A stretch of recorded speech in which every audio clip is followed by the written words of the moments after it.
Well, a very good morning to you all. Welcome to DriversEye Live. This is the 7th race of the 2021 World Racing League season on DriversEye Live. My name is Brendan Kazmarek, joined this morning, as always, by Joseph Mudra. Good morning, Joseph.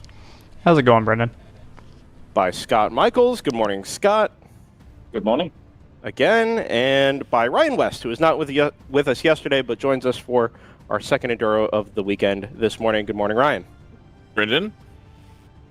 Social media also active this weekend at DriversEye Live on Instagram and DriversEye Live on Facebook. Interact with us there.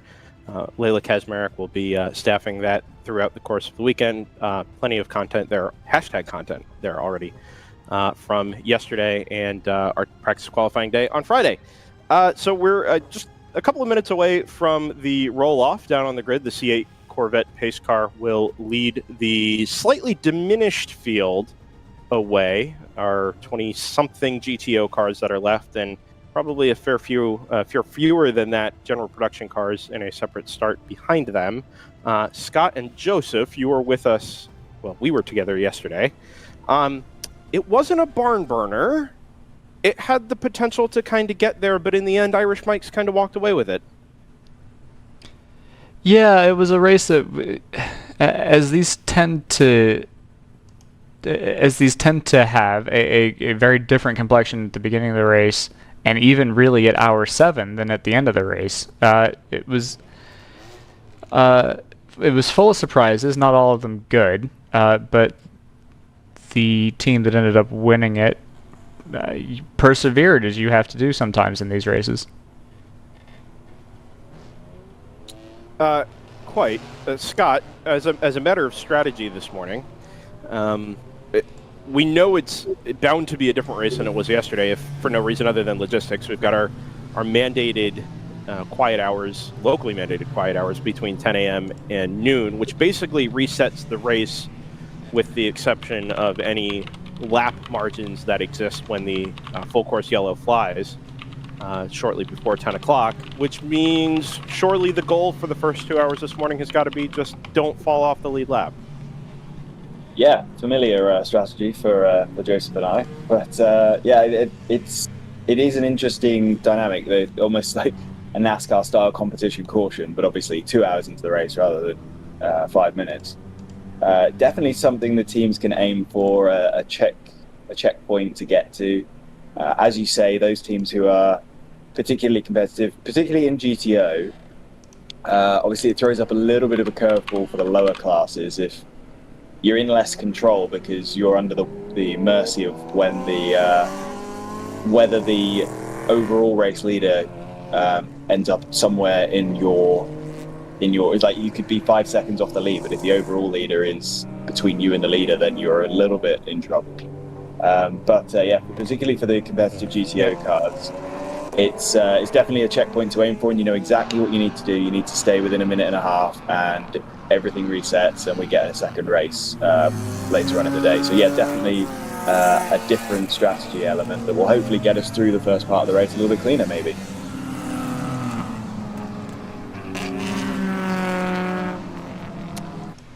Ryan, I'll go to you next. Obviously, you were a little preoccupied yesterday as we finish up come to the end of our first pace lap here, 2 this morning.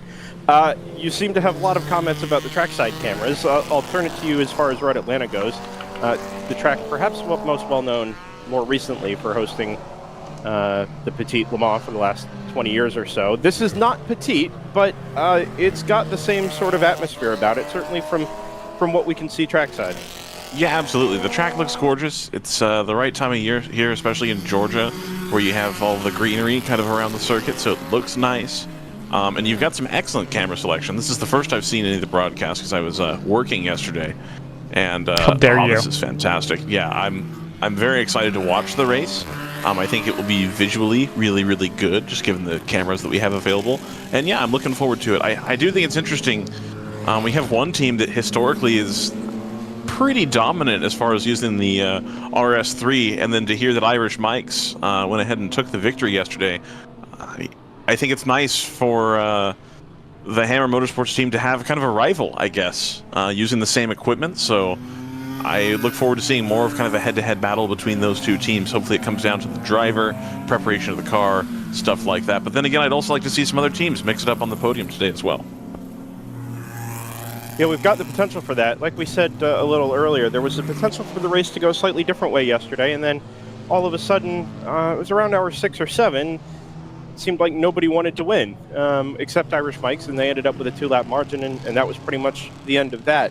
Our grid for the Sunday race today, again, 7 hours of racing, 9 hours from start to finish, with our 2-hour parc fermé in the middle during church hours, for lack of a better definition. Platinum will start on the pole. It's a number 181 Porsche Cayman next to Stratus Racing, the number 59 Sebico NP01. Was well corrected on the pronunciation of that word yesterday. It is Sebico. Starting on the outside of the front row, they fell back to about 20th yesterday within the first 2 laps, so probably not going to be first or second when we get to the end of the first 10 minutes or so of racing, but they'll start on the outside of the front row. Their Pro Sport competition, the lone competitive Aston Martin yesterday with the issues for the 909 automatic racing Aston Martin GT4. ACI Motorsports, who finished second yesterday, starting in fourth with their Porsche Cayman. Team GTR 99 with the BMW M4 this time around starts fifth. Hammer Motorsports in sixth alongside them. That is the highest gridded of the Audi RS3 TCRs. Round 3 racing, the number 702 that was so competitive yesterday. Actually, has that car made it out this morning? I thought we talked yesterday that car was not expected to make the grid today. We'll have to keep an eye on that. Keep an eye on the, well, we're looking at the general production grid here, so we'll make note of that. But I was under the impression that car would not take the start this morning after an alternator fire yesterday caused some electrical issues. Roughly just after halfway. Bonsai Racing, or Kingpin Racing, excuse me, in 8th, number 77. Bonsai in 9th, the number 19, and then Automatic Racing there in P10. Back through the general production classes, Moorhead Speedworks and the 701 round 3 car start first and second in GP1. GP2, headed by the number 525 Fat and Furious Racing BMW that did such a bang-up job trying to blow a 12-lap margin in the last 2 hours yesterday, but came home with a 2-lap margin of victory in class next to the Chill Out Systems number 678 Mazda MX-5. GP3, the 605 round 3 racing Porsche Boxster next to the separate checkbook racing, the number 737, who I don't think we had any cause to mention yesterday at any point, which I suppose you'll have when your class leader wins her class by 6 laps. But hopefully a little more competitive today in the general production classes and a little more competitive up at the top of GTO. I think we're expecting a considerably more interesting race today. 7 hours of racing, and our first 2 hours gets underway from Michelin Raceway Road Atlanta in just a couple of moments' time. The field crests the hill underneath the Fox Factory Bridge at turn 11, down the hill into turn number 12. It's the NP01 on the outside, the Porsche Cayman on the inside from Platinum. It's a long, slow hold waiting for a green flag. It flies. The 59 gets a decent jump, but they will bog down, and the acceleration of the Porsche is going to bring that car straight to the front by the time they get to turn 1. 20-plus GTO cars, Grand Touring Open, head out into the compression at turn number 1 and head up the hill. And I am completely wrong, because it's the NP01 that is going to get the jump from GTO pole and lead as they head to the top of the S's for the first time. General production gets their start. It's the number 147 Moorhead Speedworks BMW that leads the production cars under the green flag and up the hill into turn 1. Yeah, here's your shot of the NP, well, briefly had a shot of the NP01 there leading the class, and it's really not even close. Yeah, I believe we had an interview yesterday with one of the MP01 drivers who was telling us that they had basically no chance at the start of the race just because of the way that car is balanced in the series. So yeah, great to see them get a good start of the race. We'll see something a bit different here if we've got the MP01 up front at the start of the race.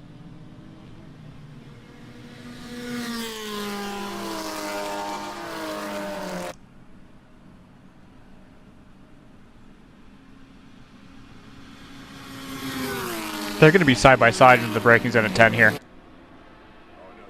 Yep, we got a 4-car breakaway, however. So whereas yesterday, yeah, the MP01 does lose the lead to that Platinum Porsche. Yesterday we saw by now the MP01 had already dropped to oh yeah, nice. Oh wow. Drift there on the way out of the corner from the Platinum car. As the pressure is on from the Sabico car through the last corner. Is a move going to be on into turn 1? Not quite, just doesn't have the grunt down the front straight.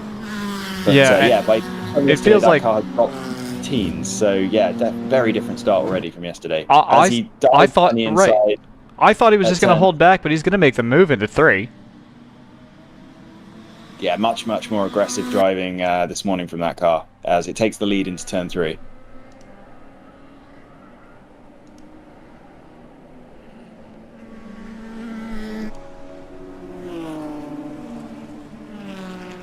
Back into the GP2 field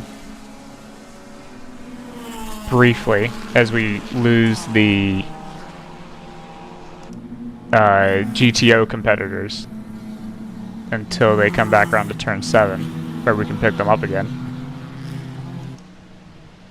Looks like slow MX-5. We'll monitor that coming around the uphill at turn 2. So it looks like the NPO1 has gone back to the lead, or has the Platinum car has just checked out up front? Well, the NPO1 had taken the lead back into the S's, so the overtake must have happened into turn 6. There we go. And yep, coming back down the hill. So we may see this cat and mouse game for the next few laps, I suppose, if you've got different strengths with different cars. Yeah, I just wanted to check my my stream there because I had an absolute carbon copy of the previous lap, but I didn't see the massive drift from the Platinum car this lap, so I know this is lap. Another carbon copy. Yeah, absolute carbon copy out of turn 1 as the Sabico MPO1 goes around the outside of turn 2, and I think we're going to see it emerge in the lead at turn 3 again. So this could be... I almost don't want them to catch lap traffic because this is really good racing. Yeah, this is a fantastic battle. We've got good view of it as well, and he just gets by him there. So it's the Stratus car having gone back through into the lead, the Platinum car second. Yeah, and behind that we've got the ACI Motorsports green and white Porsche, followed by, I believe that was the Hammer TCR? Yeah, that's the O2. That's the O2 Hammer Motorsports car. Who... Yeah, so unfortunately we had an onboard camera with them yesterday, which would be an amazing view right now. Oh, absolutely. I don't think that's been uploaded this morning, but or been turned on this morning. But yeah, we're on the back straight again, where we expect that Platinum Porsche. It's got a bit more time to make up than it's had the last 2 laps. It's still going to manage it just fine. Go ahead. I was just going to say that as it does sweep into the lead just before the braking zone, but the MPO1 is closer through turn 10 and 10A this time around. Oh, you get that drift this lap. So that's 2 out of 3. A lurid slide, I think, is the term. Yeah, very, very good. The MPO1 does not make the pass before turn 12, but it is closer onto the front straight. We're just going to get the same thing again. Can somebody just record what my comments from last lap? And we'll just it's the same. It's the exact... The MPO1 does indeed sweep around the outside of turn 2, and we're going to, as we switch to the turn 3 camera, sure enough, I think we need Platinum to just run a different line through turn 1 just to... It looks like the O2 is catching the number 7 ACI Motorsports car. The other thing I wanted to mention here real quick, Scott, as we both know, this Stratus car picks up some pace after about the first 15 minutes or so as soon as it gets the tires going. So I think the Porsche really needs to make a move stick and stay in front if it wants to have any chance, because I reckon there's a shot this car starts to check out here as soon as the tires come up to temperature. Counterpoint to that is that the Sabico car suffers more when we catch traffic because of because being super fast in the corners. They then get on the straights and can't pass the... This is about to get really interesting because they're just about to hit traffic, and the NPO1's about to take its first lead into 10A that it's had all race. Is it? Is it? Is it? Ooh, it's coming close. Side by side. He has actually held the lead into 10, so that's significant. But as you say, we just had a shot of some Mazdas going through turn 12 a couple of seconds ahead. I think they're going to be caught actually in a really bad spot. I think it's going to be about turn 5, isn't it? But it's going to be at the worst possible place for the MPO1 for sure. Yes, but at the same time, there's no way of the Cayman getting through there. But all it has to do is wait for the back straight. As one of my onboard cameras pops into life, we are indeed going to. The Sabico finally has a little bit of a gap going down the hill, but that is going to be absolutely killed by this train of GP3 cars. And he hasn't, to be fair, or to be frank, I guess, hasn't really managed that gap well, because he looked like he caught lap traffic right at the apex of 5. I did notice that he was slowing down early, but yeah, maybe underestimated quite how extreme the speed differential is between those cars. Yeah. It's worth noting, I think, that the Lexus is not last, so congratulations to them at the moment. It's nice to sort of, we get this one chance to look at the back of the GP3 field in correct order before everything gets shuffled like crazy. The NPO1 has held the lead, but I don't know, they are going to be side by side on the way through 9. Straight through. I feel like we've seen this one before. Yeah, a little bit, but we've got many more Boxsters and Masters involved. And Civics, as it turns out. So are we going to see the slide here, gentlemen? Oh, No, it looks like they're going to... Oh, he showed his nose into 12. 12, guys. Really good run through 12. But not the legs down the front straightaway into turn 1. It's always going to be the case with this car. It just doesn't have the mid-range pull to really take advantage of any of those runs. No, good run up the hill out of turn 1, though. You'll see it on the screen here in a moment. Gets alongside that number 181 Platinum car, and as they crest the hill at turn 3, if he pulls the old Sarah Montgomery move from yesterday, he might be able to just wrestle the lead away. Actually, that's the first lap that we've seen that move not work for the MPO1, the Platinum car, and there's a car in between them now, although that makes no difference because the Cayman is now completely log jams behind another GP3 car. Actually, yeah, I actually think the NPO1 might get the better run out of 5 there. Well, as we know, the MPO1 needs about 50 mile an hour of a run to have anything at the end of the straight for the Platinum car. As we hold our breath for them to come back into view out of turn 9. Turn 8? I'm getting 9. This is 7. We're looking at 7 right now. 7. Okay, I'm way off. Look at the now actually the MPO1 is in danger from the ACI Motorsports Porsche, which is coming up fast behind on the back straight. And the Hammer car holding right in there. Yeah, exactly, and the O2. Platinum have managed to clear a lot of traffic. Oh, there goes the ACI car up the inside at turn 10. Yeah, defensive That move move's from the Sabico car. Going around the outside, I don't think I'd want to do that. And he does keep it inside the boundary. Yeah, they're all going to get caught behind, I think, 2 or 3 production cars headed up the hill out of turn 1 here in a second. Awesome seeing the onboard of the 605 and just having the GTO field absolutely filing through, nose to tail, clearly absolutely on the limit, trying to keep up with each other. This is probably the hardest lap of traffic they're going to have all day. Not the traffic's going to get a whole lot easier through the day, but yeah, right now, as you have a compact GP2 and GP3 field caught by a compact GTO field on a twisty circuit like this, is when patience is the most required throughout the entire race. As I see a GTO car make a dive into turn 4, going down the hill from the 605's onboard. For a second there, I thought that was the Dodge late model. I haven't seen that car this morning. Has it taken a start today? It was on the grid. Yeah, I think It was. did. Oh, brilliant. And unlike yesterday, I think we've actually got through the first 10 or 15 minutes here without having anybody take to the pit lane. I have been monitoring the weather situation here with one of the more popular weather services, and they're saying that rain in Brazelton should start in about 2 minutes. Oh, that's soon. Soon and precise, yeah. Yeah, it's spat a little bit on and off this morning with just the drizzle, but it was never really intense enough to change the track condition. That or spitted, interesting. We've got the ACI Motorsports car has held the lead. So this isn't kind of what we got yesterday from. Oh, they're going to be 3 wide into 2. I don't like that.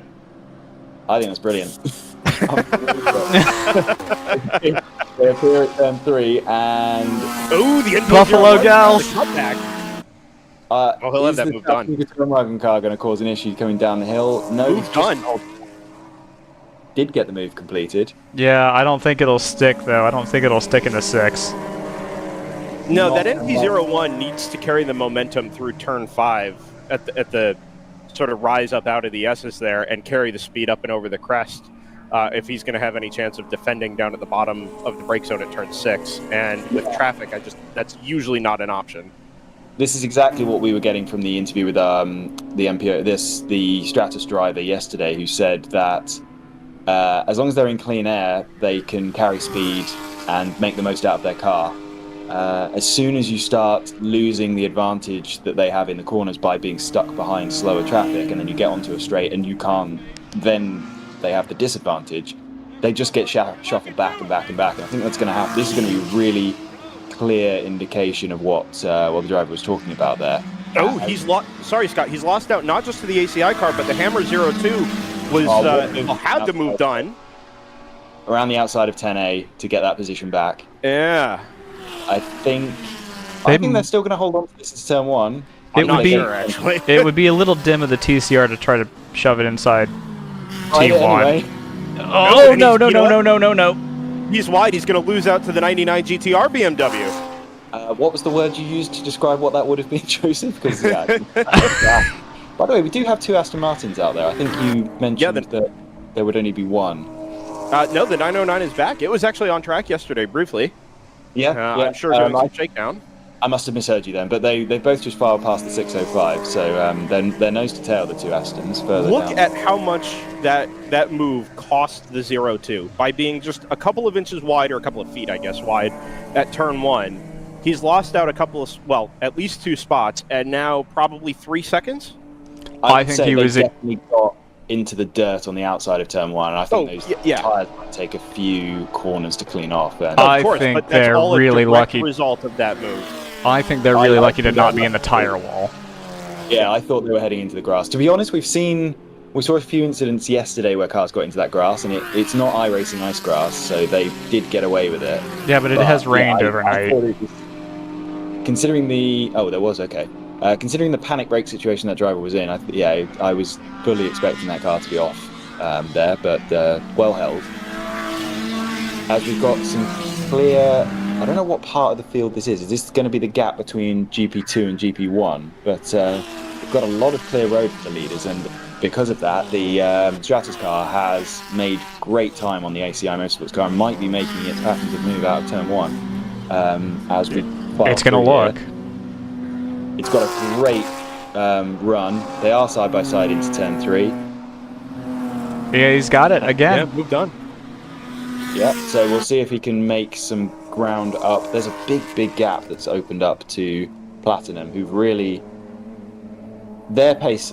While we were talking earlier about how the Stratus car tends to pick up speed early in the run. It's that Platinum car that's really improved its pace over the first 10 laps. Yeah, or so. absolutely. They're almost 9 seconds ahead now. While the Stratus car has the fastest lap from really early on, let's see, that was lap 4.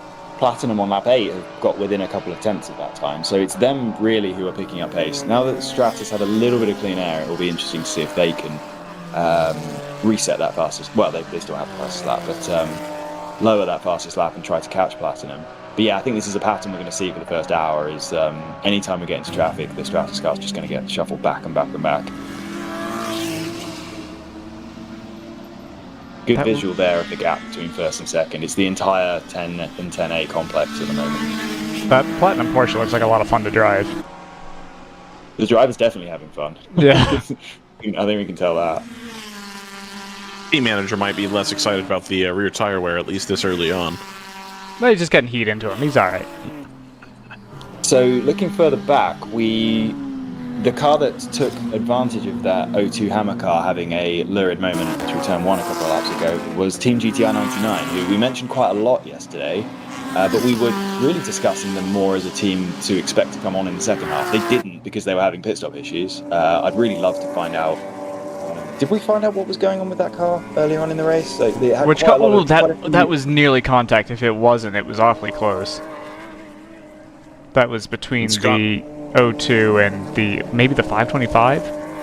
The Stratus racing car does lower their fastest lap time down to a 1:31.7. Wow, that's way quicker than anything we saw yesterday. So they took a second and a half out of Platinum, despite Platinum. Platinum had actually set the fastest lap by a second. Sorry, no. Completely ignore that. It's a 33. I was misreading that. But they had basically matched Stratus's previous fastest lap, and Stratus took a second and a half off of that lap. So yeah, they've got a lot of pace in clean air. Going back to GTR 99. Oh, big lock up into 10A. Big lock up. Are they going to keep it out of the gravel? They will not. That's the round They're- 3 car, isn't it? That's the 605, I think. That is in the gravel, and that will need to be pulled out. Yeah, I'm just looking at the 605s on board, and they are completely stopped. That was actually a little bit awkward. The car, rather than making any attempt to drive through the gravel, the car just...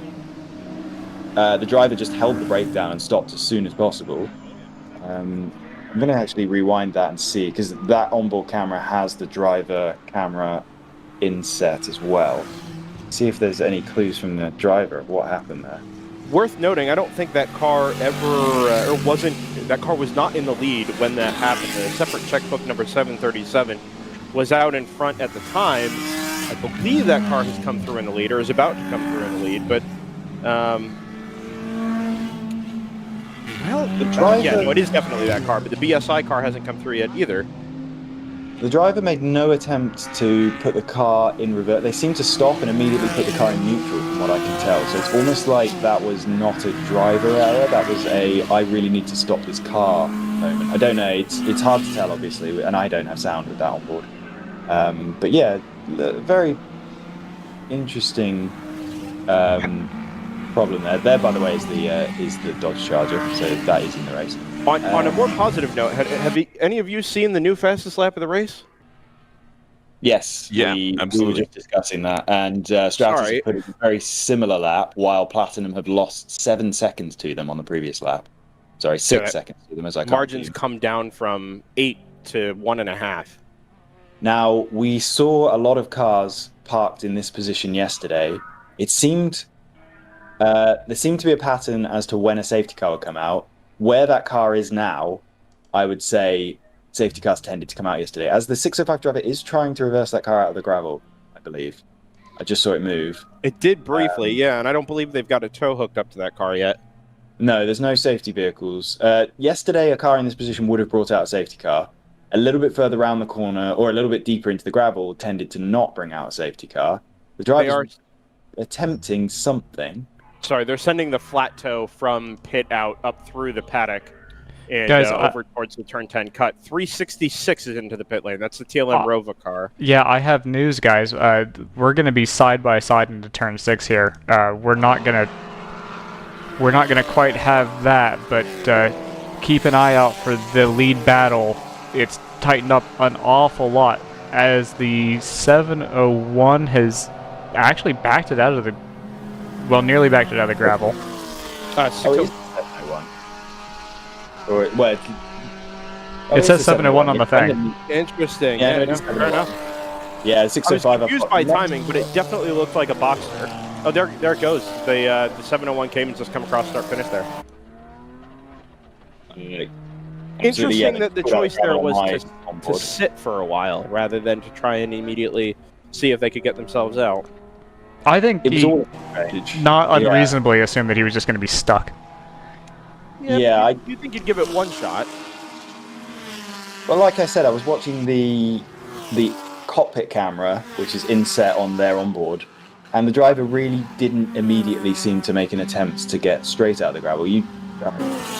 Usually, when you've made a mistake and run straight on into the runoff area, the first thing you do is try to get out of it as quickly as possible. Like, pure driver instinct is let's lose as little time as possible. That didn't seem to be the case, so yeah, not sure what was going on there. But they are back running again. Lost, I would imagine, a lap, 2 laps. But yeah, it's good to see that we've managed to stay under green. As through the turn 5 camera there, I just got a glimpse of the Platinum car with the Stratus MP01 all over the back of it. So we're going to see. Well, we're not going to see a battle down the back straight. We know that because the Stratus car has absolutely nothing for the Cayman in a straight line. But yeah, very very close battle at the moment. Yeah, and they completely left everyone else in the class. It's the difference in the two cars and how they're managed by the power to weight window is really obvious in the difference between their performance on the back straight relative to each other versus in the S's and turn one, because obviously the Platinum car pulls out a huge gap on the back straight, and then the NPO1 just seems to claw it all back. They're actually going to be awfully close into turn 3 this time around too. Yeah, but they're going to catch a ton of traffic through the first half or so of this lap. Yeah, this is going to be single file. He's going to do it. Oh, wow! Yeah. Look at the run through turn 1 well, from that MP01. The reason was that the Platinum car was half a car width wide, and I thought they were going to get into the marbles. Yeah, lead changed. Yeah, I'll tell you what, that was the right time to do it, because as they get into this traffic here, if he were stuck behind the whole line of cars, he would immediately fall off the back of that Platinum car and have to gain 2 or 3 seconds again on the following lap. At least now he's got that track position advantage as they begin to navigate that line of 7 or 8 cars. Yeah, it's going to make very little difference when we get to the back straight. But yeah, at least he has a 2-car length advantage on what he would have if he was behind. The 605 onboard camera is showing us that battle through turns 6 and 7. The MPO1 has managed to stay ahead and tried to put... I think he's had to back out of it a little bit, or maybe he's just... they were about to go 3 wide there, but he didn't have the legs. Yeah, I can't decide if he is underpowered. Like, I don't know. They might actually have less straight line speed than some of the GP1 cars. Now the Platinum cars jumped up the inside there at turn 9 through the sweeping right-hander, and the move is done on the brakes into turn 10. Ooh, MPO1 is slow. 555 is slow. 555 is slow. Oh, and he's not even going to make it to pit end. He just pulls right off into the drift circuit. Get up the hill there. 2 wide through turn 12. Successfully navigate. That MPO1's lost out badly. Yeah, he might get stuck behind this lap car. There's your late model. Slow runs. Yeah, I was about to bring that up, that this could be really interesting when we have the Sabika car, who makes an interesting dive into turn 4 there. Pulls it off. Yeah, that move was started around the outside of turn... Well, the left-hander after turn 3, which is... He's immediately on the back of the Platinum car. So much quicker through that 4 and 5 complex. Yeah, I was going to mention, Joseph, that I saw that massive late model getting even bigger in front of those cars. It's going to be really interesting when the MPO1 catches that car, because if there's one car that's particularly difficult to pass on the straight, it will be that one. I believe the 555 has refired. I think I saw it come through start-finish.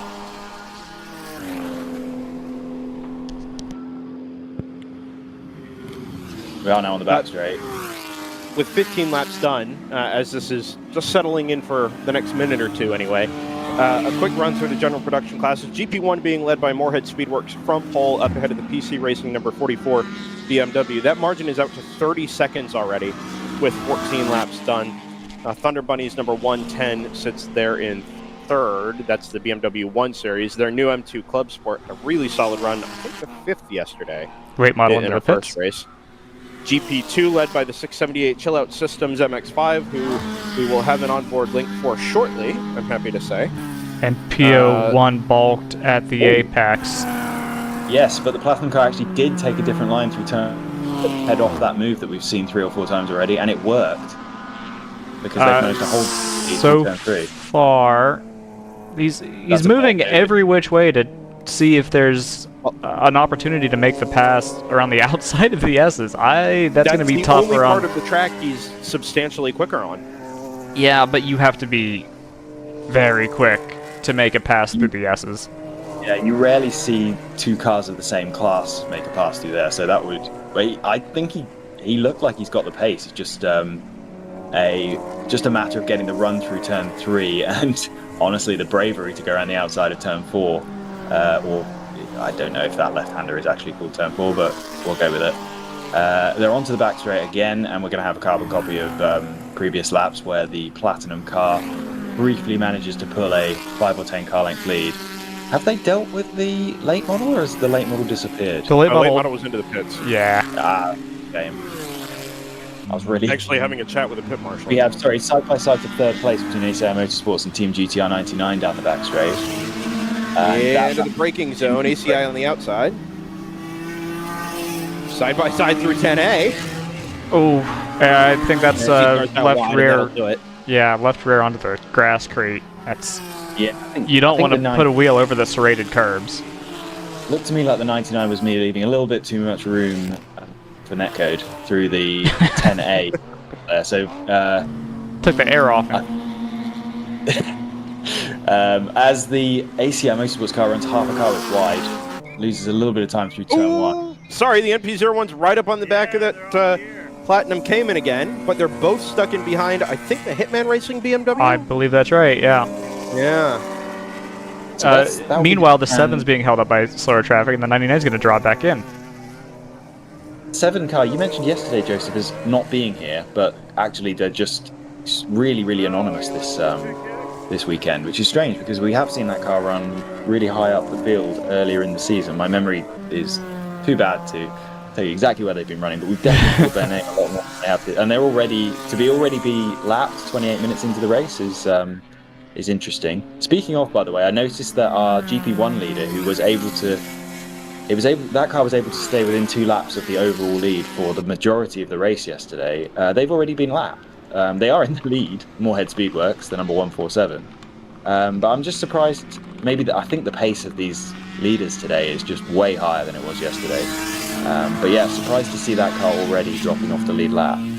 I think your estimation that it's more the pace at the overall front of the field is correct. The fastest lap of that 147's race was just set a 137.3, which is roughly where they were yesterday. Yeah, absolutely. So yeah, that was just, as I looked at that, I was like, maybe it's not them going slower. No, it's really not.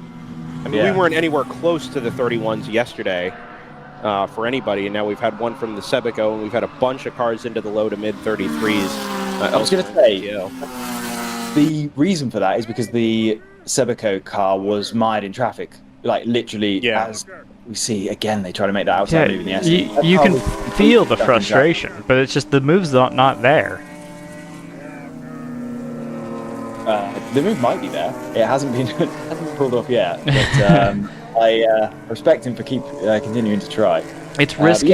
It's risky being in the smaller car and this being a no-contact league. It's just I don't see where you'd be able to do it cleanly. To their credit, they've done a really good job this season of staying generally out of trouble. Right? They haven't found themselves, in any even incidental contact really to speak of. Their issues have been more reliability related. The 99 has gotten around the 7 in traffic. Oh yeah, that's a move for 3rd overall. They were. By the way, I didn't want to leave the GP2 class and GP3 class hanging. Chill Out leads Fat and Furious by 15 seconds. AOA Motorsports number 55 sits in 3rd at the moment. NRG's BRZ in 4th. GP3 led by separate checkbook still. 2.7 seconds ahead of round 3 and another 7.5 seconds back to the number 167 of BSI Racing. Presser Tech in 4th, and the 75 from AOA sits in 5th. We can return to the action front. Now, let's talk briefly, as we've got another lead change. We'll see how long this one lasts, because they're about to come up on slower traffic, which is going to give the Platinum... We've got a drone right in front of us. Thank you for that. Can we have them push the caster? Side by side. I think that's the... those are lower class cars, correct? I think that's the Hitman car, which is not a lower class car, but it was 2 BMWs battling down the hill through turn 4.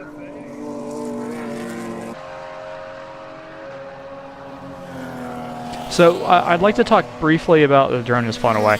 I'd like to talk briefly about the break that we're expected to have 2 hours into this race. So you notice that the timer says 9 hours, well, 8.5 hours remaining.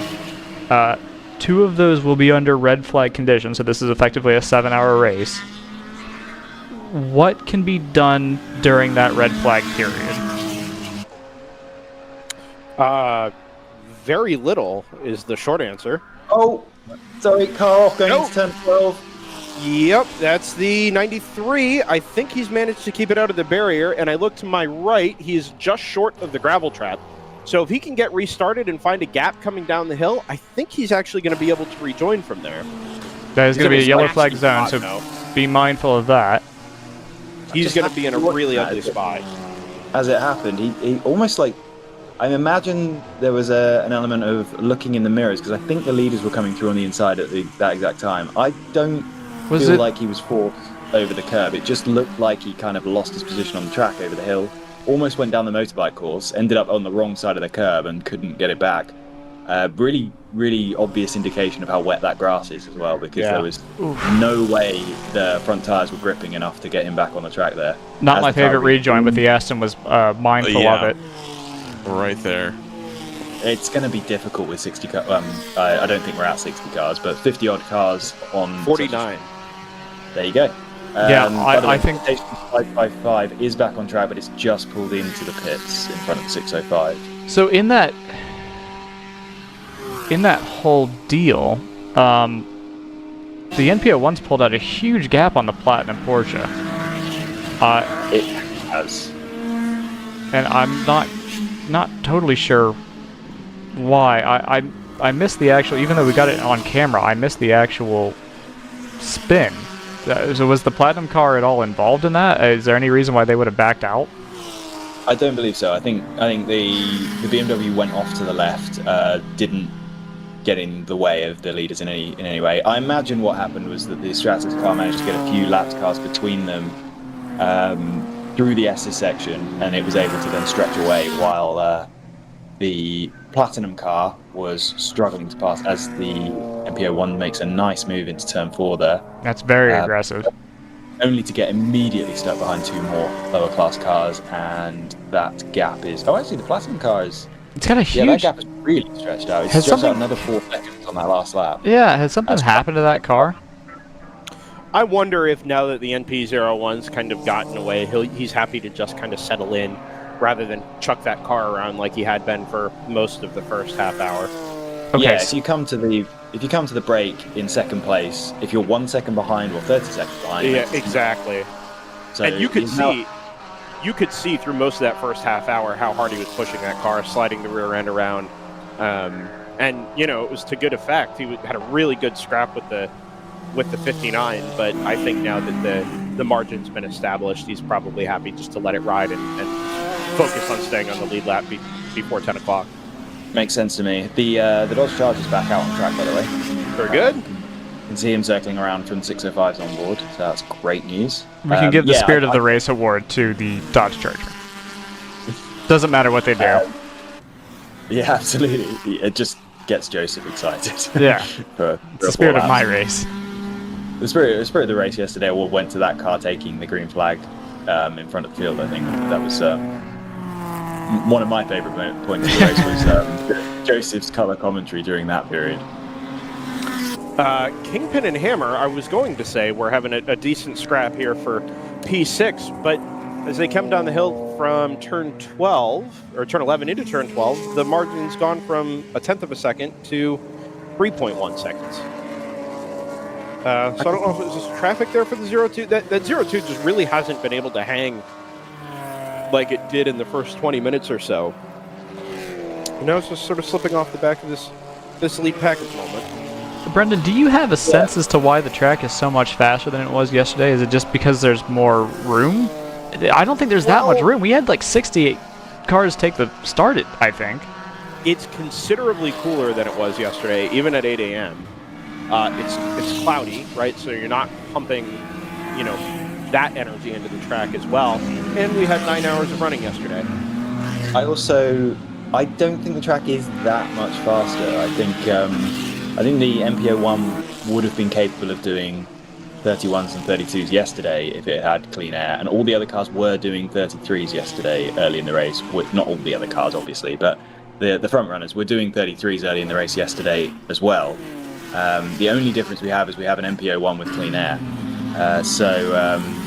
Yeah, I think that might be a little bit of a false impression, just because that car is able to stretch its legs today. Yeah, and the fact that you just had GTR and Irish Mike's actually just set their fastest lap of the race as well probably lends some credence to the idea that this is, just taking advantage of the track being considerably less populated than it was yesterday. That Irish Mike's fastest lap is already 7/10 quicker than they went at any point during the race yesterday. Exactly the point I was about to make. So yeah, I think there are a few cars that are actually quicker than they were yesterday. Let me restart. Yes, that was faster than they went yesterday, but not by an enormous margin. Irish Mike's are in the 35s today. They were in the 35s yesterday at their fastest.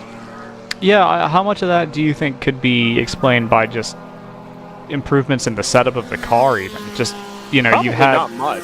Okay. Yeah, I wouldn't think very much. My guess is that, everybody's familiar with the car from yesterday. We did almost 300 laps in it. Let's not change anything. Just go out and drive the car the same we did yesterday. It obviously worked, although that was as much down to their competition as it was to them.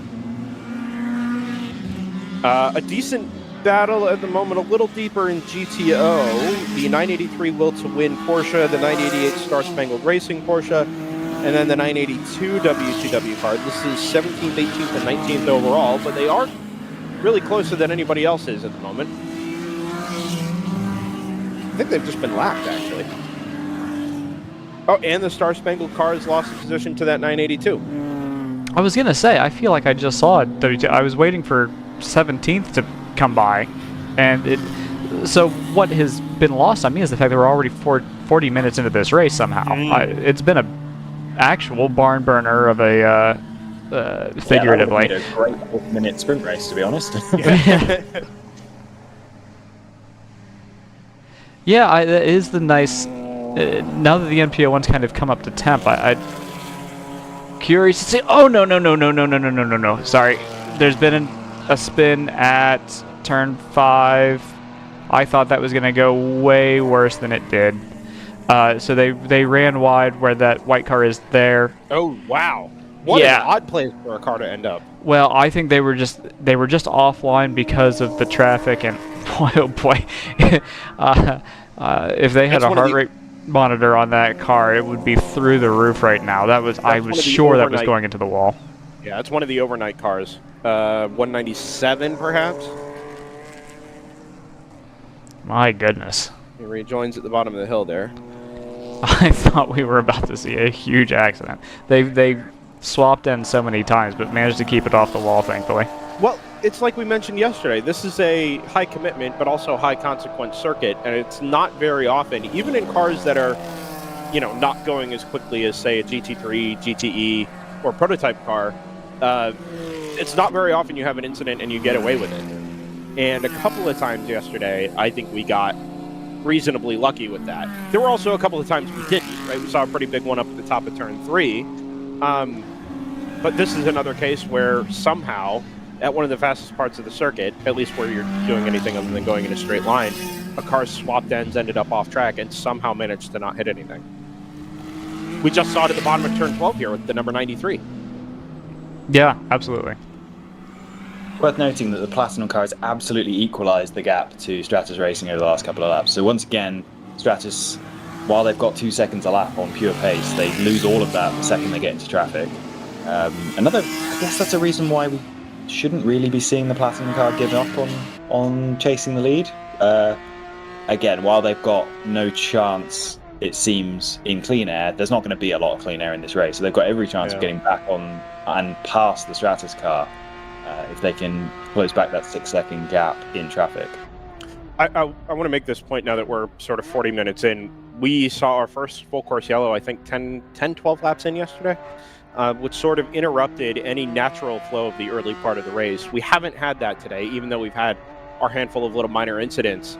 And I think that's allowing this race to settle into something a little more natural and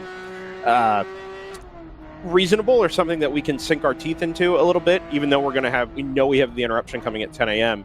At least for the moment, like you mentioned, these gaps have stabilized. We've seen some of them go out, come back in, compress a little bit, and I think the race is going to be better for it. Also, we know that yellows breed yellows, which was a painfully obvious yesterday, and having this green flag running this morning hopefully will allow everybody to settle down a little bit. Yeah, I feel like, and I haven't really got this sense earlier in the season, but we've got our top 20 cars are all GTOs today, including the race winner from yesterday's in 12th, and that car is still setting laps quicker than it was setting yesterday. So it's not like Irish Mike's is any slower than they were yesterday, but we've had a lot of GTO cars start this race and really look like they're absolutely sorted and ready to go today. Yesterday and in a lot of previous races, particularly Sunday races, we've seen early issues for a large portion of the field, whereas right now we've got a very, very competitive looking GTO field in the first 45 minutes of the race. I think to your point, Scott, that highlights the amount of attrition we had yesterday. Having the Irish Mike's car, that's doing 35s at the moment, stuck back in 12th, being sort of the odds-on favorite through most of the afternoon yesterday, really just kind of drives that home. I want to make the point quickly that if you look at the radar, I don't think we're in for a downpour, but I do think that we might be in for some weather very shortly, some light rain. Why should we trust your weather opinions, Joseph? Look at the radar. You said that yesterday. He's got the receipts though. He's got the receipts. Yeah, so did we. It didn't rain. I wanted to believe. I do appreciate that Joseph went ahead and threw the camera up on my favorite car, which is the 1 Series without the turbos of the Thunder Bunny Racing team. I believe that's the 110, correct? It is. Ryan, did you know that they don't race the Nissan anymore? They have the M2 Club Sport now as their second car. I saw that they had the M2 Club Sport. I didn't know that meant the Nissan had retired. I hope it's yes. I hope it's I don't hope. I hope it's like a 99 situation where at Road America, the 99 team ended up going back to their old car. I hope the Nissan's still around, so that if something happens, we can still see that car back out there. The M2 did Pikes Peak a week or two ago. They slapped WRL stickers on it and brought it here, and now it's excellent. 15 hours here. Yeah, I'll be honest. I was watching that car had an onboard yesterday, I believe, the M2. Yeah, that was one of the most fun onboards I had glancing at. That car, presumably because of the pretty advanced electronics in that car, the drivers are able to really hustle that car and get it nice and sideways mid-corner, rotating hard. I was really enjoying watching that car from the onboards. Have we now reached the phase in the development and knowledge of the cars where the M2 is now the favorite car over the M240i? I think at first we saw that the people that were running the M2s, I think, were taking a bit of a risk, and that they were probably needed to be set up a little bit different, but now it seems most of the field has switched over to that M2 car. We're finally getting the learning curve out of that. Sorry, Ryan. in the pits, guys. Yeah, that's the point I was about to make. That seems very early for them, considering Stratus were going the longest of anyone yet. 5 minutes. Although, is it possible Is they're it back timing timing? the Parc Fermé? Oh, good point. Okay. I don't know why you do that though, because you can't fuel. You can't fuel before we go back green at noon. The only thing that I would suggest, and I don't think this is necessarily a good strategy, the only thing I would suggest is that you might plan on refueling during the caution laps coming out of that. No, they're taking the rear bodywork off the car. All right. Let's have Brendan pit stop. I don't know if you guys can see that from the trackside. Not quite. What if I take the tower away? I can just see it through about 4 panes of glass. Nope. What that does do is move the number 99 car up into second place. The 99 has not been getting the same pace that other cars around it have, especially in traffic. They've a half a second to a full second back of everybody else. But they've managed to do the thing they always do, which is hang in there. And they're now in second place. They've been keeping just ahead of the ACI Motorsports number 7. The number 7 would get close within a second or two, and then it would look like both of them would run into traffic. And they've played it pretty safe, I think, recently. They've kept ahead of the number 7, so that's good. So now that puts them up into second place. And with the 59 having what's sounds like to be a mechanical issue, I think that's a legitimate second place as well. You're not having to worry about trying to catch that back up on strategy. We get to the recent gap here, and the number 7 ACI Motorsports car is only 1.7 seconds behind the 99. So, yeah, pulled in 0.8 that time on his own. Yeah, I've been watching that gap for about the last 10 to 15 minutes, Brendan, just because it was, pretty close. It would go within 2 seconds and then come back out, and I think they have a little rhythm there, so that'd be something to watch for sure. I think it's worth mentioning, yesterday that Stratus car had an alternator failure, so I don't know if Brendan, I don't know how good a view you have of that car's pit stop, but whether you can tell if it looks like they are inspecting an alternator related issue. It's much too far away to be able to tell what they're actually doing, but the rear bodywork came off that car pretty much more or less straight away anyway. That seems like the sort of thing you would do if you suspected the alternator. Yeah, although again, I think we had reason to believe that the alternator issues, I think Joseph's theory is not an unreasonable one, which posited yesterday, which was that running around low revs in the heat was, running around at low revs was causing the alternators to work awfully hard under full course yellow, and then the heat on top of that was just causing failure after failure, and in some cases actual fires, right? I mean, the alternator caused an electrical issue the other day in the yesterday in the 702, which caused that fire. I wouldn't. I've got kind of a to me. It makes sense to me as a theory, but the conditions are not anything close to that. Right. Well, but if you've got, I don't know, electrical things are weird. Electrons, I don't trust them. And if you've had a problem the day prior, yes, you have no way of knowing if there's been knock-on effects and other things have been damaged. I assume that if they've replaced the alternator, that it's not again an alternator, or maybe it wasn't the alternator to begin with. Maybe it's a faulty system elsewhere. Yeah. Yesterday it was the alternator pulley, by the way, rather than the alternator itself. Okay. Well, maybe that's done the alternator now. The car's left. There's raindrops on this windshield, guys. Oh yeah. You win, Joe. Excellent. Fine. We'll see what this does. Like I said earlier this morning, it did just sprinkle a little bit. Oh, you can see it. Not enough. You can see it on this trackside. Yeah. It's coming down. Wow, if you can see it on a mobile phone camera, then it must be. By the way, down this is hard. zoomed in a little bit too. Did you frame the shot? Yeah, I did. Rain. Yeah, I figured. I didn't want to do too much digital zoom. All right, guys, let's keep an eye on these lap times and see who gets mental rain affecting them the most at this point. Well, and we know too that certain tires perform well from Mid-Ohio. We know that certain tires perform well in the dry and not so well in the wet. Oh, sorry. The GTR 99 dove up the inside of the 13 Honda Civic coming down the hill there. They are not hanging around. Should we take advantage of this and go to some onboards and see how drivers are dealing with this rain? Because this could get really interesting. So this is gonna be a car with lots of electronics, and it's gonna be passing a lot of cars that do not have a lot of electronics. And which car is this? Oh, is this the Thunder Bunny M2? Yeah, this is the okay. Yeah. I don't actually have this on board. I need to try and find it. It came is up up relatively to you, recently. Yeah. Hammer's finally come up too, so I need to. Actually, I'm gonna. Oh, have they? Brilliant. Yeah. Going around Hitman Racing car there. I'm gonna take the opportunity while we're on board here to get those running, so we can pull those in. Car that'll be interesting to see how it deals, or a few cars that we It see how looks- they deal with rain are these front-wheel drive TCR cars. Yeah, It absolutely. looked a little swirly on the brakes, the M2 did, but I don't know if that's any different from what it would be in the dry. Those I these think front-wheel they're drive. very confident. TCS cars.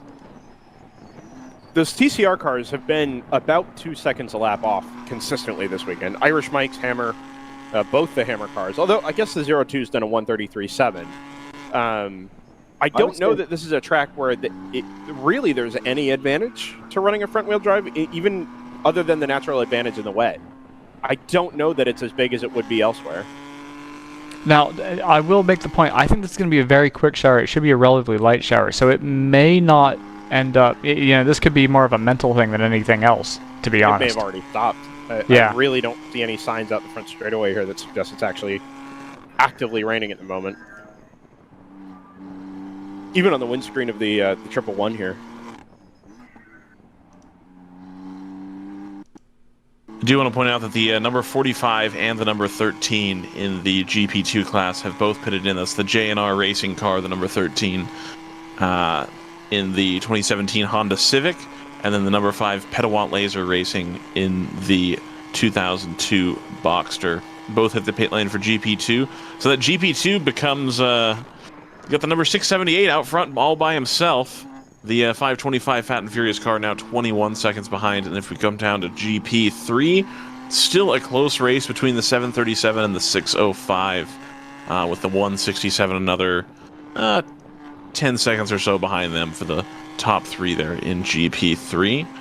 And then GP1, we've got the 147 Warhead Speedworks car out in the lead over the number 44 PC Racing car.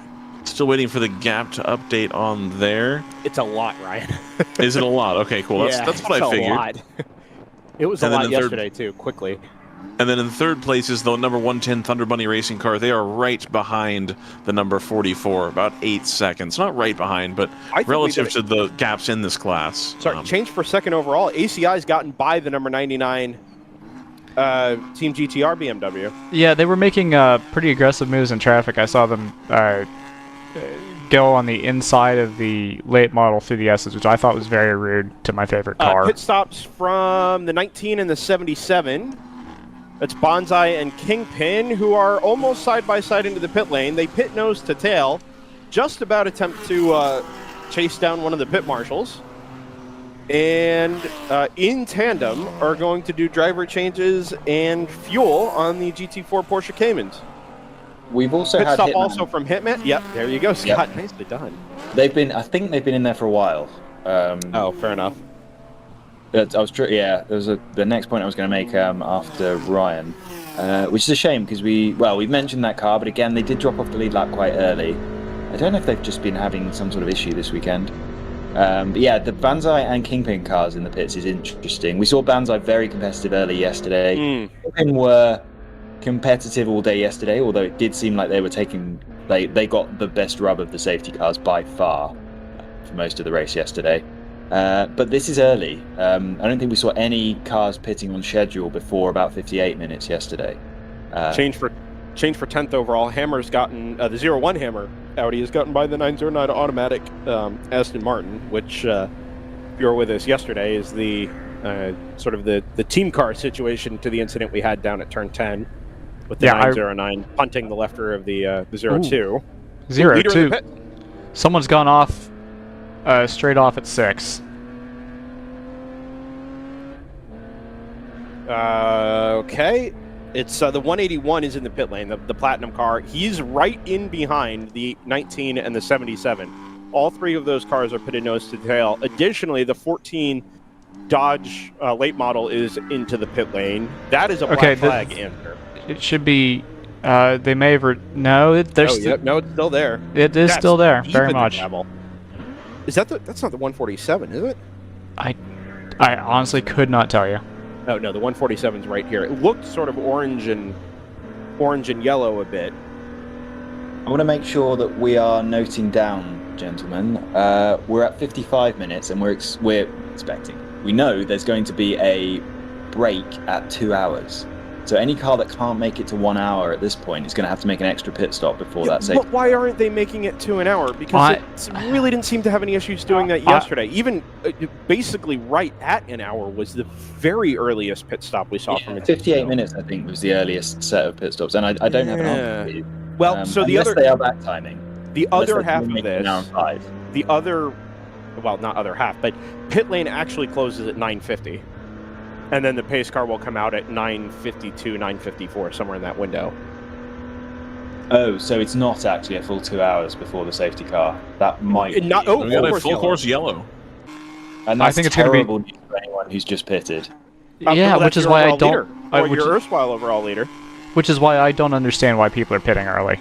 To be honest, I understand that wanting to split this early session, but Now let's look to driver's left here, because I think that car's It's still the off. 522, Joseph, according to the race. Just got the That'd be the 111 choice just racing made car? a pass on It the is, yep. The new choice full course racing yellow. 3. Don't forget, That Ryan, may be, if you're looking delay. at onboards, Brian, that'll be delayed slightly. Oh, okay, excellent. Yeah, I got caught out by that yesterday as well. We didn't really make a huge point of working out exactly what the kind of pit stop delta was yesterday, but I think it's almost exactly a lap. So the It's overall close, leader yeah. the overall leader may have got away with that. They might be on the tail end of the lead lap at this point, which means that they'll go straight back into the lead as everyone pits and cycles through. The dynamic we saw yesterday was that if you were in the pit lane as a yellow came out, as long as you don't lose the lap, it's essentially like the yellow flag coming out immediately after your stop. Yes, Right. But again, you had to be in the lead to not lose a lap. Exactly. So the 181 has been sent, Pro Sport's just come in the pits. That's and I think risky.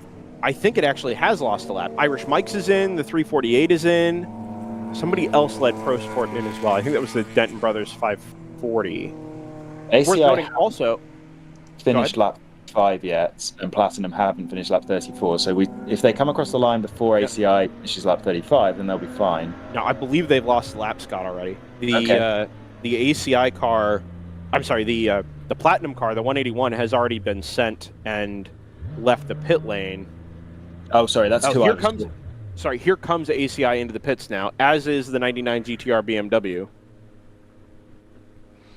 Yeah, everyone's taking to the pits now, which is what should have been the strategy, is just stay out, hope for a yellow.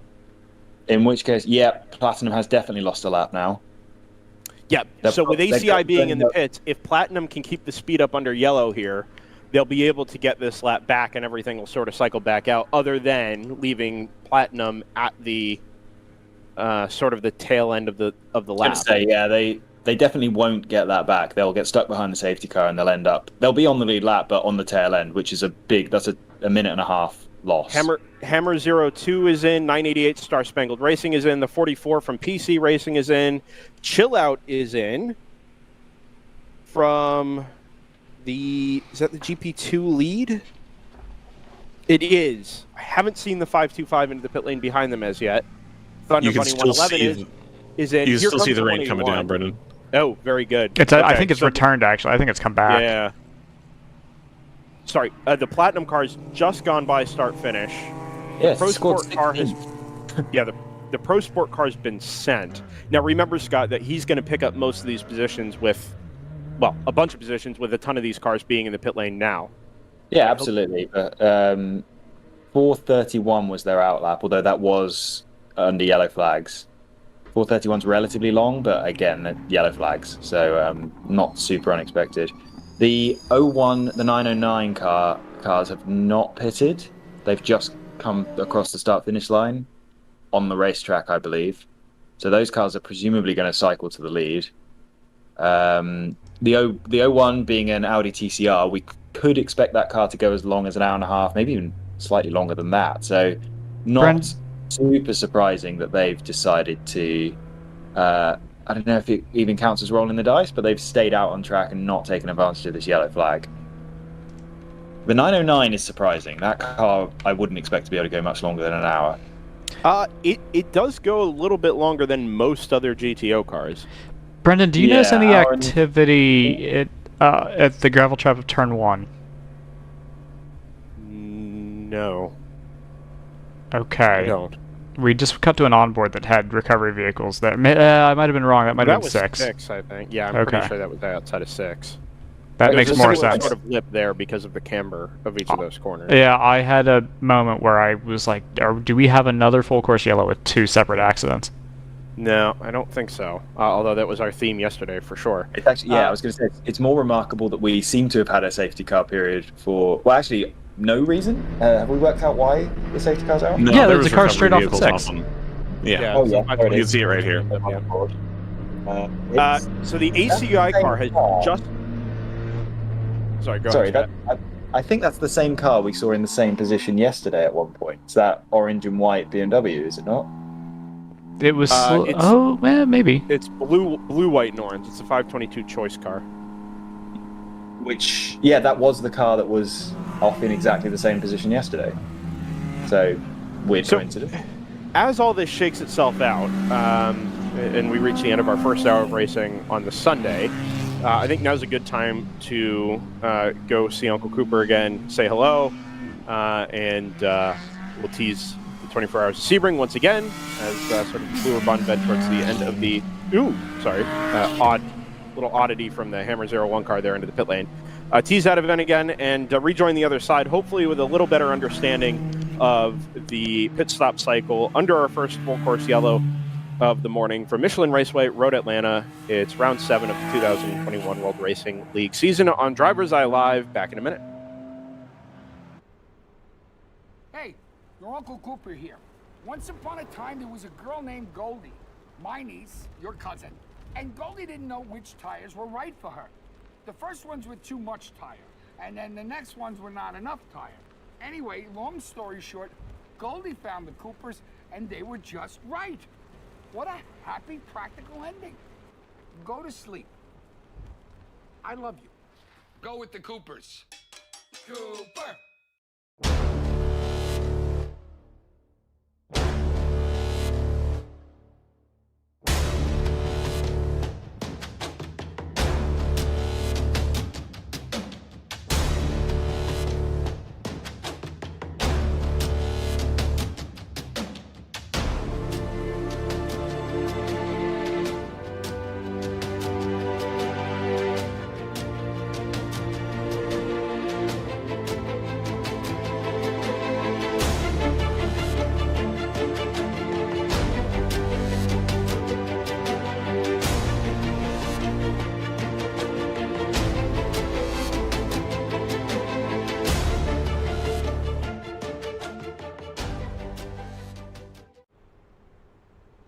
Here is a bit of wisdom from your Uncle Cooper.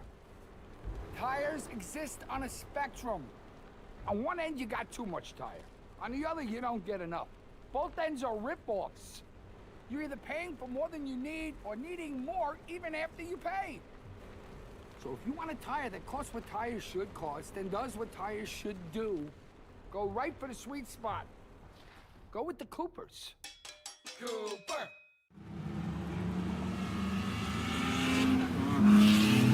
Perfect timing as we head back to green at Michelin Raceway Road Atlanta. The C8 Corvette pace car peels off without us even having had the opportunity to sort out what this cycle of pit stops has meant. We believe it's going to put the 99 GTR BMW into the overall lead. It comes across the line about 12 cars deep in our pack, and indeed that's the case. It's 5 seconds ahead now of the 02 Hammer Motorsports Audi RS3. The 909 Automatic Racing allegedly in third, although I don't think we've seen that car across the line just yet. Wait, who is this? Who is this leading the field? It's the 99. Yeah. We did see this yesterday. Get in. All it needed was track position, although it doesn't seem to matter because it's been caught by a host of Porsche Boxsters. Well, just wait till the aerial on that car, or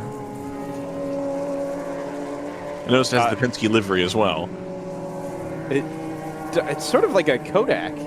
Maybe that's the a little bit of Sterling Marlin. Yeah, Buzz McCall was a cat car, wasn't it? Okay. Kodak car. Gotcha. Yeah, here we go.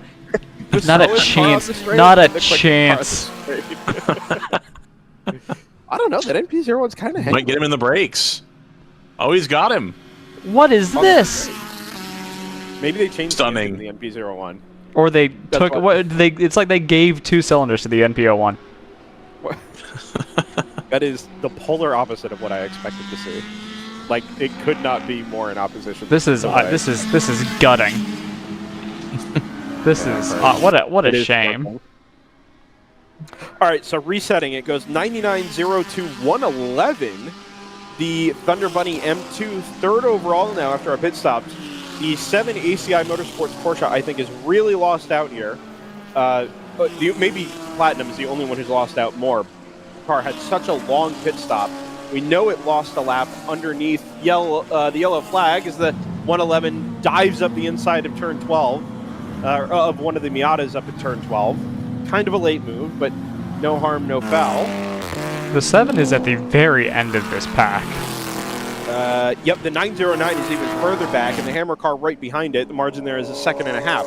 So we've got, I believe, 6 cars on the lead lap, because as we were discussing with Scott a little earlier, that number 181 Platinum car pitting just before the full course yellow came out cost it, at the time it was 2 laps. Now it's down to a lap, but like we mentioned earlier this morning, the one thing you couldn't afford to do, you could do literally just about anything, but you had to stay on the lead lap for a Park for May development at 10 o'clock, right? Whatever you do in these first 2 hours, do not fall off the lead lap. And unfortunately, the timing of the full course yellow, I think, has really bit that 181 Platinum Cayman. So it looked like the Stratus 59 lost. It looked like it would be about on the order of 2 laps. I think with the pit stop rotation, they've come out on the tail end of the first lap down, if that makes sense. So they're back in 19th at the moment, 38 laps done, and GTR's just done 40. So yes, so let's call it 1.9 laps down. Just I think what's happened is, unfortunately, because of the way there were some pit stops going on as the yellow came out, I think the safety car picked up the wrong car. It may have picked up the Platinum car as it was leaving the pits, which is why we've ended up going from having about 18 cars on the lead lap to really we've only got 6 cars and then a few on the tail end of the lead lap. So part of that will have been caused by the leader being in the pits at the time. Yeah, which... And he was still scored as the leader when the pace car came out. Now, we also ran basically a full lap at, let's say unpaced speed. At quasi green flag speed, yeah. Yes, waiting for the pace car to come out and pick up a leader. So this is kind of a theme recently, maybe not so much yesterday, but we've seen it in the past where if the leader isn't on track when the yellow comes out, there's sort of a question mark as to who gets picked up and when to pick them up. And the result is that you run something close to a lap without the pace car out there, and it hoses whoever's in the pit lane. On board the second place O2. I think it's exacerbated on this track because the start-finish line is right at the start of pit lane. Yeah. So it's even more likely that a car that's just pulled into the pits is going to be scored as the leader while actually being over a lap down because you lose a lap in the pits. Yeah. So and let's be clear here, from race control's perspective, right? There are some places that you have a decent view of the pit lane. I can tell you here at Road Atlanta, and similarly at Road America, you can reliably see maybe the first third of pit lane. Everything else is through a building's worth of panes of glass, right? So, like you mentioned, they're scored as the leader, but you have no way of reliably knowing whether that car is actually in the pit lane or not.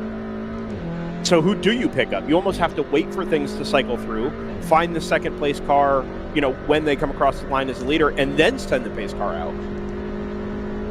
So it's not necessarily the fault of race control. It's just, like you mentioned, exacerbated by the fact that the start-finish line is so early on here that the leader, corner marshals and such, can't find the scored leader because the scored leader isn't actually out on track. Yep, absolutely. It's very frustrating because we had a fantastic start to the race with 18 very competitive, lucky GTO cars, and unfortunately that's all been split up now. But nothing we can really do about that. It's quirk of timing.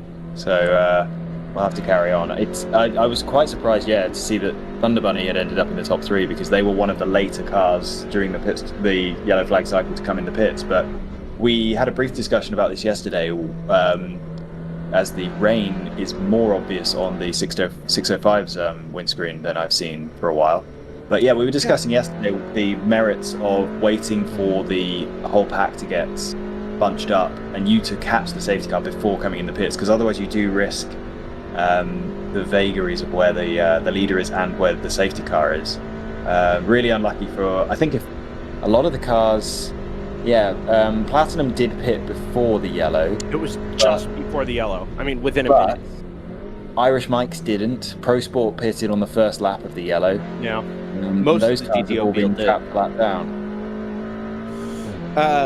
So the ruling from race control is that they actually pick up the next car on the road, not necessarily P2, right? So if the leader's in the pits, they will send the pace car and it'll pick up whoever. just the next car. Yeah, right. Rather than grabbing P2, which like we mentioned, there's every chance based on what the start finish here is here that the leader. That P2 is actually the leader by that point, depending on the margins. This early in the race, that happens to be the case, but that's not always true. Sorry, could you say that again? You mean if the leader's in the pits, they'll just pick up any? Yeah, they do it for worker safety. They just pick up the next car on the road and get the field under control. Just to neutralize, basically, they neutralize the field as soon as possible. Yeah. That definitely covers why we ended up with a random car getting picked up by the safety car. Yeah, indeed. Yeah, the rain appears to have picked up around turn 5 again. Yeah, it really only seems to be... What's happened? Oh, geez. Is that's a 701, who I think has gone up over the end of the curb at turn 5 there, or at least a divot in the road. We'll pick it up after it's or before it's happened. Yeah, good timing. I think it's just ripped the splitter off the front of that car. Gets the compression at the bottom of the hill there, onto the brakes, and the car just... Well, so that jolt it's hit so hard that it's actually disconnected the camera. It actually didn't. That's only on your end that it broke. I managed to see it. I was watching that camera on another another screen. It did. The camera did survive. Okay, it's then now. I'll pick that up then, and put it on replay. Do we think that was weather affected, or just a little error at the bottom of the hill there? Well, I think definitely. Yeah, you think it's weather affected? Well, there's no real reason to make that mistake there. Yeah, no, that's fair. The rain's a lot more consistent on people's windshields than it has been recently. 348 here. This is Rodney Earwood on board the Chattanooga Touringwagen. I think actually that car was it wasn't very far offline, but the driver decided to bail out to the inside of the corner and didn't realize quite how disastrous a decision that was going to end up being. It could be before you can see the driver clearly turn left. The car was not really very far offline. It was, but not to the 4 or 5 car widths that it ended up off the inside of the circuit.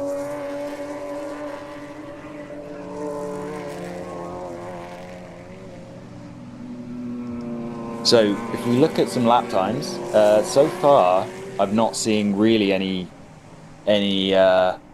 significant change to them caused by the rain. We've just had Platinum come across the line in a 1:35.6, which is competitive, to be honest, for a dry time. So while I think that mistake was weather affected, it doesn't actually. It was perhaps sort of a mental rain, weather affected.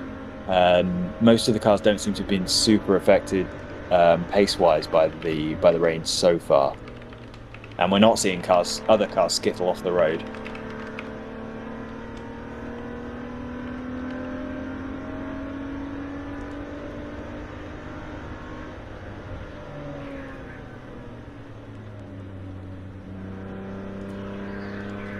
Lead margins out to 9.2 seconds from GTR back to Hammer, and Thunder Bunny is kind of holding their own there. In third, I would have expected, based on the pace we saw earlier from the ACI Motorsports number 7, that the 111 would have kind of been a sitting duck, but or a sitting bunny in this case, I guess. It's actually done well. It's 8.2 seconds from third to fourth, and then they're both pulling out up away from the 01 Hammer Motorsports Audi TCR. I'm going to keep an eye on certain cameras that I think are going to be trouble spots. I'm not necessarily following anything. We are in a little bit of a chaotic mode right now with the rain making things a little greasy, really at the worst possible time. It's interesting because as far as I can tell here on the front straightaway, it really isn't even sprinkling here. Well, you can see it sprinkling. There's just on the camera. I lie. I finally used the trees as a backdrop here, and it is definitely precipitating, like noticeably precipitating. Yeah, I mean it's not buckets, but it's definitely there. No, it is not Al Harrington. Although the GTR 99 car just set a 34.9, which is barely more than a second off of its fastest lap of the race. So the drivers are doing a great job of dealing with this. Yeah, no, it isn't settling the water. Yeah, you can tell there's no, the track isn't noticeably darker. I don't think it's. I just think it's greasy at this point, which is why we have any pace loss at all, to be honest. Did we note Stratus reset the fastest lap of the race, a 131.0? How long ago in terms of laps? Out of curiosity. 4 laps ago. 3 laps ago. Okay, yeah, so it's definitely not hugely affecting people. No, its last lap was a 35, which might as well have been traffic affected. You know, we don't have any way of knowing that. Yeah, I mean, the Stratus car did get away in the front of the. It was the second car on the restart and quickly dealt with the Charger. So it had probably the most clean air it's had all race. So that makes sense. And that was before the rain got to the point it's at now. So it makes sense that car was able to make a little bit of hay. Worth remembering, of course, these are DOT tires, so you're basically working with, I mean, I don't know what you want to call them in terms of comparison to a racing tire. In a way, they're cut slicks, so they should manage a little bit of moisture just fine.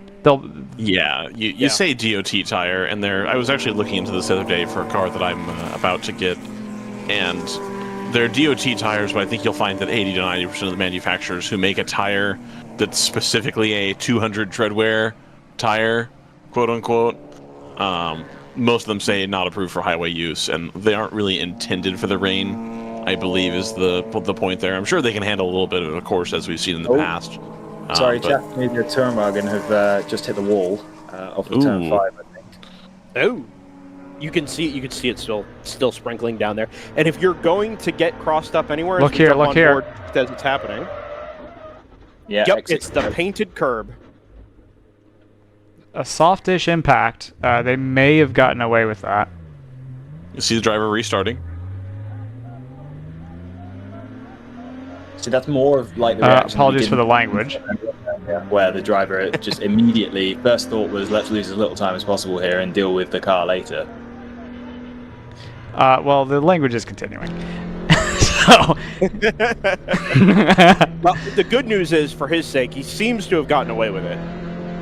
Right? Like, that car may not even have to make it to pit road. Look at the O2, even with a front-wheel drive car getting a little squirrely. So, that painted curb is the one, right? That curb is part of the racing line, but it is the one spot on track where you do really have to pay close attention to your line, because the car is still sort of loaded as you come up over that rise. And if you've got your tires on the curb as you're still accelerating, if that curb has any loss of traction at all, you know, because of water on top of the paint, it will snap the car around just like that.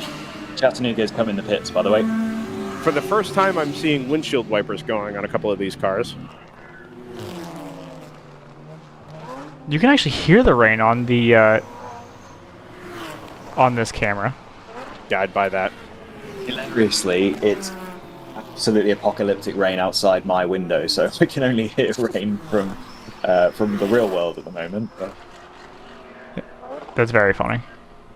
Oh, as the 01 runs wide through turn 10, gets a little bit of grass, and there's a Cayman that's just gone around it in 10A on the outside. I imagine that was for position. It's a 19 car, which I believe is Banzai. If my memory isn't completely failing me, it is Banzai, but that was not for position. Banzai is a lap behind, which is, again, this is one of the shames of the early part of this race, is the Banzai did not deserve to be a lap down, but they just happened to pit right before the yellow flag.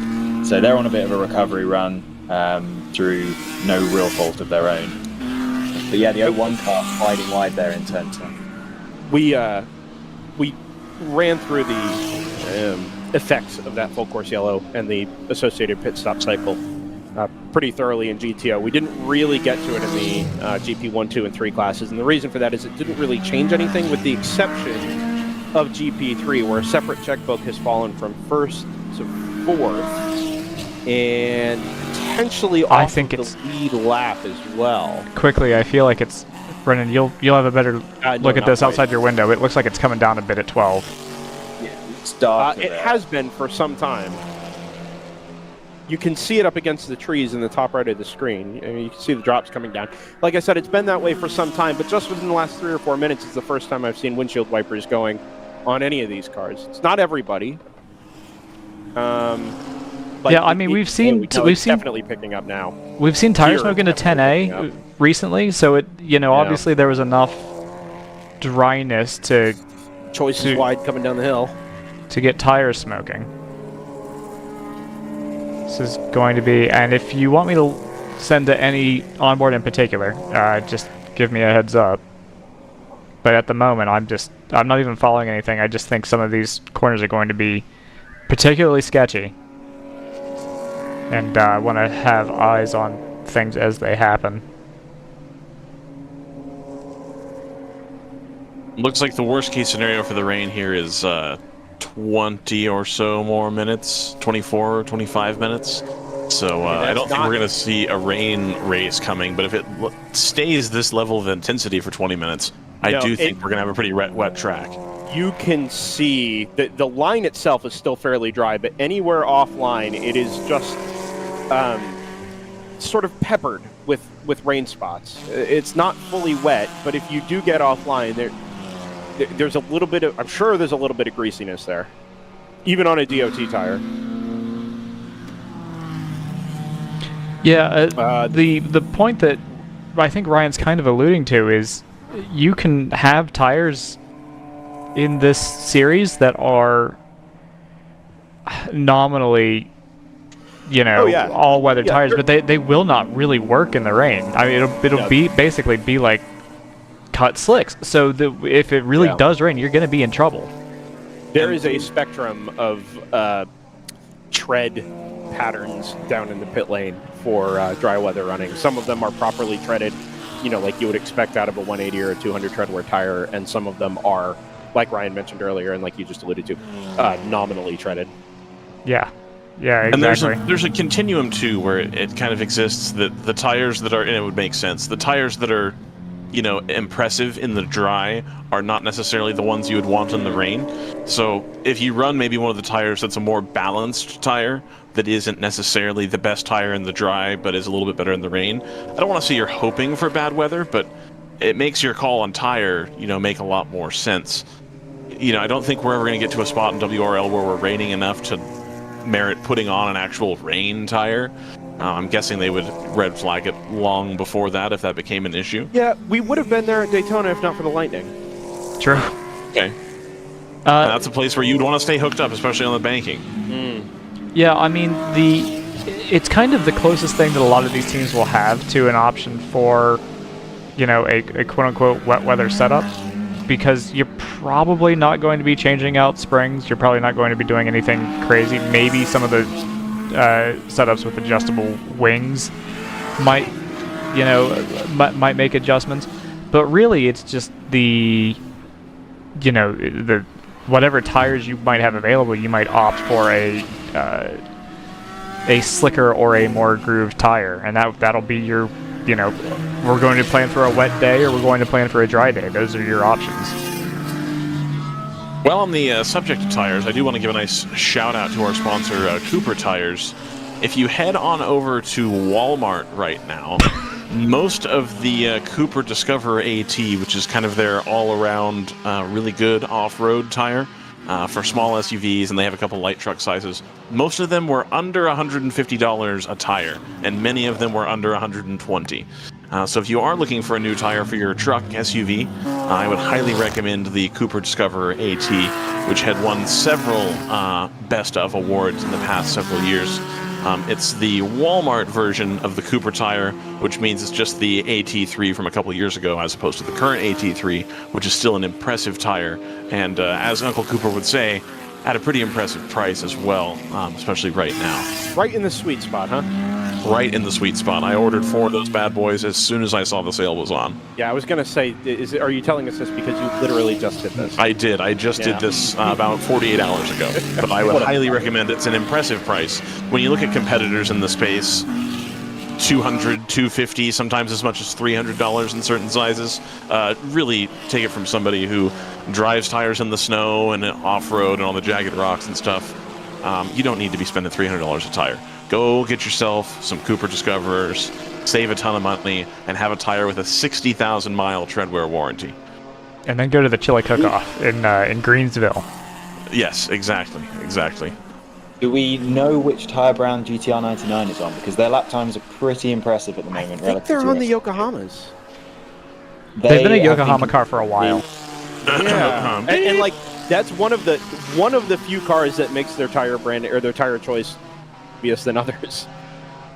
Yeah, But that margin's gone out to that point. The margin's out to 22 seconds.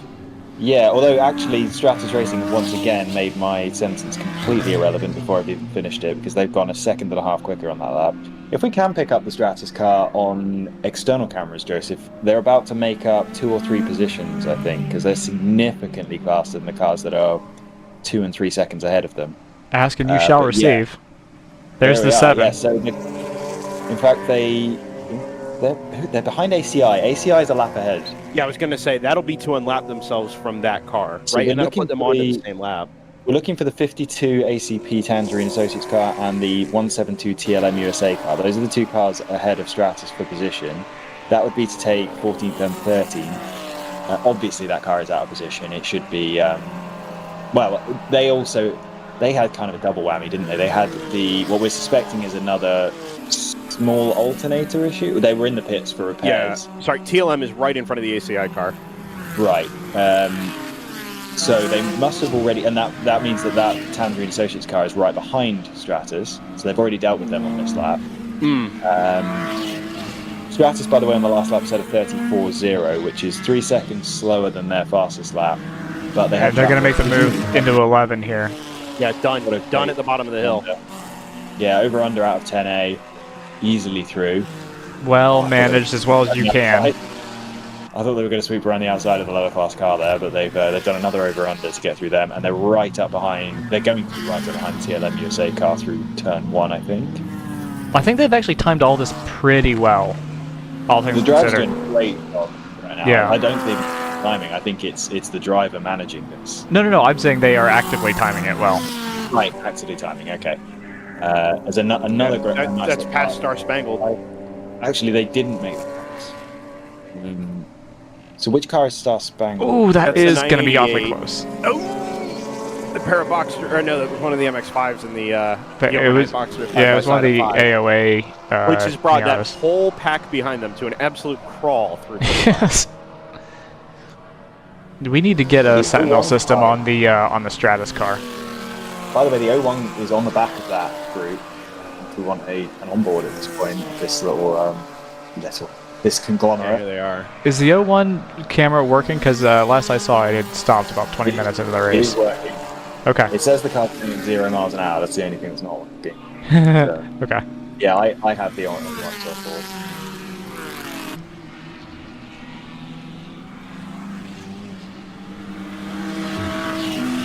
Automatic just picked up just under a second the last time around on that 0-1 Hammer Audi RS3. I would say that's hard to still about 7 seconds. I'd say that's because they're stuck on the back of this huge gaggle of Is this the cars. 99 in? No, it's the 522 again. That's the 522? Yeah, it's the choice car. So it was unpainted I in think that's Daytona. the Now they've got a scheme on it. I thought the 522 was orange. Had orange in it. That's not. This is the new car. does. They debuted the new car at Daytona. That is not the car that was in the gravel that you identified as the 522. That's not. It is. There's not a chance. Yeah. I really don't think so.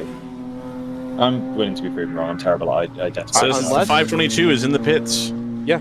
No, that's absolutely that Okay, car. so I don't think it was the 522 in the gravel then, but maybe I'm wrong. But According Yeah. to the race control log, turn 6, 522, 4 off, drivers left. Does the back of that car look completely different from the rest of their car? Yeah, Yes. the back is fully orange. The whole bumper is orange, and then the front wraps around to blue, sort of blue orange. What and on red. earth? All right. all right, Jason and I are on the same wavelength here because that did not look like the same car. I've been seeing it go by for about 10 hours in total this weekend, whereas you guys are just catching it trackside. It is definitely that car. Yeah, we tend to see it either from the front or from the behind, Yeah. the back, and it looks completely different from those two angles. Yeah. So, Yeah. sorry about that. And it does look a lot like the GTR 99 from the front, I think. Yeah, I thought the 99 was coming in. So Stratus Racing are up to 12th now, so they've made something like 3 positions in 1 lap there. Next car up is 4.7 seconds ahead, the Will to Win racing car. No, it isn't. They've just passed the Will to Win racing car. It's now half a second behind, so Stratus is up to 11th. Now 30 seconds behind Pro Sport, Aston Martin. So a little bit of a gap for them to close up now. But yeah, the Stratus car, last lap was 34.6, so they are comfortably the fastest car on the track. So that's really interesting because I was I would have made a point if the point hasn't already been proven of checking whether that car manages to hold its pace in this weather, because we have a question mark over that car's ability to keep heating the tires. I would have thought rain would make that worse. If anything, they seem even more competitive in these mixed conditions than they were in the full dry. So yeah, that car is making real headway, having had that double whammy of a slight delay for repairs just before the yellow, and then obviously that meant that they didn't get to go through the full pit stop cycle and get anywhere near coming back. Have we mentioned that the 181 is on the verge of losing a lap on the road to the race-leading GTR 99? Can you say that again? I said, have we mentioned that the 181 Platinum Porsche is on the verge of losing a lap on the road to the leading 99 GTR? That is curious. Yeah, the lap times even aren't substantially different at this point. Well, Platinum's picked up 0.3 last time around, but the margin is 132.7 from first back to seventh, which is the last car to lead lap. Yeah, Platinum were trapped a lap down though, were they not? Oh, so they've actually picked the lap up. I would say, yeah, they've done the opposite. Oh, interesting. Okay, yeah. I don't know if they ended up on the tail end of the lead lap or actually a lap down. I honestly don't remember. The 99 didn't lead the field back to green, so I didn't make a note at the time. I would guess that car ended up on the tail end of the lead lap on the restart. I know it wasn't right at the front of the queue, because right at the front of the queue were the Dodge Charger and the MPO1 from Stratus Racing. So, but I think, considering that they were in the lead, pitted, yellow flag came out, they would have stayed out. I imagine they were on the tail end of the lead lap at the green flag. So, in which case, actually, to be 134 down, they may have lost some time to the leader, and you might be right that they're about to get lapped. Can we? Because I think GTR 99 has been... It's come back the other way again. Like you mentioned, 134.4. They've lost another 2 seconds. I think GTR 99 has been consistently the second or third fastest car on the track. So I think Platinum probably are going to struggle to stay on the lead lap here. But this isn't... I think they've gone from being a minute 20 down to being a minute 35 down, rather than just flat out losing a lap. Handful of pit stops here. TC Klein, the number 93, is in. The number 14 Dodge late model is back in. The rain looked like it had let up at turn 12 here for a minute, and then it's picked back up again. Now, again, still not affecting traction, at least online, but it is noticeable. Whoa, Hammer 01 right up behind the 52, coming through the exit of turn 12. It's about as close as you can get to hitting without actually touching. Behind the 01 is the Automatic Racing Aston Martin, 1.6 seconds back. So, and they were a lot quicker, 3 seconds quicker on that previous lap. So that could be a position worth watching. So here comes the Platinum car through the right-hander at turn 12. GTR is just up at the top of the hill, under the bridge, as that 181 comes through the final corner. By the way, if anyone's speculating about how much the rain is affecting the cars, Stratus Racing did a 31.9 on that last lap, so within a second of the fastest lap of the race, despite the traffic condition. So I really don't think the rain is affecting these cars at all.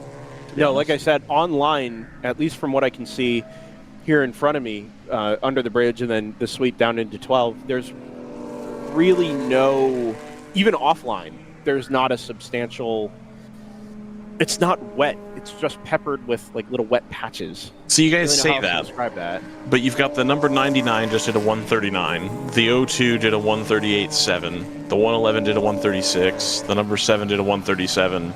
I'm seeing almost nobody in the 133-34 range. Everybody's doing a 36 or slower, except for the NPO1. Yeah, it's like the NPO1 is just like, it's perfectly fine conditions, and everybody else is kind of falling off a little bit, which is, I mean, great news for the race, because that means they might pull back their lap by the end of this this run.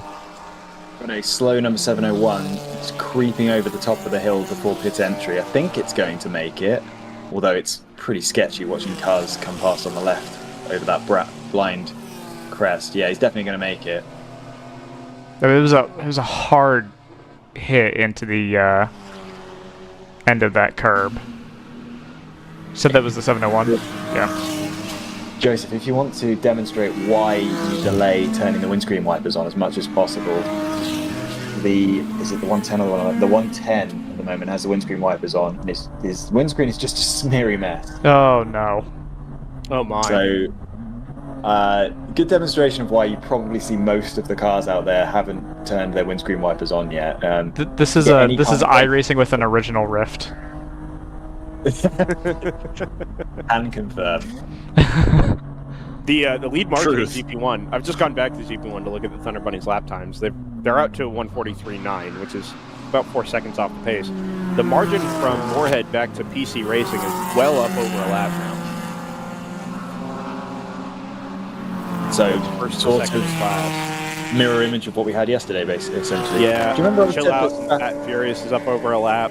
GP3's in there. 12.8 seconds between round 3 and AOA, and it's actually closed down about 2.5 on their last lap, number 52. Do you remember I said about 5 laps ago, maybe not even that long, that Stratus Racing were 35 seconds or so behind Pro Sport? They're now 12 seconds behind, and that's purely on Stratus. Their last lap was 32.9, so they were 6 seconds faster than Pro Sport. Okay, so they are 59 is 1 lap behind the leaders. They are 2 minutes 17 behind. They're going to be awfully close to getting on the tail end of the lead lap. Yeah, I don't know if you have a selection of cameras at the moment, Joseph. If you're following anything around. GTR and Platinum are still fairly close. They're actually within a second now as they come through the final corner onto the front straightaway. Additionally, Hammer and Automatic are within a second for 5th overall. Oh, way out wide. That's one of the AOA MX-5s. I think. Guys, bad news. Bad news. Oh! Oh, Is that a mechanical pull-off, or did something happen in the exit of 7? I didn't catch anything untoward happening. I think that's a mechanical. here we go again, unfortunately. So this will be interesting. If this goes full course yellow, we're only Yeah. 10 minutes away from deploying the safety car for the quiet hours. Yep, my thoughts exactly. I can tell you all of race control is staring at your camera selection there, Joseph. Up on their big screen in the corner of the room. I'm gonna switch to an onboard just to mess with them. It is worth noting again, the If you'd weather, like- it says the rain is meant to end in about 3 minutes. Oh, he's restarted. would He's like- restarted. So he is going. So it's a recycle my- and rolling again. I think we saw Citation have to do that at some point yesterday. Yeah, didn't up We at, saw them had to do it. We saw them have to do it earlier today, coming out of Yeah. 10B. at the drift course. If you want to go to an onboard, Joseph, with a good battle, Brendan just mentioned it. The O2 is right under the rear wing of the Pro Sport Aston Martin. Oh, I had the other Aston and Hammer at 909 right up behind the 01. Let's see It's if actually out the. 2.5 now. I was a just good want to point. see if the NPO1 takes to the pits here, and then we'll switch to onboards. Doesn't. It's just come by me at turn 12. Yeah. Okay. So much hard work now gone with that mechanical. By the way, in this shot here, you can finally see what I'm talking about with regards to the sort of offline. Again, it's not a dry line, but you see what I'm talking about. You see it. That's probably the most significant it's looked since the rain started. Close to half an hour ago, 40 minutes ago, it's been raining like this? Something like that. It looks like that's rubber more than anything to do It's with the not. rain. It's not. And these tires don't really roll enough marbles off of them to create that dramatic of a look. There are some marbles on the outside of 12, no question about it, but It's true. most of that discoloration is definitely moisture. I'll finish my point on this one, Joseph. I was totally wrong. I was looking at the wrong Aston and Audi battle. Oh well, in that case, Yeah, the O2 and whichever of the two Aston Martins are right in front of it there are on separate laps. The O1 has the automatic car behind it. We're obviously not going to see an awful lot from the onboard camera, unfortunately, of the O1. So that won't be the Pro Sport then in front of the O2. That'll be, sorry, the automatic. That will be the Pro Sport car. Pro Sport car is 10th, and the O2 is 2nd. yeah, So there's. those two are 1 apart. It's gonna be. Oh, that's an awful place to catch that car. It's going to be interesting to see if anybody makes any mad dashes for position with, practically speaking, 10 minutes to go until the field is neutralized. The only really aggressive defense I can see here, or aggression I can see here, is the 181 trying to stay on the lead lap relative to GTR. Now, GTR could choose to make a pit stop beforehand, because they would probably stay on the lead lap, and then they'd have a fuel advantage on everyone. Yeah, they've actually just pulled out another 2+ seconds on that 0-2 Hammer Audi. 36-second lead, so they've got plenty of time if they did want to do that, or they could trap more cars a lap down by staying out. I'm really curious. Remember too that when we go back to full course yellow after the Park for May period is over, he'll have the opportunity to make that stop and just cycle around to the back end of the lead lap unquestionably. Like, there's no risk there, unless they have a problem, of course. But all things being equal, they'd be able to make that stop, and with the field under full course yellow speed, be able to make that stop, come back out on the lead lap. So I have the Stratus car as the first car 2 laps down, and circulating 2 seconds quicker than GTR 99. I don't know how. Yeah, but if it has to stop either trackside or in the pits every hour. Yeah, well, let's assume they don't. At the moment, they're clearly the class of the field in terms of pace, and we know they have good fuel mileage, so it's quite good that they've got a bit of a handicap. Let's hope that they can get through the rest of the race without any more dramas, but as we see, a big lockup from the 01's onboard camera from the car ahead. But if that car is about to get itself back on the lead lap, if they can do that before the break, the stage break, then that would be really useful to them. If they can't quite do it, just like yesterday, they kept coming up just a few car lengths short, it seemed, of catching yellow flags correctly. Then that'll make their second section of the race much harder.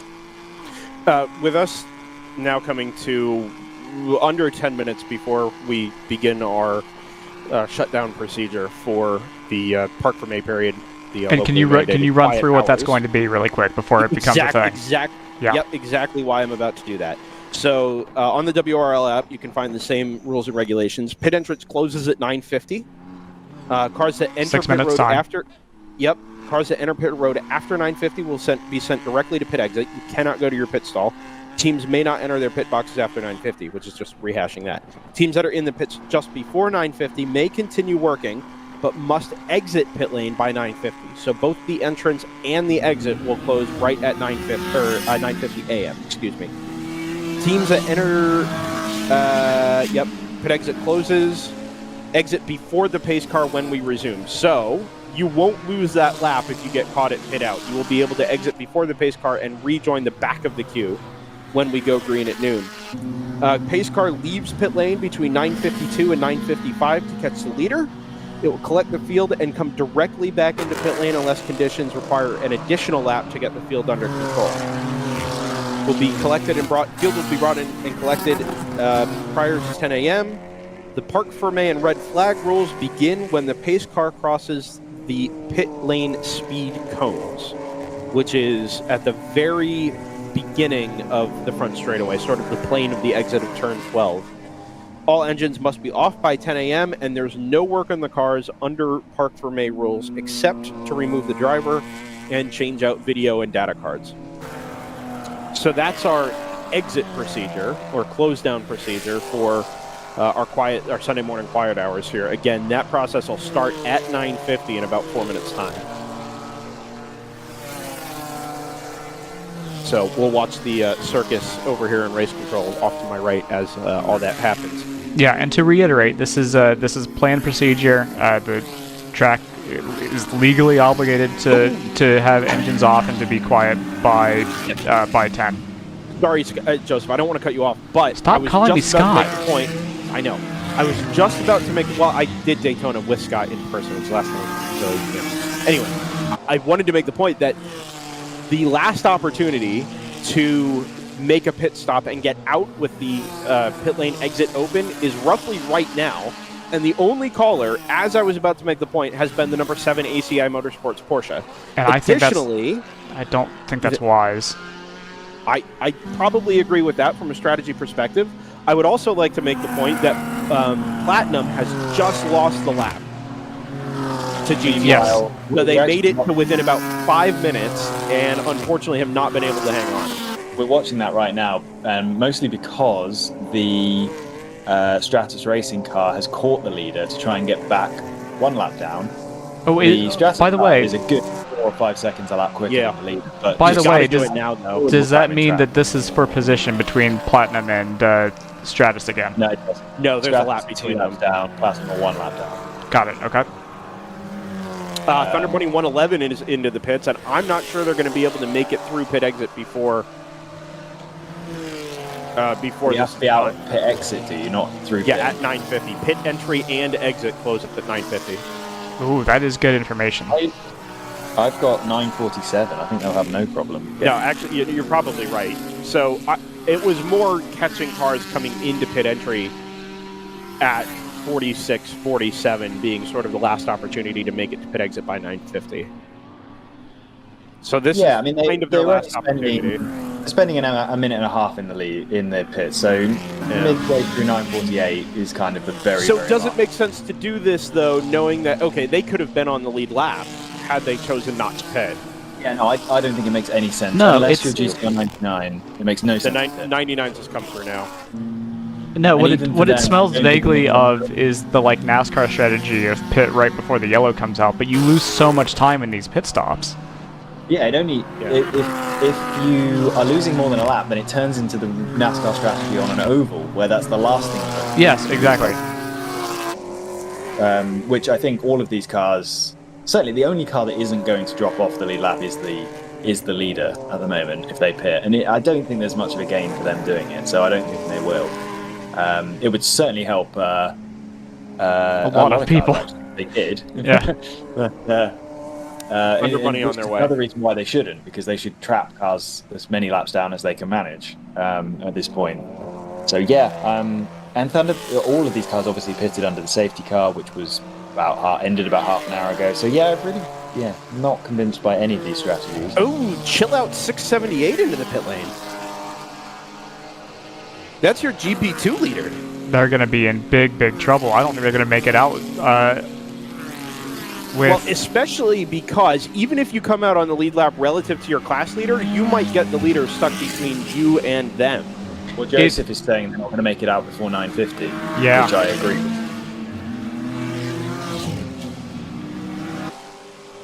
I think they're in big trouble of losing 10 minutes de facto, or 8 minutes de facto.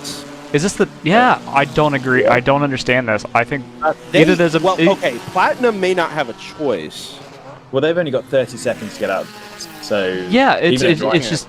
struggle to get out, so I'm not sure about what's going on there. Yeah, they've left it too late in this case. Because they're going to lose 5 minutes here. They did 34 on their first stint, so... It's fine if they need to pit. They should have done it a lap earlier. Yeah. Or 2. 366 TLM USA into the pit lane. Unless we have a misunderstanding of how pit exit closes.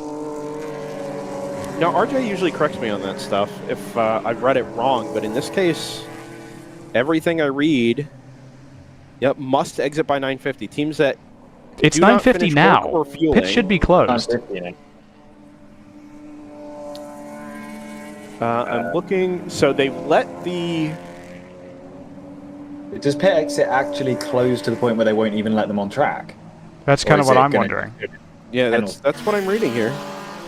Teams that enter the pits before 9:50 but do not finish work or fueling until after 9:50. Oh, but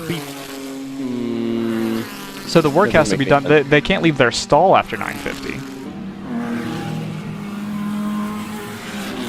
Do not finish work until after 9:50. Yeah, a little bit of ambiguity there. No, I think that's actually cut and dry. It means because you can't have people queuing up at the end of this quiet hour, or at the end of this running hour. So it's basically you have to be done with your work. You cannot be working on your car after 9:50, and therefore you also cannot send the car after 9:50. Right. So if you leave your stall before 9:50, you can go. But if if 951 hits, which it does now, and you're still in your pit stall, you can't leave the pit lane. I think that's right.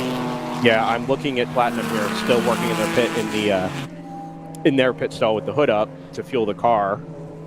366. All has just teams, been sent. all teams. Okay, park from A rules have been revised slightly for clarity. Yeah. So, But that's what I'm reading. yeah. By the way, those watching... let the Oh, yellow 366 flag. go. Oh, that is horrendous. For Stratus. Just about to say that Stratus were absolutely under the rear wing of the leader. Yep. The yellow flag comes out.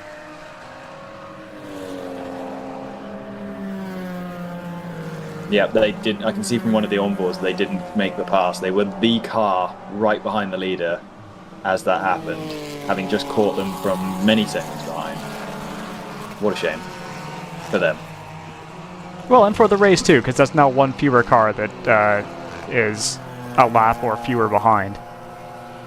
Well, they were going to be. They are now 2 laps down, and they were going to be 1 lap down. Yeah, a lap or fewer. Yeah. We've got 5 hours to make the rest of that up. There was but, an awful close. Sorry, I missed it. The 01 was awfully close to the 909. I don't know if they've made that pass or not. No, so there's going the other 01. way. The 909 was chasing the 01, and they're in that order as they come across start finish. Yes, but that had swapped. Just before, as Joe was talking on timing, they were the other way round. So that's obviously a back and forth race that's been going on. I was a bit too distracted watching the Stratus car trying to get their lap back. Platinum, by the way, has dropped 2 laps off the lead now. Yeah, they've so they're just left their pit stall and are coming up to pit out now. They are being held at pit out. So what I understand here is basically it wasn't so much that pit out closes at 9:50. It's that pit out closes when the pace car leaves the pit lane. By the way, do we know why this yellow flag's out? It's standard procedure. The shutdown. Yeah, it's the shutdown I for thought the that quiet was due hours. in like 9:56, or did I get that? Between 52 and 55. So I think Okay. the plan was to throw the yellow at 52, get the pace car out to pick up the leader by 55, and bring everybody straight into the pits on that first lap. I didn't realize it was quite that early. The safety car has picked up the lead. The local rule is that engines have to be off at 10 a.m., not just we stop racing at 10 a.m. Got it. Yeah. Yeah, the leader has been picked up this time, which is nice. Okay. Yep. Well, and that's part of the procedure with pit lane closing, right? There's no opportunity for confusion here, unless somebody makes that choice. But the rule is the obvious deterrent there. So are they going to release the Platinum car on the back of the train? Yes. Or are they So just gonna hold? the park from A rules, as I just read them a couple of minutes ago, were that the cars that are ahead of the safety car, when we go back to double yellow at noon, they will release the cars ahead of the safety car to catch the queue. Oh, so they're not going to release them now. They'll just let them be ahead of No, the safety at car. noon, they'll let the Platinum car go first, Yes. head out on track, and then release the safety car behind it. The Platinum car will catch the back of the queue. So they've lost 2 laps in the pits. They won't lose the extra lap. Yep, got it. I still think being held at the end of the pits there lost them another lap. I don't think it... Well, okay, so now that I understand the procedure a little bit better, the idea... I was under the impression pit exit closed at 9:50. It's actually pit exit closes when the safety car leaves the pit lane. So as long as the safety car leaves the pit lane and the leader is... you would have been held anyway as the leader is going by, because I don't think we release into the pack. But with the safety car having gone, they would have lost that lap anyway. The safety car picks up the leader, and they come around to the back of the Platinum 181. So I don't think it's lost them the extra lap, because they would have been held as the field was coming by under double yellow anyway. It's close. It's close either way, right? Either way, I'm not sure it was the right strategy call. I just think I understand that they needed to pit. I just think that maybe there was a misunderstanding. I do. Laps. They went 34 laps under green on their first stint. Unless the thought was, well, we're going to go to 68 under double yellow, and we're not going to make it back There's around. There's a part of me that thinks they thought they were going to pull a blinder and misunderstood the rules. Their pit stop took so long, though, that there was no way they weren't going to lose a lap or two. Maybe. Yeah, I mean, if they needed to do it, then if they needed to do it because they had an issue, then fair enough. You can't really avoid that. I just don't think it was the right strategy call. They had just hung on to, being there on the lead lap, and now they've fallen behind Stratus. They actually didn't, but they had lost the lead lap before they pitted. Oh, right, just before they pitted, right? But that doesn't really change the fact that they then lost another lap by pitting, which they didn't need to. Yeah, so our field, as we come up to the conclusion of our second hour of racing and the beginning of our Park for May quiet hours here. We've got a hammer 2-3 out of nowhere. It is, yeah. The 0-2 leads, it's 99 leading the 0-2, which is itself ahead of the 0-1. The 909 automatic car has, they were right up behind the 0-1 Hammer Audi anyway, but instead of being a fight for 5th or 6th, it's now a fight for 3rd. That's because of the pit stops from both Thunder Bunny and Platinum. Obviously, 5th, so we've got all 3 Audi TCRs in the top 5. And obviously, we all knew that this was going to happen, including GTR 99, but that's evaporated a 30-second lead that they had over the 01. Correct. Yep. Well, so where is the 0-2? Has the 0-2 come through? I don't think it has yet. There it is. So there's probably 20 cars, 25 cars between the 99 and the 0-2. And remember, this will be the exact lineup when we head back out on track. Now, you'll be able to come into the pits after the double yellow, we release cars. But in any case, this is the way the lineup will look, which suggests to me that maybe the move for Hammer will be to pit as soon as they go back to double yellow, because they're halfway down the queue anyway.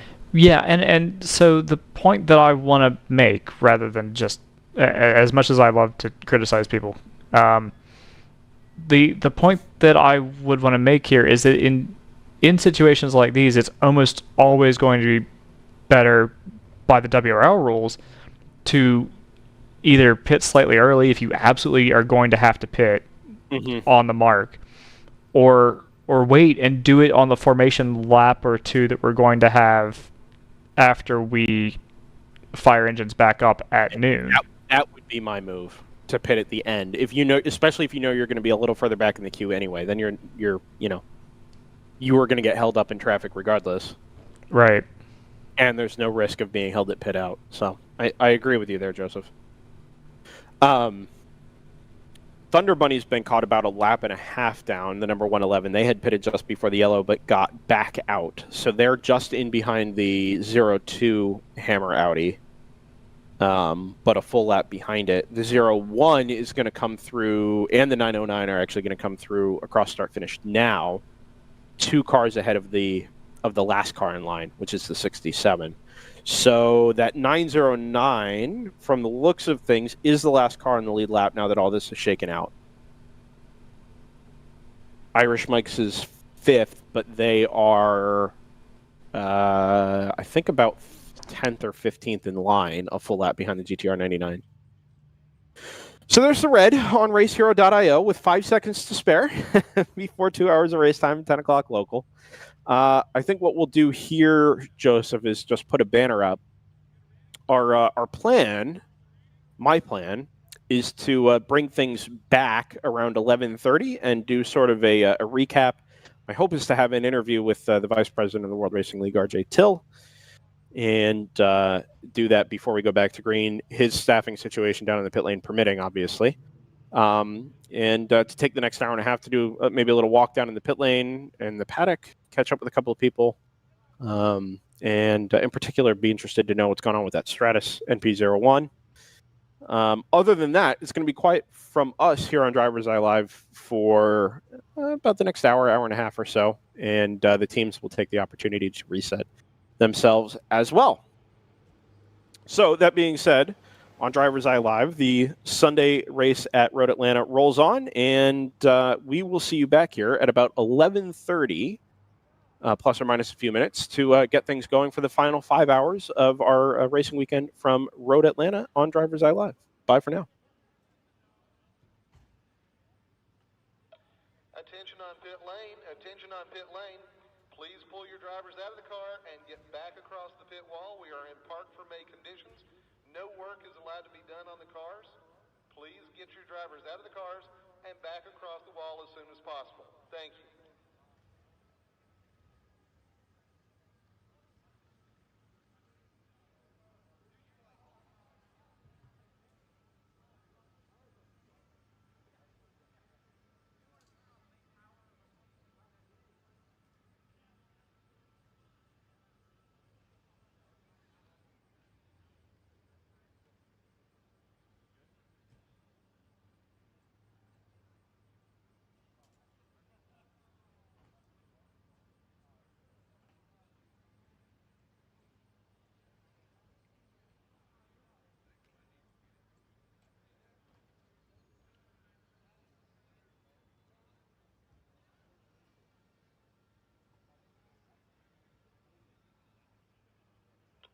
Attention on pit lane, attention on pit lane. As soon as the driver is out of the car, please exit pit lane.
Attention in the pit, attention in the paddock.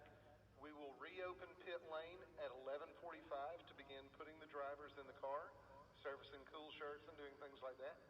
No work may be done on the car outside of driver comfort, camera, and installing the driver.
our locally mandated quiet hours here at Road Atlanta.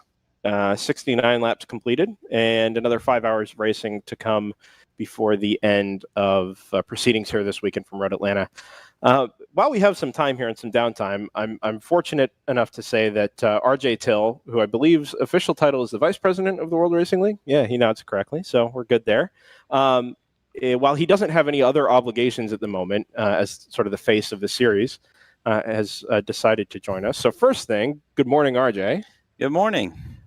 Thanks for coming up here and spending a little bit of time with us. Finally, first time this season we've heard your voice on the airwaves, so happy to finally have the chance to talk to you. We're just talking off air a little bit about the 24 Hours of Sebring. We've got the schedule pulled up here, and having run through a bucket list of racetracks in the first part of the season, we're sitting here at Road Atlanta. We're going to VIR later in the season. The U.S. Endurance Championship, of course, has kind of been the historical Blue Ribbon event of the World Racing League.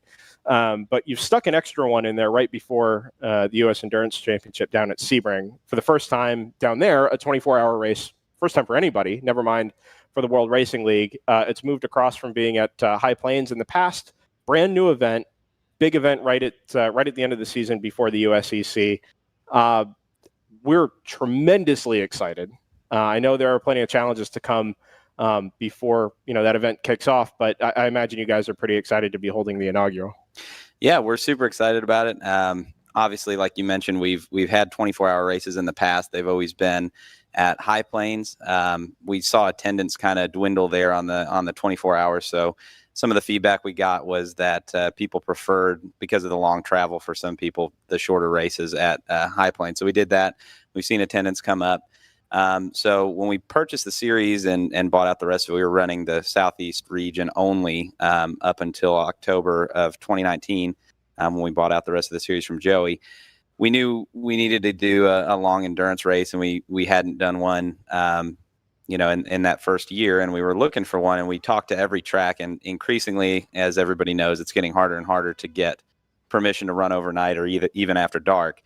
Because of sound regulations. So we kind of asked everybody, and we talked to Sebring before. We'd run a 12-hour there, and, they had just been purchased by NASCAR. And when we talked to them there, they were like, well, look, there used to be this handshake agreement with the county, but, that agreement hasn't been brought back up. And that's why they had never done a 24 there. So we were immediately like, hey, go ahead, and we want to do it. We want to be the first. And we got the go-ahead from them, and even with Creventic coming online, they respected that, and we get to be the first. So it'll be pretty neat. We're very excited about it. It's going to be, like you mentioned, a couple challenges for us in the staffing department, where we've been working all year, actually adding more people into the fold, and new stewards and pit marshals and all that stuff, just to kind of get everybody ready and online and up to speed before we get there and try to go for 24 hours.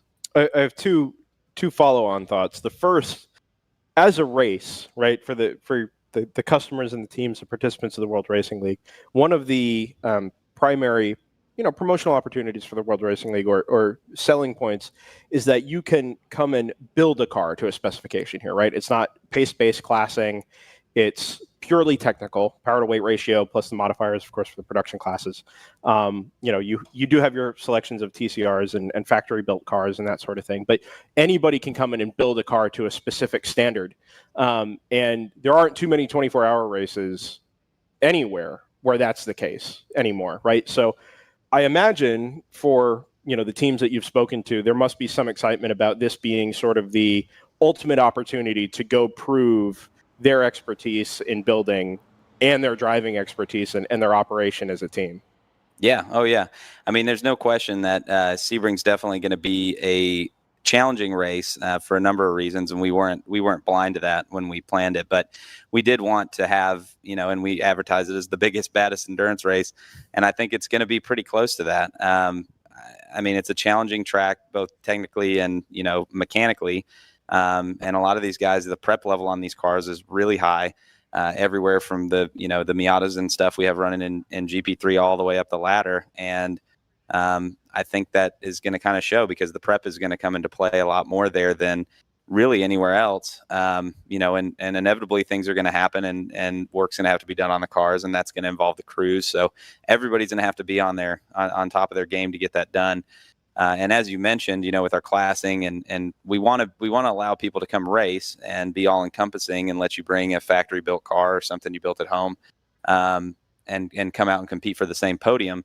And that's one of my favorite things about the series is, we have people building now V8 Miatas and stuff like that to run in GTO. And I absolutely love it. And I want to see those cars competing at a high level against these factory built cars and some of these teams that have come out of IMSA, because that's what really excites me is just seeing the range of cars and all them, performing and making the teams and the drivers speak for themselves instead of, just a car. And that's why the equalization of everything and the rules enforcement and all that stuff is so important to us, because if we are not guaranteeing that we're getting a good result, why are we out here doing it? So that being said, I think, going into Sebring, I've had interest from guys in Canada. I've had interest from guys in France. In Italy, and they're wanting to know when registration opens because they want to schedule their boat. So I don't know that they're going to make it, but South America, I've had a ton of interest in this race beyond what I expected. I'd imagine some of those teams probably might want to run because there's some crossover with some of these Creventic teams. Sure, we have some teams that'll be running with us, and then also in the Creventic the next weekend. But we're really excited about it, and we wanted to. This was one that we wanted to announce and kind of wow everybody with and shock them and say, "Phew, I got to do that one." And I'm hoping that's what we get. For our money, 24-hour races are our bread and butter. We love that stuff, and to be a part of that later in the season, we're really, really looking forward to it. The second point I wanted to bring up about Sebring, you had kind of already mentioned, you're using a good portion of this season to build up your staffing, build up your, what you have over in race control, and to improve, communication standards and smooth everything out before you get to a big 24-hour, continuous race here in the fall. You and I could have had a conversation 3 or 4 years ago about race control operations and what the state of the series, and it would be a totally different conversation to the one we're having now. Even within this season, I know you guys have done a fantastic job improving, the standard of communication, rules enforcement, that sort of thing. As time goes on, you talk a little bit about the work that you guys have done as a series and an organization to make the experience for the teams, the competitors, and the drivers that much better. Well, I think what's really important and cool with the group that we have is, we've all done almost everything from Champ Car to Lemons to IMSA and, everything in between. And we, our sister business still campaigns cars in IMSA. So we've tried to take a lot of the elements that we see at the higher level, at the professional level, make them a little more user-friendly, and then implement them in a way that is, implement the things that add value and benefit to the teams and the customers, if you will, without overcomplicating it and just putting up too much red tape, because we see that there too. So we've kind of just tried to take all the experience that we've had in these different series, because all of them do some things good, and we've kind of taken our interpretation of what those good things are and tried to implement them. And when we always try to find 1 or 2 things every race that we can make better, we've had our live race control log where you can go in and see, anything that's under investigation, penalties, all that stuff, hold us accountable. And then, so the teams can see kind of the work that's going into all this, because, we do stay busy, and every time we get a report of anything, we investigate it. And again, I think that's really important. And that's one of the reasons, at least that I'm hearing, why people want to come race with us, is they feel like they can come out here, because it doesn't matter what kind of car you're bringing out here. You want it to go home in the state that it arrived. And that's where enforcing the penalties and enforcing contact and keeping up with the driver records, and not being afraid to place somebody on probation if they're violating.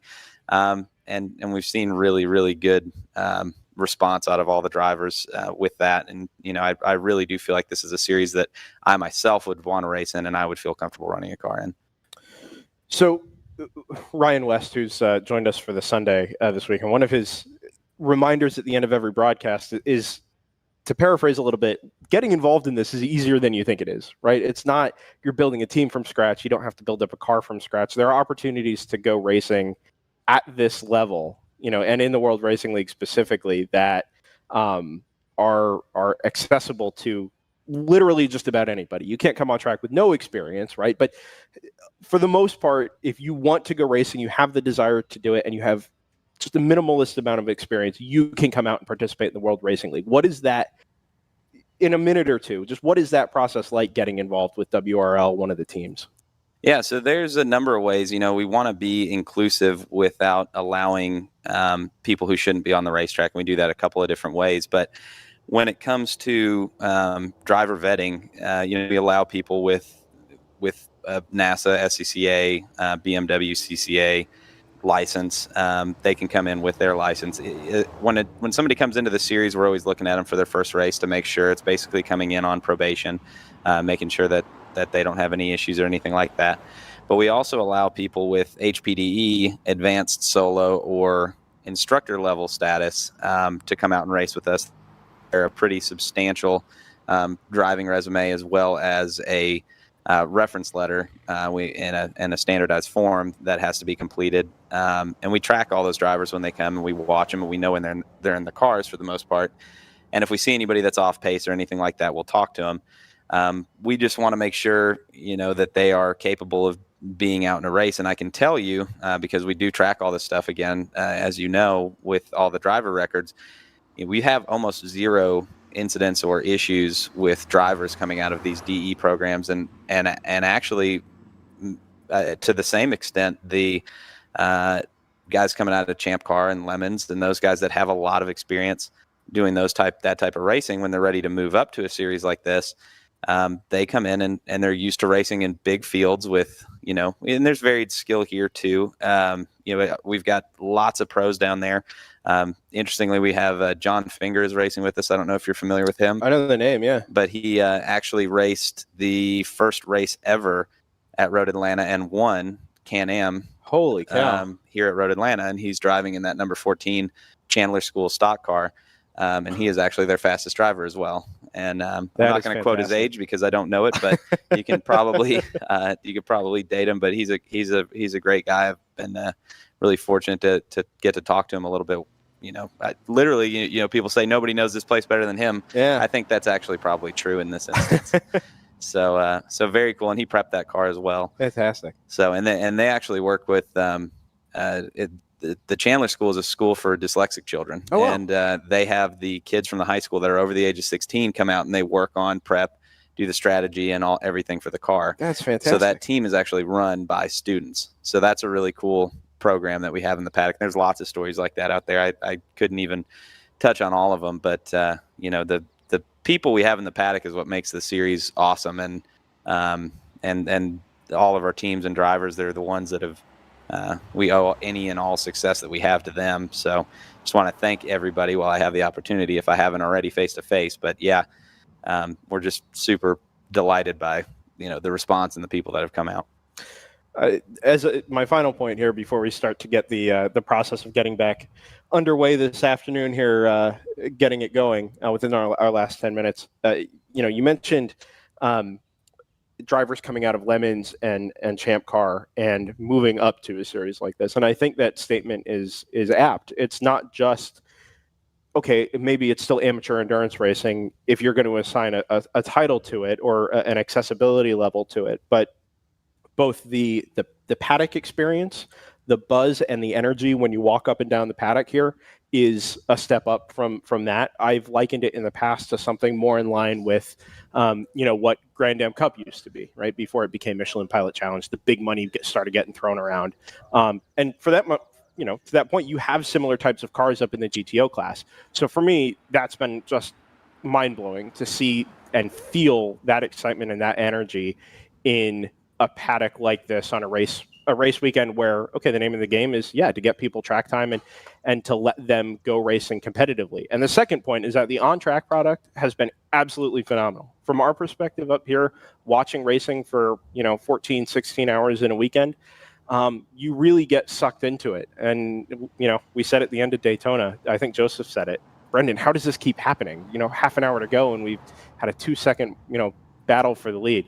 It's just been awesome, and I can't assign credit anywhere other than to you, your staff, your team, and the teams and competitors that spend their money and take time to come be at the track and support the World Racing League as an organization. So all credit to you and your team for what you guys have built and continue to build here. We're enjoying the heck out of it.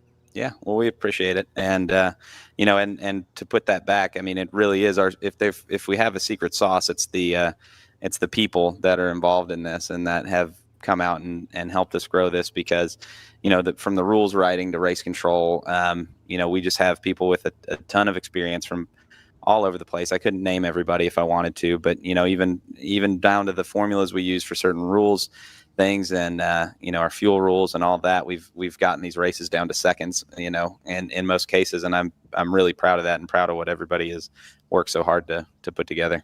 Like I said, man, this is real racing, and having the opportunity to be up here and be a part of it is a real privilege for us as well. So thank you for allowing us to do this. Thank you for coming and spending some time with us, and for all the time and energy and passion you sink into organizing and sort of being the face of the World Racing League. So thanks for that. And, we'll let you get back to doing what you got to do next door and getting us set for the last 5 hours here. All right. Yeah. And thank you to you guys. And if you don't know it already, you guys are doing a fantastic job. We love having you guys covering it. And the feedback we get is phenomenal. And there's just a lot of people that love to watch this stuff. And I go home and I watch it every single time because it's a completely different perspective. So, all right. Well, thank you guys, and we'll get back to racing. For sure. Thanks RJ. We appreciate it. Yep. And I'll let Ryan and Joseph cover here for a minute. And then as we get things back underway, we'll expect a roll off at noon Eastern for 5 more hours of racing from Road Atlanta. All right, Joseph. So I want to talk about our Cooper Tire keys to the race. Can you go ahead and cue the graphic for me? Yeah, sure. Let me just get that. I don't have that. Yeah, you don't have that. That's okay. I don't have that either. So anyway, that little 2-hour sprint session that we had going on earlier, that was pretty exciting, don't you think? I thought it was great. Not a ton of attrition off the back of that, which was good to see. Unfortunate moments for a few cars. Obviously, we I think we in part pick on the 59 a bit because it's so distinctive. It's so easy to spot on track. Right. And it's such a different car. They were just talking about Brendan and RJ talking about that. The performance windows that we're trying to get everybody to fit into, and some cars fit into that a little more obviously than others, we'll say. Right. And so it's really interesting when conditions become inclement. Certain cars fall off. Certain cars really rise to the fore. I don't think we're going to see any weather for the last 5 hours of this, and it's going to be a cool track. It's going to be a cloudy day for the rest of this run. So it'll be really interesting to see. It'd be really interesting to see where pace advantages lie, and if the cars that have those pace advantages are able to keep all the pistons moving. Yeah, I agree. I think, we've got, 5 hours left to go. So a little bit shorter race here to the end. I think there were some people that took some opportunities to take fuel and stuff before the end of the first section of the race. So we're going to see how that plays out. I think we still have the 99 is going to lead us off, right? That should be right. Okay. One of the points of discussion that we were going to have is who's going to take to the pits before we go green. Yeah, we got that going on, and then we've also got, really unfortunately timed yellow for a lot of people. I think we split the top half of the GTO field right in half, and we'll have to see how that goes as well. I think there's some of those people who are a lap down or perhaps may take a little bit different strategy just to try to get back on the lead lap. If they can get back to the lead lap, there's always the chance of having a caution come through. We've got 5 hours to go.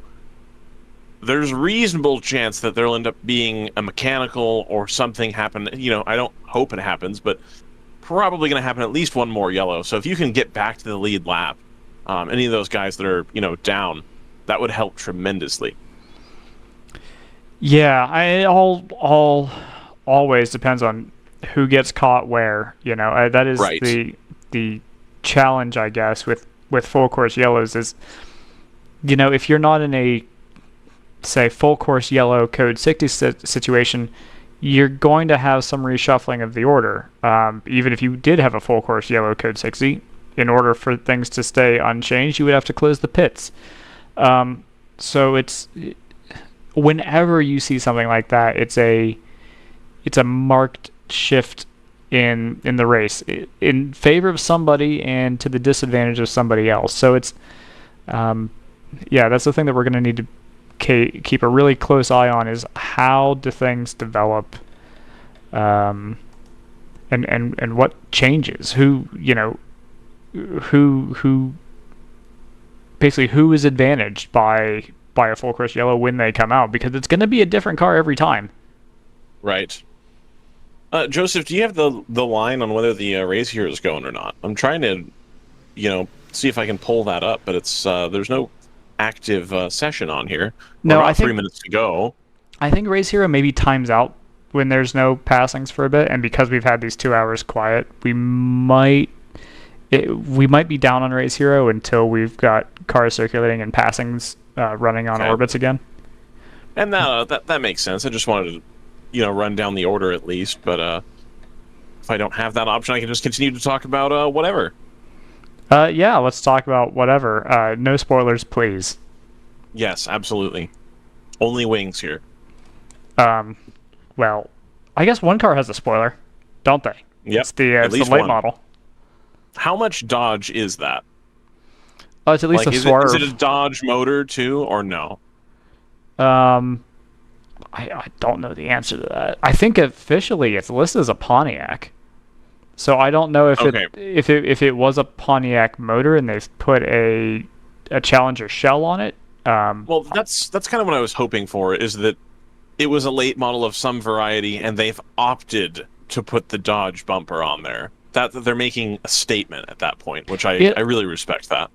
Honestly, I'm sorry to say this, but when I see it on somebody else's onboard, the taillights actually remind me, in my mind, it's like a late model version of like a Dodge Stratus, which would be, in my opinion, would be cooler. Yeah, I think I could agree with that. Maybe a little bit more recent front bumper. Well, I think did they not run a Dodge Stratus that had that variety of bumper on there? Maybe it is a Stratus. Maybe it's not a Challenger then. Does it say Challenger on it? I haven't gotten enough of it to see one way or the other, Joseph, if I'm being completely honest. Okay. So here we're looking at the tail end of the 99 here. Yeah, so that is going to be our leader. I'm going to stay on this. Engines will fire in about a minute and a half. Yeah. What do yeah. I'm happy to see that the 99, that they're getting to grips with that newer car, because I reckon it has better pace than their older car, and I do miss the old car. I would love to know what the different challenges are in terms of when things go wrong on that. Is it harder to repair? Is it more expensive to repair? I mean, the parts on the old M3, I'm guessing that after a certain point they start getting more expensive because they're in shorter supply. Fortunately for that age of BMW, the part supply is there. There's quite a few aftermarket suppliers. You've got your Turners and your ECS Tuning and your Bimmer World and all that. So a lot of those parts you can get aftermarket. It's not exactly. It's not Turner. It's Tacos. Tacos. Yep, you're right. Anyway, so there's plenty of aftermarket parts out there. I think it would be more expensive maybe to replace parts on a factory race car, and then there's less you can do to change it, I guess. So if you decide you want a different, I don't know, upper wishbone, but there's a bunch of them out there, and you can kind of cycle through and pick what you want. Whereas I imagine this GT4 car, there's not a whole lot of other options. I'm guessing you're given what you're given, and you take that. Sure, unless you're right. I was about to say, I wonder if there's an advantage on based on the fact that obviously we're not running to any sort of homologation here, other than making sure that your dyno sheet doesn't change. So I do kind of wonder. I believe that's a signal to start engine, so we should be rolling here soon. Lights on. Yeah, we've got. Yeah, there it is. Just refired the cars. Yep. I'm surprised at this point, and this is going to be a little bit of a call out. I'm surprised BMW doesn't have a presence at these WRL events, given the number of cars they have there. Now, on the other hand, it seems like these BMW teams are well stocked as it sits, that they're usually able to get stuff repaired if they need to. But would it not be simple for BMW to send a hauler down full of parts and, try to activate around the series? I feel like that'd be nice. To your point, Ryan, I can't speak to BMW, but there is another well-respected German manufacturer that will have their customer racing trailer, parts truck, etc., at the 24 Hours of Sebring. And I believe the manufacturer you're referring to, I think they place their customer racing, I don't want to say in higher regard, but I think they have a business built up around that. That's true. That serves, kind of the third-party teams, if you will, a little bit easier. So maybe it's a logistical issue that BMW of North America doesn't just have spare haulers to be throwing all over the place. And, I understand that, too. But I'm a big fan, given the background that I have, of when things are actually activated. That if you have a product or you have a sponsorship or whatever that's featuring really heavily in this thing, that you should be using that thing as much as possible and trying to get all the pull-through you can possibly get. So, for example, Cooper Tires. They bring their truck to every race. They've got their stickers on the side of a bunch of cars. They've got their tires on a bunch of cars. And I think they do a good job of that. And I appreciate it when businesses do that. And I would hope that listeners and people in the paddock, etc., would take note of the people who do that and then give them some of your business, because they're the ones who ultimately are what helps us continue to be able to do the fun thing we all enjoy doing. If we don't benefit the people who are putting in the money or the research to provide good cars, if that stuff starts to go away, then we all have a lot less fun. Does that make sense? Perfect sense. And to these manufacturers, as the 181 Porsche leaves or comes past start finish at full tilt to join the back of the queue, it's actually done a full lap in less than the amount of time it's taken for the queue to leave the pit lane. So that's very interesting. He will join at the back. Anyway, I want to make a quick point. Yep. A point of note here, which is what was that going to be? Oh no! Good start. Panic. Yeah. I'll make this point in the meantime, and we can wrap up our discussion. Sorry. Get back. Go ahead. Yep. Yeah, because I will forget again. The difference between now and the initial start of the race, we're back to everybody being on cold everything, but the classes are not split up. GTO is mixed in with GP 1, 2, and 3. So this is going to be a dangerous, sort of tenuous moment when this race starts back up. To an extent, and remember, we're going to have a pit stop cycle to play out within about 15 or 20 minutes of us going back to green here. So we'll keep an eye on the pit entry now that we're finishing the first of our 2 pace laps. The last point I'll make on our discussion about WRL, customer support, that sort of thing. To a number of these manufacturers, these series are a platform, right? It's a platform to promote their brand, to promote their customer racing support, to promote all kinds of things that hold their brand in a positive light, and eventually to make money. That's obviously a concern for them as well, as the 59 Stratus NP01 enters the pit lane. Lots of takers. Yep, we'll come through those. This is the last bit I'll say on this is just that I think the World Racing League is growing to a point that it is providing that opportunity. And Sebring in particular, yes, it's a mechanically difficult race, and yes, the manufacturers will have an interest in the results of that race, and sending representatives there to make things better for their customers is, of course, in their best interest. But that's not something we're used to seeing in amateur motorsports and accessible levels of motorsport. And I think it's an exciting time to see that level of involvement from, the corporate side and the promotional side for these manufacturers as well as for the customers. So fair play to everybody there. Pit takers now include the NP01, the Thunder Bunny 110, Hitman 34, Star Spangled is in, the 909 and the 01 are in. And remember, this was a battle for position up to, right up to the double yellow at 9:55. So this will actually be a positional battle in the pit lane between the Automatic Racing Aston Martin and the number 01 Hammer Motorsports Audi RS3. We dropped in on a little conversation with Tim Myers during the break, and he was very engrossed in a discussion about strategy and relative strategies between the top 6, top 8 cars. And I chose not to interrupt, but they are acutely aware of what the end of this race is going to hold, both for them and for everybody else. The 01 is moving, the 909 is not, and it's not just that the 01 has held this position. He's got more than a handful of cars between them now as well. The Chattanooga car's gone through, the Hitman car's pulled out ahead, so he'll have actually some a little bit of help in defending that position when we go back to green here at the end of this lap. And you see it on well, not on replay, I guess, on delay here. I think this is, okay, maybe not. I thought there were dramas for the class leader round 3605, but I think that was just a routine little check. It was. They were the first car into the pit lane. They were right up behind the... I think they actually led the NP01 in. They were right in behind the 99 GTR BMW. We haven't really mentioned this regarding the 99 GTR. This is really the first time that N4 has showed, let's say, since they introduced it, in favor of the M3.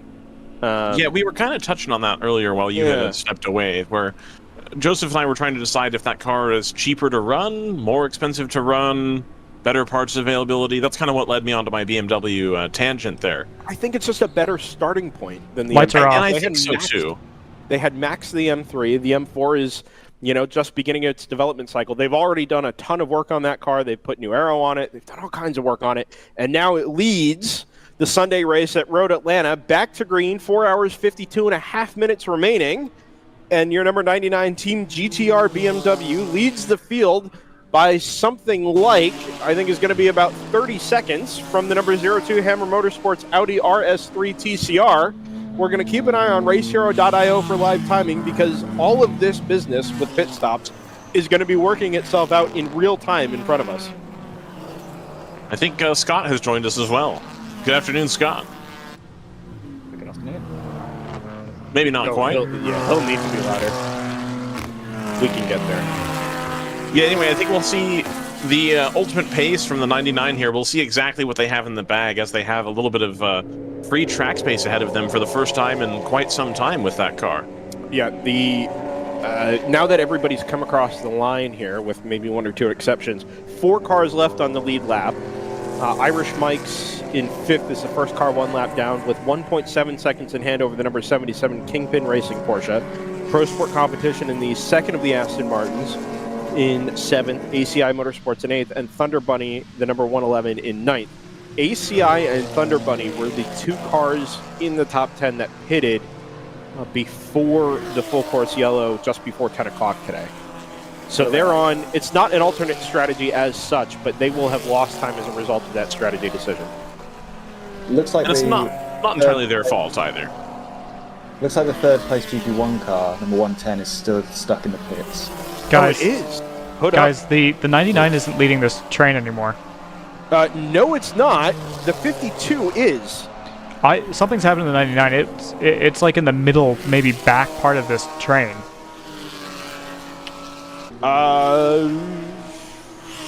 Have you seen it come by a camera? Yeah, I came by the turn 7-8 camera very late. Well, your point not that long ago, Joseph, was everybody is back to cold everything. Hammer Motorsports has taken the lead. Yep. Oh, it's into the pits now. So The curse of the commentator, there it is.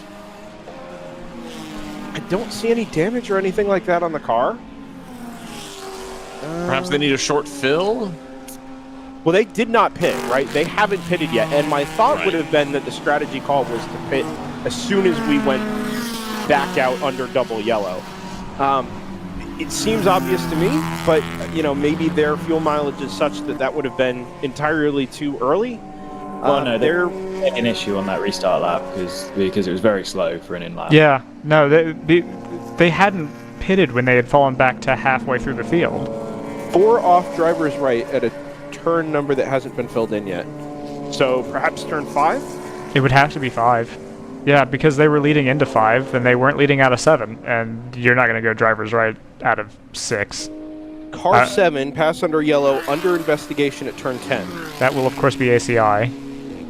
Is it possible the 99 was the car that went off?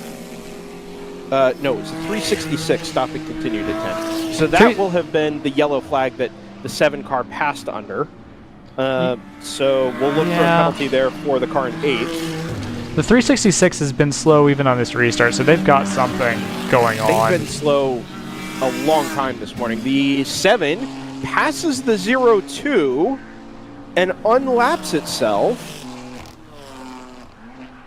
only just. So obviously with the penalty coming, we assume a penalty coming.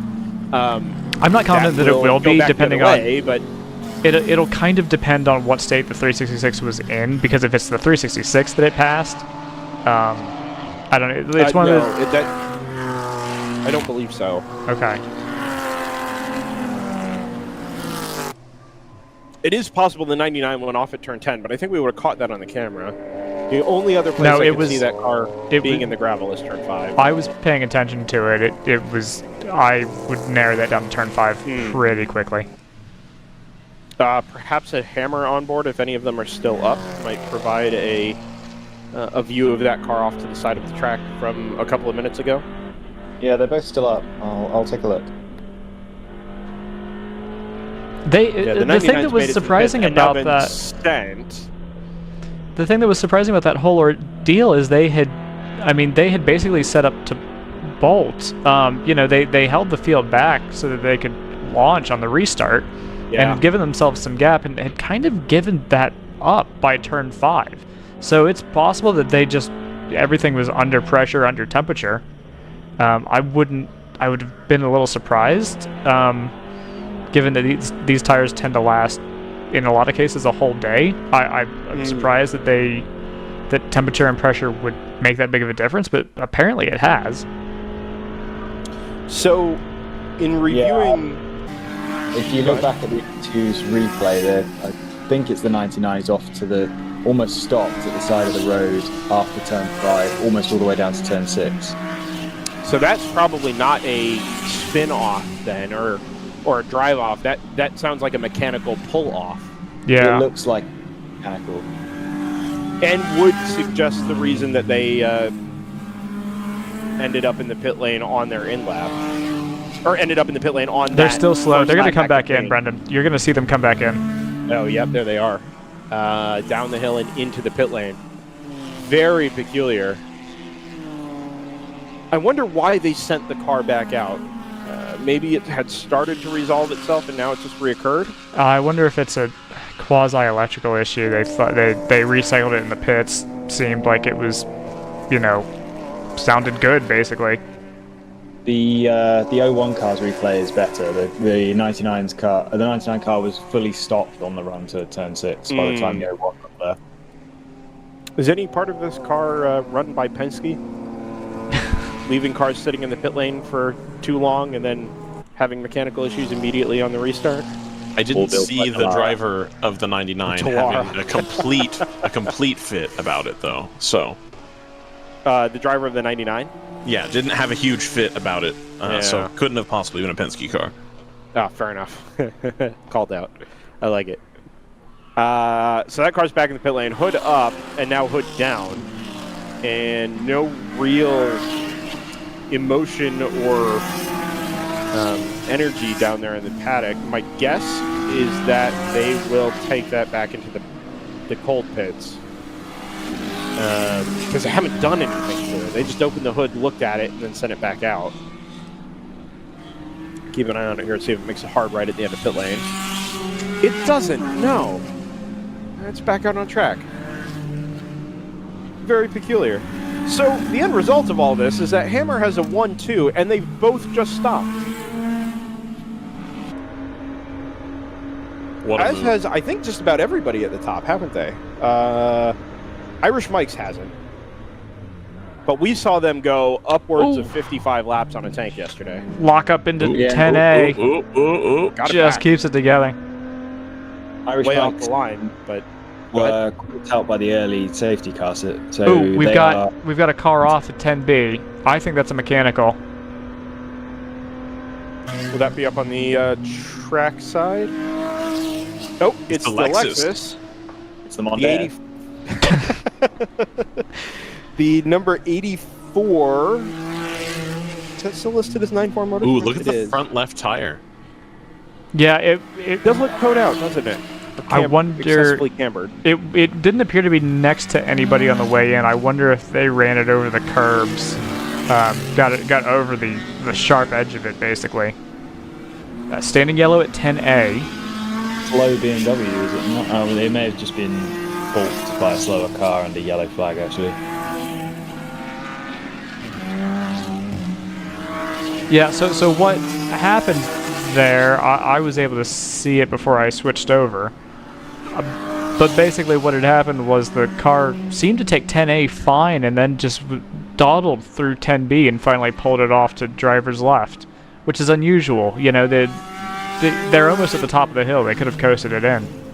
No, it's possible maybe that they were able to get the car through the left-hander with that left front unloaded, and then as they turned the car to the right, it just sort of ground itself off the track, and now it's sort of stuck in the wet grass at the top of the hill.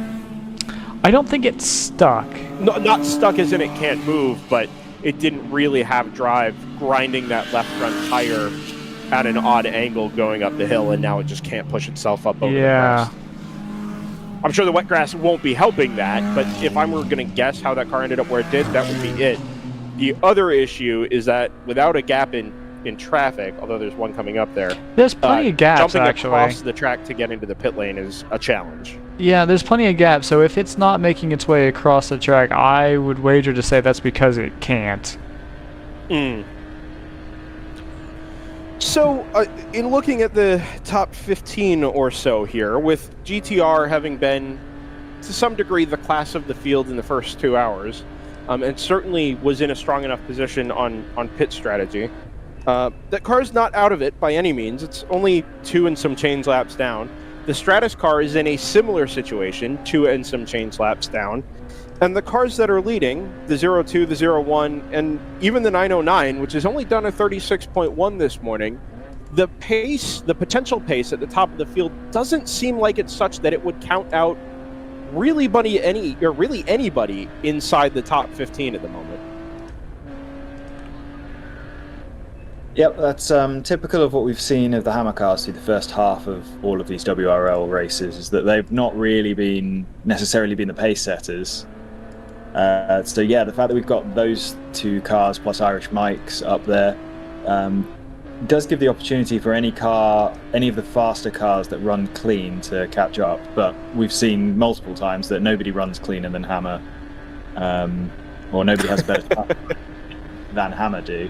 So yeah, it's going to require some pretty a good run from one of the cars further down the top 10. But there's plenty of them, so let's hope that we can get some of them making a challenge through the... Oh, 77 Kingpin is pulling slowly to driver's right, exiting turn 12 down the front straightaway.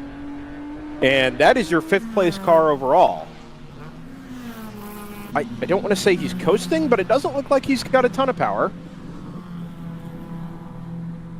No, Yeah, he's that's definitely coasting. That's a problem. He will not make it to the crest of turn 2. Ooh. Is that Kingpin, did you say? It is, yeah. It's weird. It made it And through the yellow turn 12. comes out. It made it through turn 12. That's a And local. stopped. It's a local yellow.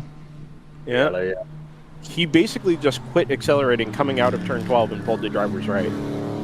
So I don't know if it was a Full course gearbox or yellow. drivetrain issue. Yeah, very good. So that'll reset everything that we were just trying to parse through, I suppose. Well, and ironically, the conversation we were just having about one of the faster cars needing a clean run in order to challenge the, the consistently clean runners that are already at the top of the field this afternoon, that was one of them. That Kingpin car had pace this morning. Well, and the other is back in the pits. That being? The 99. Oh, yeah. Was it back in the pits? I don't think it's come back. Oh, no, I see it. It's around turn 5 now. Yeah. I wonder if they'll take the opportunity to... I wonder if they'll try to retain track position or if they'll bring it back in to try to diagnose whatever's ailing it. In a throwback episode to yesterday's 9-hour race, we have a full course yellow with 2 things we need to go solve.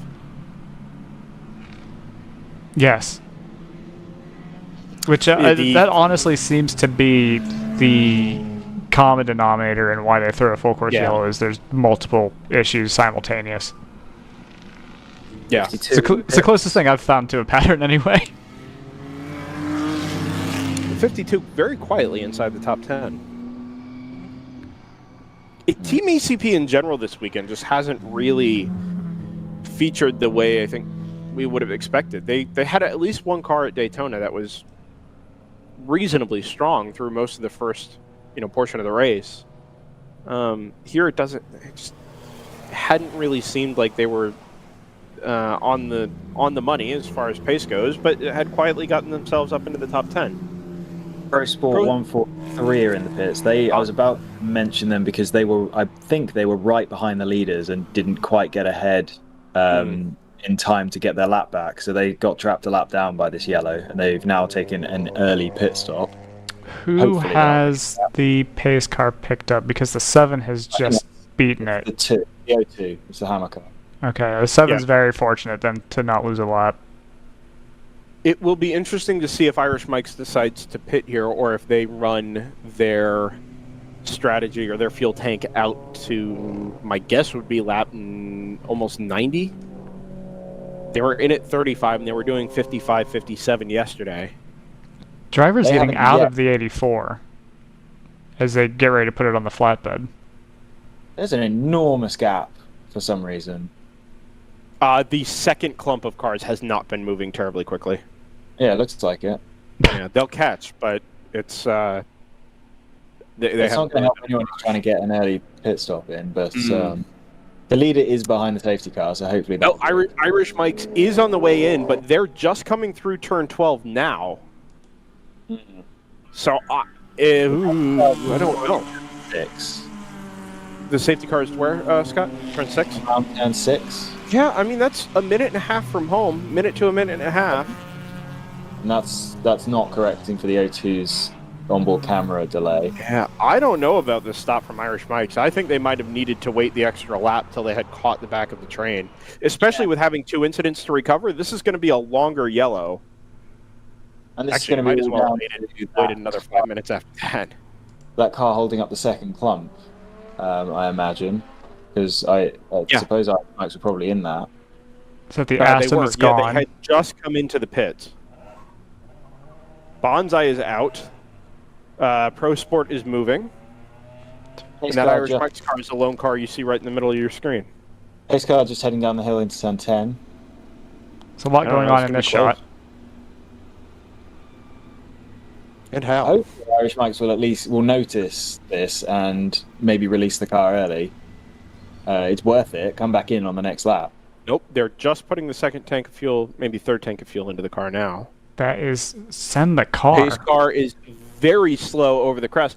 Oh, the 02 is coming back in. Interesting. Okay, they've sent it. They've sent the 95. The 02 is back. The 9 is in. The 540. Do we think the 02 is just covering the 95? I don't think there's any point in doing that. One car's a lap behind, I think. Oh no, they're not. Sorry, they're on the lead lap. There's no point in covering another car at this point in the race, doesn't? I think it's too. I think it's too early. I'm trying to find something, you know. Well, remember at Barber under Code 35, they were pit. And I know Code 35 is a very different dynamic to full course yellows, but this is they repeatedly pitted and topped off under Code 35s there. Are they taking a similar strategy here? It's free-ish. It's not totally free because you end up further back in the train, which does lose you a lot of time on the restart. But how long ago did they pit last? Obviously it was at the green, so half an hour? Is this the O2?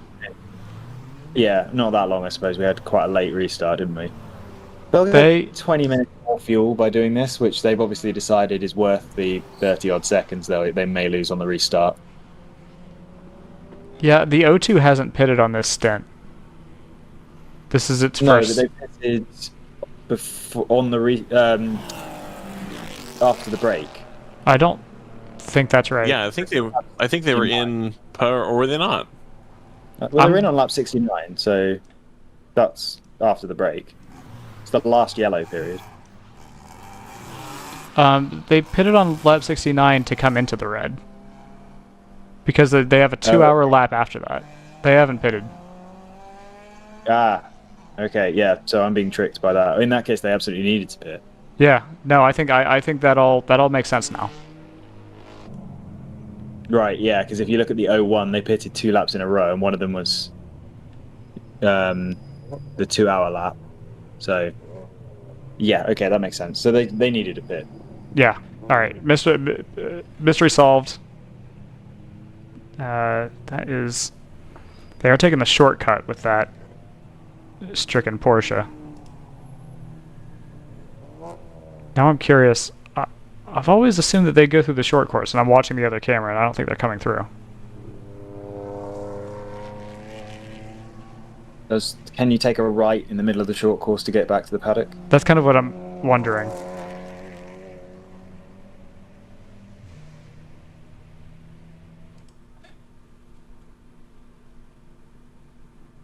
With the 02 pitting, I'm wondering if we're going to get any more cars to the tail end of the lead lap. I don't think the 01 pitted, right? This is looking like the tail end of the lead lap. Or, sorry, No, the tail end of the pack, anyway. What's that, sorry? This is... we're watching the kind of last stragglers join up. Well, anyone on the tail end will be behind the safety car, but ahead of the 01. Lights appear to be off. So the first candidate would be the 111 Thunder Bunny Racing Happy Birthday Bryce car. It was yesterday. He's 1-1 now. Green flag. All right, boys, we're going to go back to green here. Is that the Looks triple? like Yeah, 111 leading the pack. Is that a W2W Porsche behind? Yep. The 111 is on the tail end of the lead lap. Next car would be the 983 Will to Win. And then the 59, our good friends at Stratus. In the featherweight category. I'm looking at timing. I'm looking for cars that might be back on the lead lap.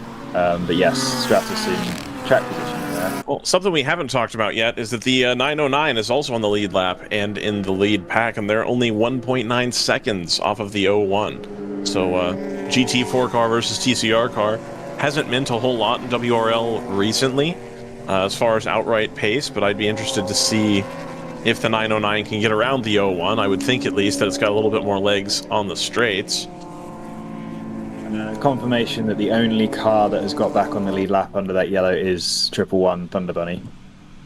If you guys have a couple minutes, as we get things back up to speed here, I have 2 guests, round 3 sourced guests, as tends to be our want here on DriversEye Live. Cole Lofsgaard and Hannah Gresham, who have been playing a little bit of musical chairs this weekend behind the wheel of a race car, which is a fun way to spend a weekend. But you're racing nonetheless, so that's awesome. First, welcome. Happy to have you guys up here. Thank you. It's exciting to be here. Yeah, thanks for having us, and I think we need to come up here and spend more time with you guys than we already do, because look at this view you guys have. This is amazing. Yeah, it's a lot quieter here than it is down there. So you're welcome here anytime if you'd like. And we've got the second best view. You guys have the best view. That's true. So I'm going to start with Cole, because we have a little bit of loose ends to tie up from yesterday. You were on board the 702, or you were driving the 702 for a good portion yesterday. And then right after you got out of the car was no more. Can you tell us what happened? So our alternator decided to spontaneously combust and started a bit of an electrical fire in the engine compartment. And luckily, Brad caught it in time under a full course yellow and was able to pull into the right spot to have it addressed. So, fortunately, there was no more damage done than just a few burnt wires and a burnt alternator. But it took us out of commission in that car for today. So unfortunately, we're not running that car today. But it was fun while it lasted, and we got some good time out front in that car, and that white Haggerty GTO Porsche Cayman looks pretty good. It does. Field, so. It does. Hannah, you were in the 605 yesterday. The 605 is back out on track. your boy Cole here decided to take your seat. So no track action for you today, but you guys had a heck of a day yesterday anyway, right? Yeah, it went really well. So Cole, was in the GTO car, so that left his spot open pretty much in the 605. So our car, after our incident at Daytona, isn't here for this race. So I live nearby, so I came just kind of as backup and how things worked up. I ended up doing a full stint in the 605, and it went really well. They started off the race, and we pretty much led just about the whole time. So kept it clean. This is a great track, and we brought home the win. So yeah, it was a great experience. The Porsche Boxsters in particular, we've talked ad nauseum about how well sorted they are, and they just look like a blast to drive, and especially on a track like Road Atlanta, right? They just look so planted, but you need to chuck them around and pick up the pace if you can. The Caymans, on the other hand, it's a work in progress, right? I know the pace was there for the 702 yesterday, which was fantastic to see. Is there still a lot of development work being done to those Porsche Caymans, or are they pretty well settled in now? They're actually pretty well settled. Okay. It's just we seem to just have these little bugs that happen. I won't call them freak incidents because there's always a cause, but it's just motorsports sometimes. I always one of my favorite phrases is this is the most rewarding sport in the world, and it's also the most frustrating sport in the world.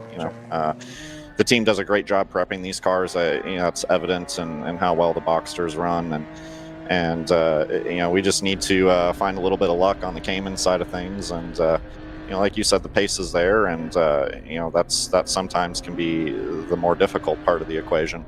But this is endurance racing, so we need to put together the other part of the equation. But I'm confident that those Caymans will be regularly finishing here. We'll pick up with this just in a second. The 909 automatic car and the number 01 Hammer Audi are in a battle for the lead, 0.3 of a second apart. Additionally, the NP01 from Stratus Racing is slow, headed down the S's into turn 5. So we'll jump on board here with the 01. You could just see the Aston Martin out in front of the Will to Win Cayman. That is your lead battle on track at the moment. And we saw that all on board from the 701. I'm sure, I know both of you would rather be out on track. In particular, the 702 would have had the ability to go toe-to-toe with these guys for the lead today. We saw it yesterday, right? Yeah, I had a lot of fun doing some battle with those Audi TCR cars and the Astons and the GT4 Caymans as well. So I said this last time that you and I talked, but it really shows just the performance level of the drivers and the teams out here. And you're reminded of that when you make a very small error and suddenly you're under intense pressure. And certainly the GTO field, I would say, is kind of the pinnacle of that. There's a lot of talent in that field, but you're starting to see that spill out throughout all the different classes in WRL, certainly. So it makes for a great time. At the same time, though, you kind of have to remember, at least in the case of yesterday and even today, this is a long race. And so it's very easy as a driver to get caught up in the moment, especially if you come from sprint racing like a lot of us maybe started from. You're kind of in kill mode, as I like to say, where you got to get that position. But then when you look at the grand scheme of things, when you maybe look at it after the race, you're like, man, because of strategy, it maybe was pointless to fight that hard with that car, maybe even to your detriment. So obviously it's still a race. Obviously you need to get position. But one of the things I love about endurance racing is that there's so many things that you need to be conscious of when you're out there driving the car. Not just your outright pace, not even just your track position. And so that kind of goes, that kind of creates the entire equation to put together a great result. On the general production side, we've talked a lot about the depth in GTO, right? That's obvious. We've got 30 plus cars here. And everywhere you look, there's a battle. On the general production side, am I right in saying the 601 is a GP2 car? Yes. Typically? Okay, so between the 601 and the 605. 605 to the point in GP3. There we go. That's perfect timing. Look at that. Let's say the depth isn't there. The competition is, right? You find the right car, the right battle. You can have a back and forth all day with somebody within a slightly smaller class.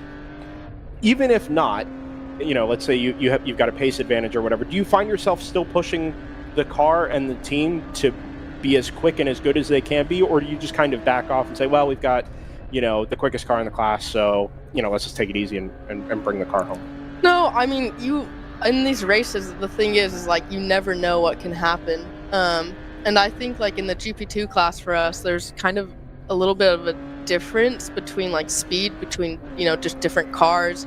So like, even though there might be some cars who are a bit faster than us, like we might be able to go longer on fuel range, or, just having consistent, clean driving stints. I think it makes a big difference. So I don't think any of us ever really kind of just back off and take it easy. Mm-hmm. I mean, if you have like a 3-lap lead and you have a bunch of GTO cars coming by you, then yeah, you're not gonna really try to pull some silly move. But I think everyone always kind of pushes it, and there's always, I would say, some rivalry, with times who's got the fast time in the car a little bit. So for sure, yeah.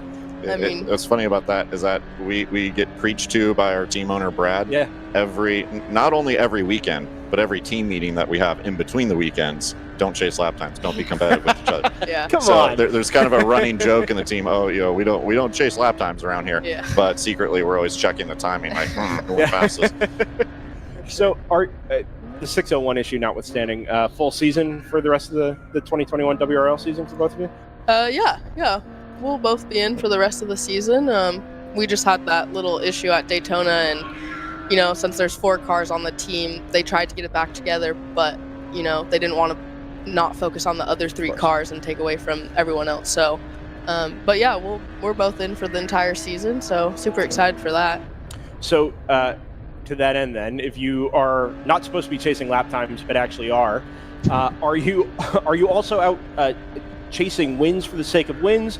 Are you concerned about championship and season-long championship as well there? Or is this just, hey, let's come out, have a good weekend, get whatever result in points we can get out of a weekend and move on and do it again? We really feel as a team, particularly in the 605 car, that if we execute the race that we intend on executing, that we'll be in position to at least compete for the win.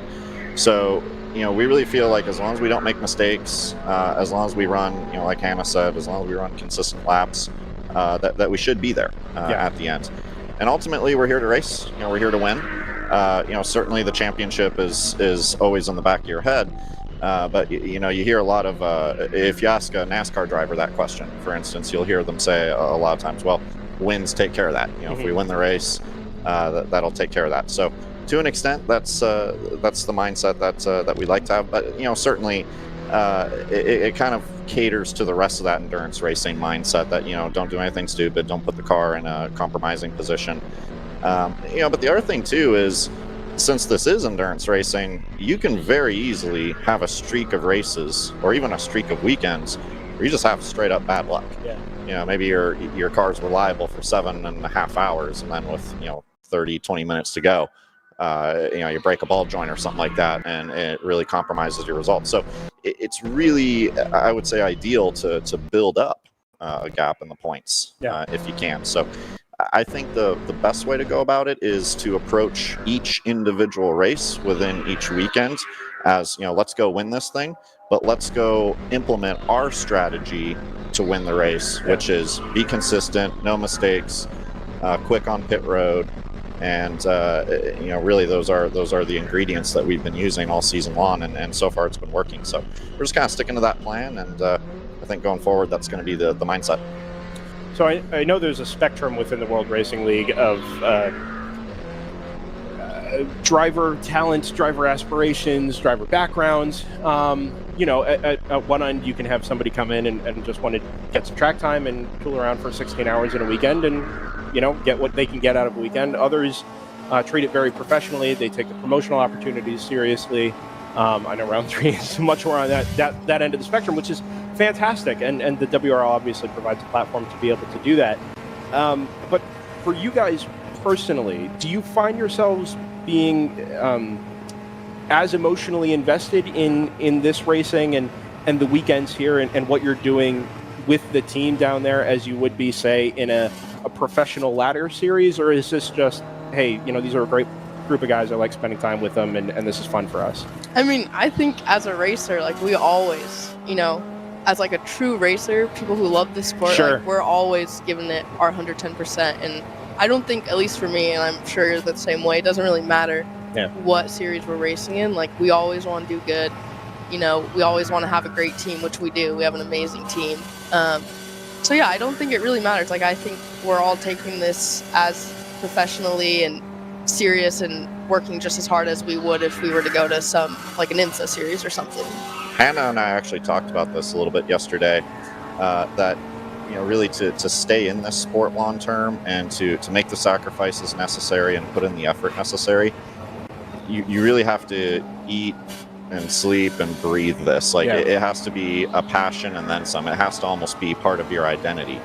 And, you know, just like she said, no matter what the race is, I mean, I could go run a factory stock race, a little quarter-mile oval track, and I would still be just as competitive and just as into it as I would be here.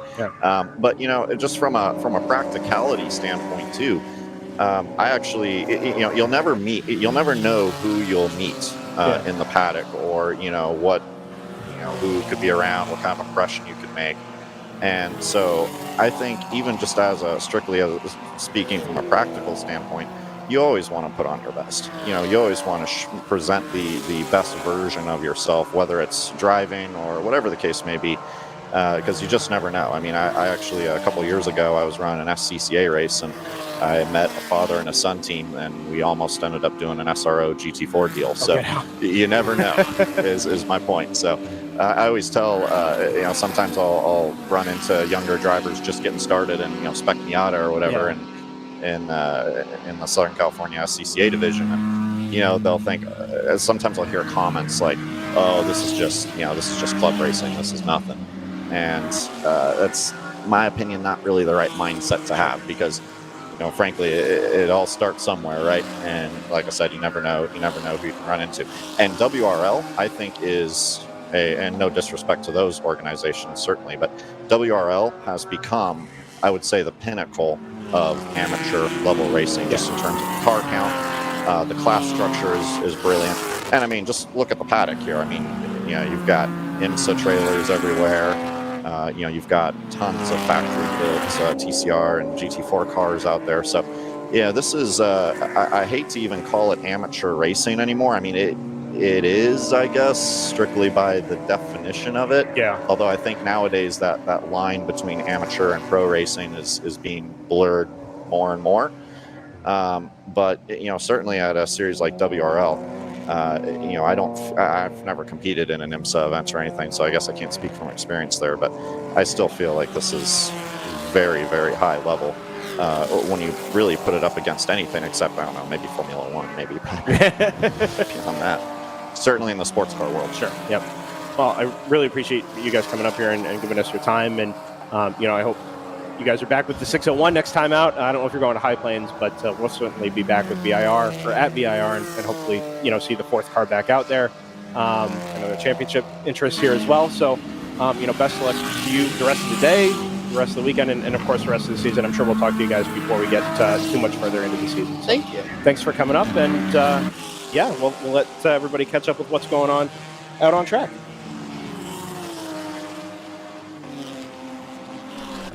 Yeah, Scott, take that away. You've been keeping pretty laser focus on the timing.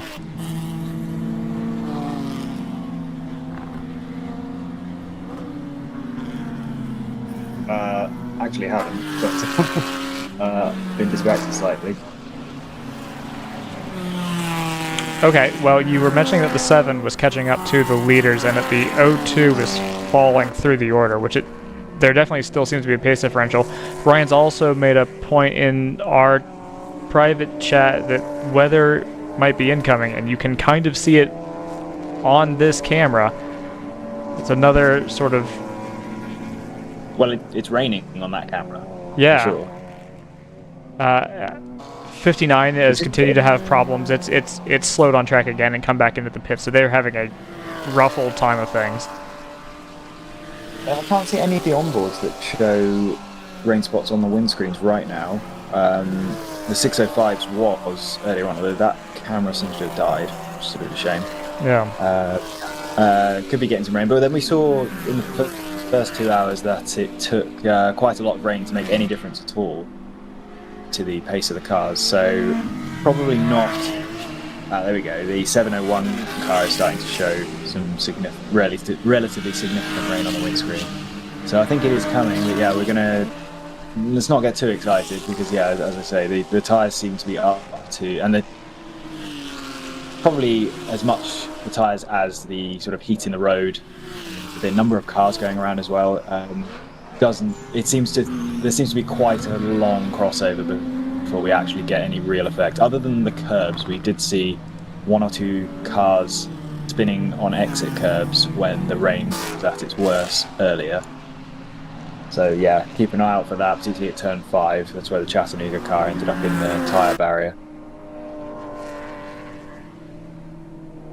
Yeah, the 7 car has been fairly consistently recently the fastest car on the track by a few seconds. It's actually moved into 2nd place now, past the 01. I managed to miss that. I think that happened on the last lap. You can see from the 01's onboard that the number 7 is ahead and making some really aggressive moves.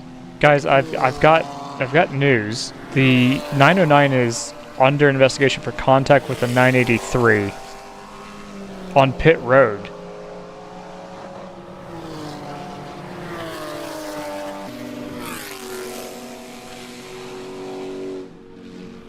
That is something that we probably will not have resolved until the next time both of those cars come into the pits.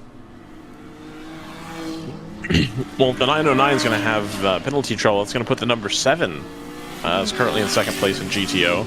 That'll Number put 7 them in is the hot seat. Yeah, number 7 and the 2 is and here's the 909 are the cars that we're following. It feels like the rain's a little heavier than it was. Rain from all of the external cameras now. So, Joseph, and Scott, I suppose, what I've been looking at the last couple minutes is all of the forecasts I can find told that the likelihood of rain would only increase throughout the day. So in the back of my head, I figured, if it's 50-60% chance of rain at 5 o'clock, then maybe right at the end we might start to see sprinkles or so. But if it's starting to rain now, and the chances of rain were only supposed to increase for this region, it's early to say, I feel like, but I would not be surprised if we have this kind of steady drizzle sprinkle the rest of the way through. I still would. I need to look at a radar. But yeah, I honestly had closed all my weather stuff because I didn't think that there was going to be any more rain. So basically whatever I think is going to happen is almost always the opposite of what's going to happen. Let's see if I can just find the radar here.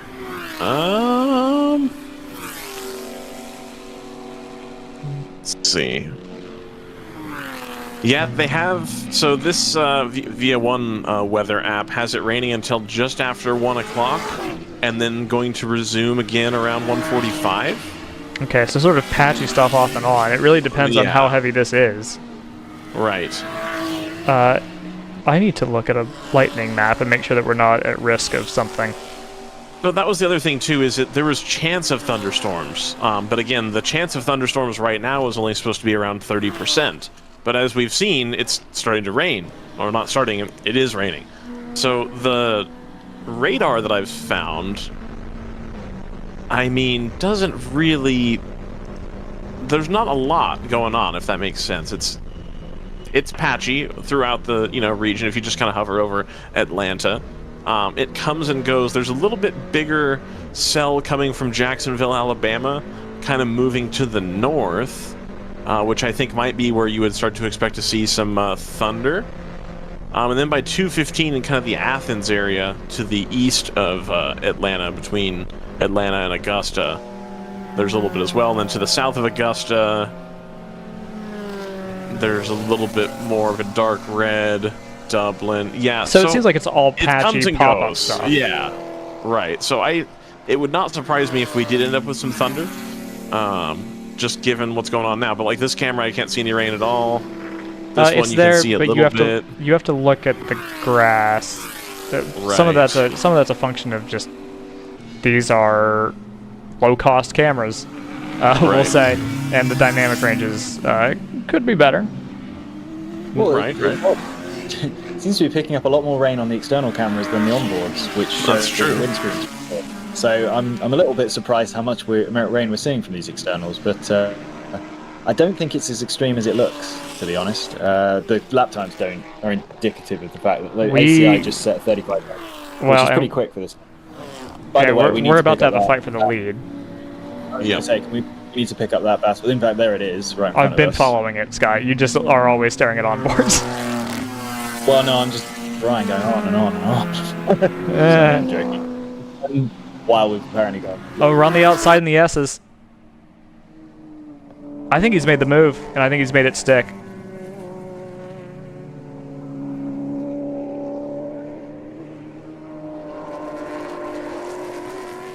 That was a bold move through the S's.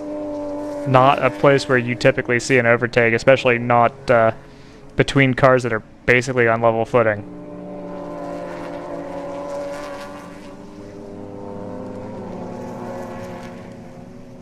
Just saw Irish Mike's and the O2 cars coming through turn 5 there from the external camera.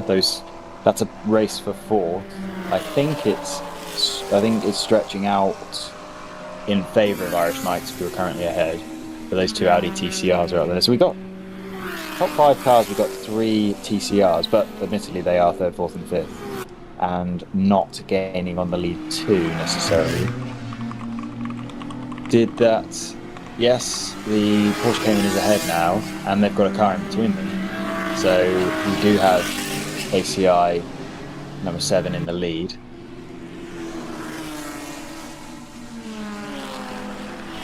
Yeah, or either of you, it doesn't matter who, take a look at the lap times for the 909 and see if they've fallen off, because I was a little surprised at how fast that overtake happened. Yeah, 909, they started doing 139, 140, 137, 138 since about lap 85. I So thought their pace has gotten significantly slower. ACI has come from a long way back, so they've been quicker for a while. It's not brand new, this. It's just that they had a lot to catch up. Okay. I was wondering if maybe the 909 was being spooked a little bit more by the conditions, even though we basically established that it shouldn't make a difference on grip. Yeah, it's possible, but the 909 cars, I just anecdotally from glancing at the timing screen relatively often, has been quicker than all 3 of the TCRs behind it. It's more more the number 7 that has been fast. Late model's turning into a dirt late model. Using a lot of grass there. So yeah, I think, and I also think actually everyone's in the 38s and 39s except the number 7 and the GTR 99 car. Which Is the 59 circulating? I know it's going to be well down the order by now. So we saw the 59 go into the pit lane a while back. Timing, it's still in the pits. It is in the pits, yeah. They are, it sounds like... Number 7. Yeah, so this lap the 909 did a 37.5, which makes it the 2nd fastest car on the track. So it's not slow, but it's a just long way the off 7 is... Yeah. The 7 really, it's really making hay during these conditions.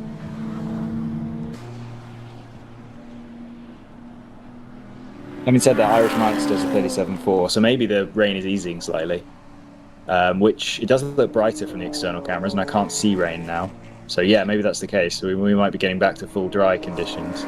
Yeah, Ryan was saying it sounded like the rain was going to abate in Brazelton around 1, and Brazelton's a little bit to the east of us, so that all kind of tracks with what we would expect.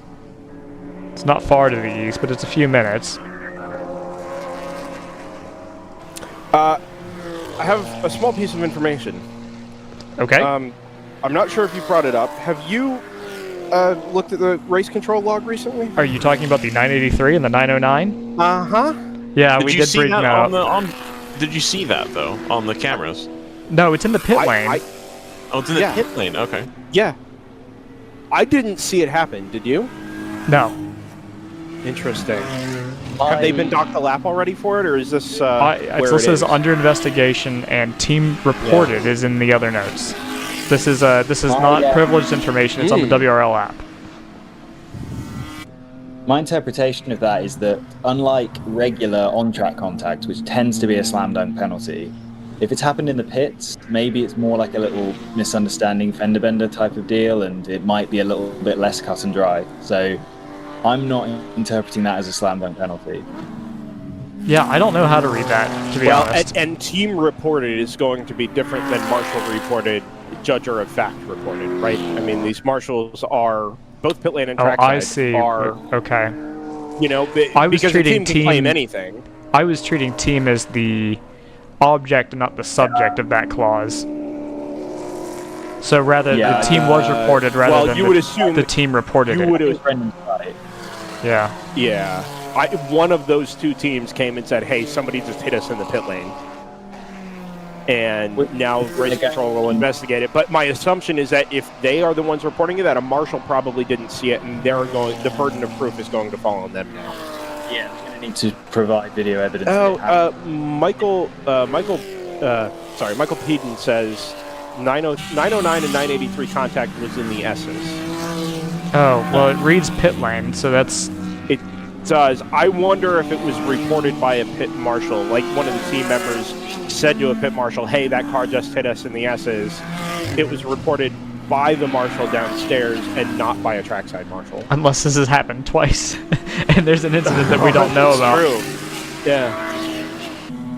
In theory, Joseph could find the incident because we have a camera pointed at the S's. Yeah, but also... I could also do that because I have camera when it happened, so maybe not. Yeah, I was going to say, in theory, it would be easier for somebody else to do it.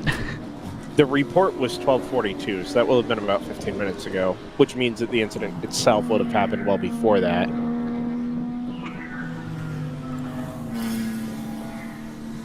Thunder Bunny 110 in the pits, possibly... No, it might be in the garage. Yeah, it looks like the 110? Yeah. That car has an onboard camera. I don't have it loaded up. Well, I'm looking at it. I'm looking at the onboard, and that's how I know it's in the garage.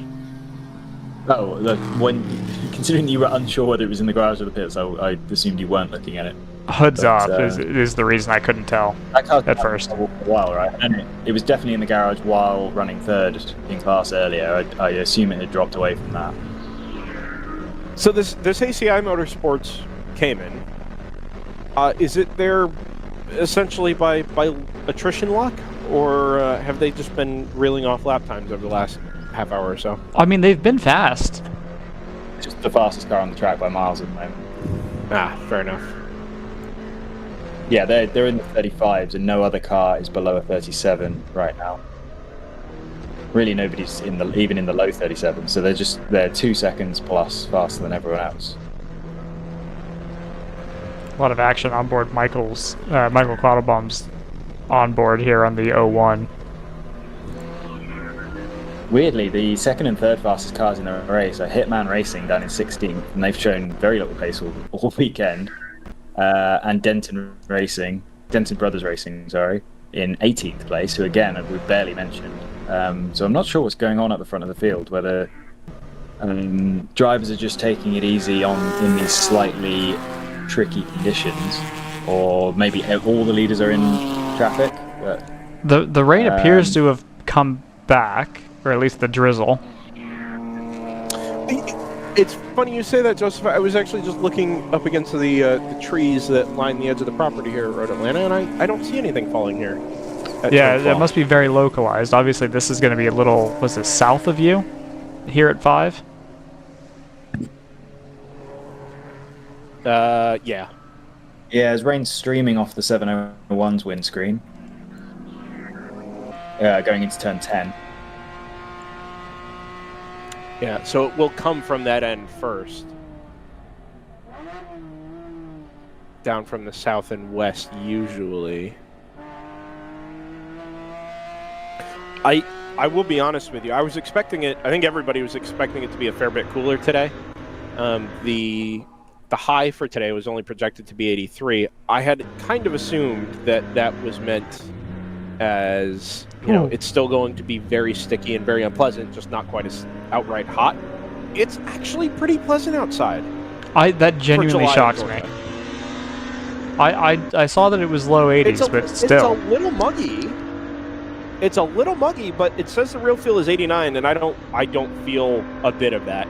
You could tell me it feels like 80 outside, and I'd buy it. Of course, we haven't seen the sun all day, so there's that as well. Layla says, "Thank God" in the background. Yesterday was pretty rough. The driver of the O2 car getting gesticulating. He's in a lot of traffic and very angry with the blue BMW ahead of it. I think that'll be the Hitman car, 34. Yeah, the Hitman car. Is this Precision ahead of them now? Sorry, Platinum. I think it might be. Yeah. They've now gone through. So Platinum.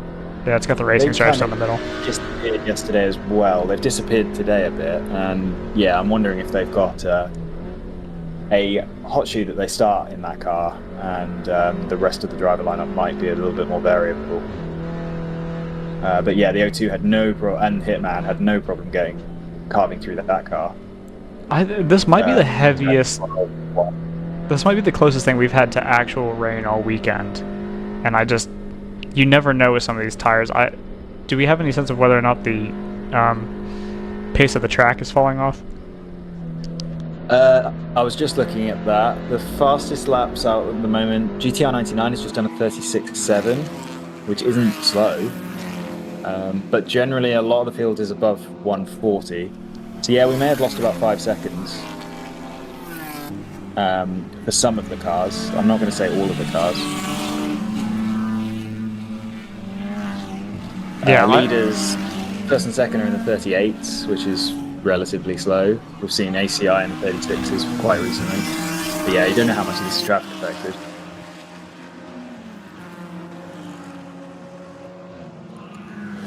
The rain has just re-arrived here at start-finish. That's so weird. I was just about to say... It's not terribly heavy, but it is the first time I've seen sprinkles here since I wrapped up the interview a little earlier. I was just about to say that I was glancing at the 01, and all of a sudden there's no rain at all on their windscreen. Oh, that it... Yeah, I mean, I feel like... bad.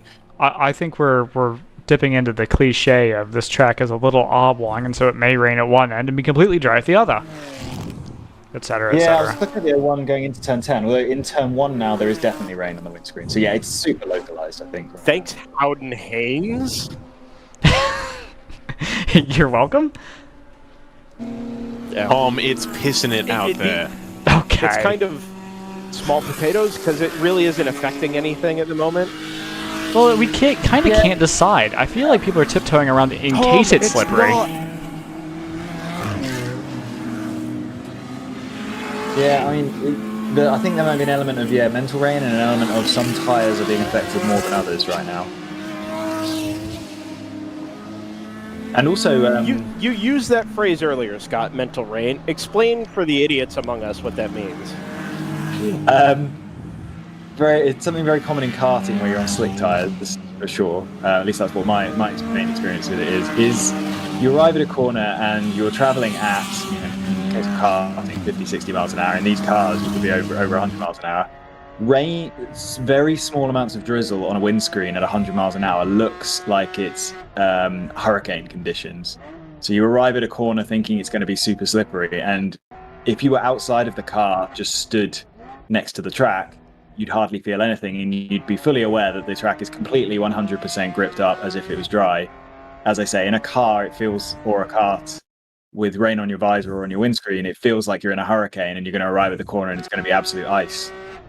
So that's mental rain, is you have to sort of trick yourself into realizing what the conditions are actually like still, and trust that there's going to be grip in the tarmac, because for a long time, particularly with hot tires on a hot day like we have here, there is going to be full grip. The trick, of course, is that at some point that will, like a knife edge, at least on slick tires, less so with these DOT treaded tires, but on slick tires that will go knife edge and you'll be over the edge of that cliff if that's enough cliches in one sentence, and you'll be off, and it really will be ice, and you may have put some false trust into the grip in the track. So yeah, there's a real your suggestion skill to it. My suggestion is that this is an endurance race, and a lot of guys in some very expensive cars, and a lot of people at a track which is quite treacherous as far as runoff goes. A lot of people will be approaching corners, and they may even know that the track is probably at 100% grip, but they're seeing rain on their windscreen and thinking it's not worth the risk right now. With as I look for the clock, 3 hours and 54 minutes to go.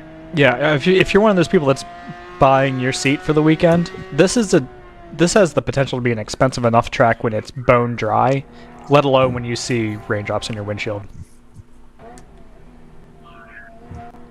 Whereas it gives the drivers with a lot of experience, particularly in these conditions with these tyres, an opportunity to make up loads and loads of time by going flat out in these conditions, which I imagine is what the ACI Motorsports car is doing, being the only car.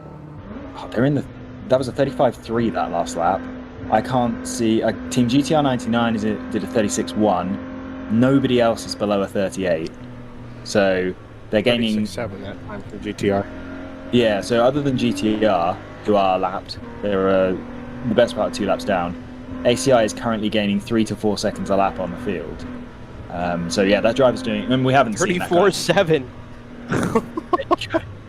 Make that 4 to 5 seconds a lap on the field. So the driver of that car is fully committed to this being a dry track, completely ignoring the rain on the windscreen.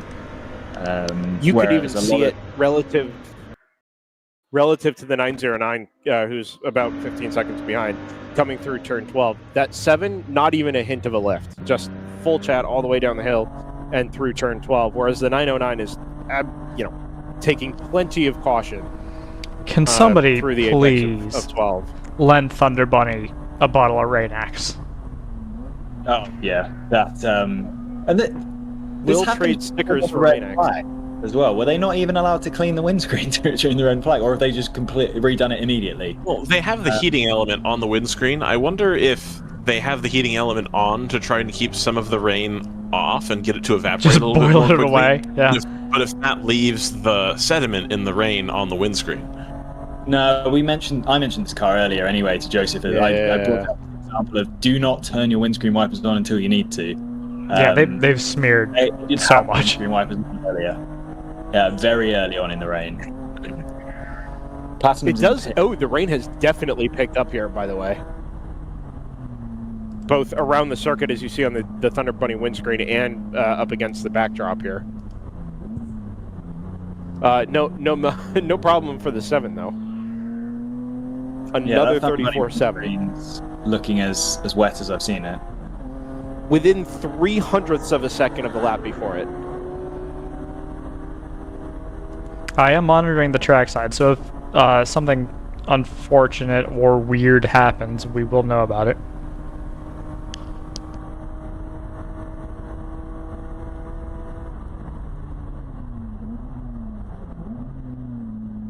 But everyone's been very well behaved. There's honestly, we may be down to about 40 or so cars, so we're running out of things to hit, for better or for worse.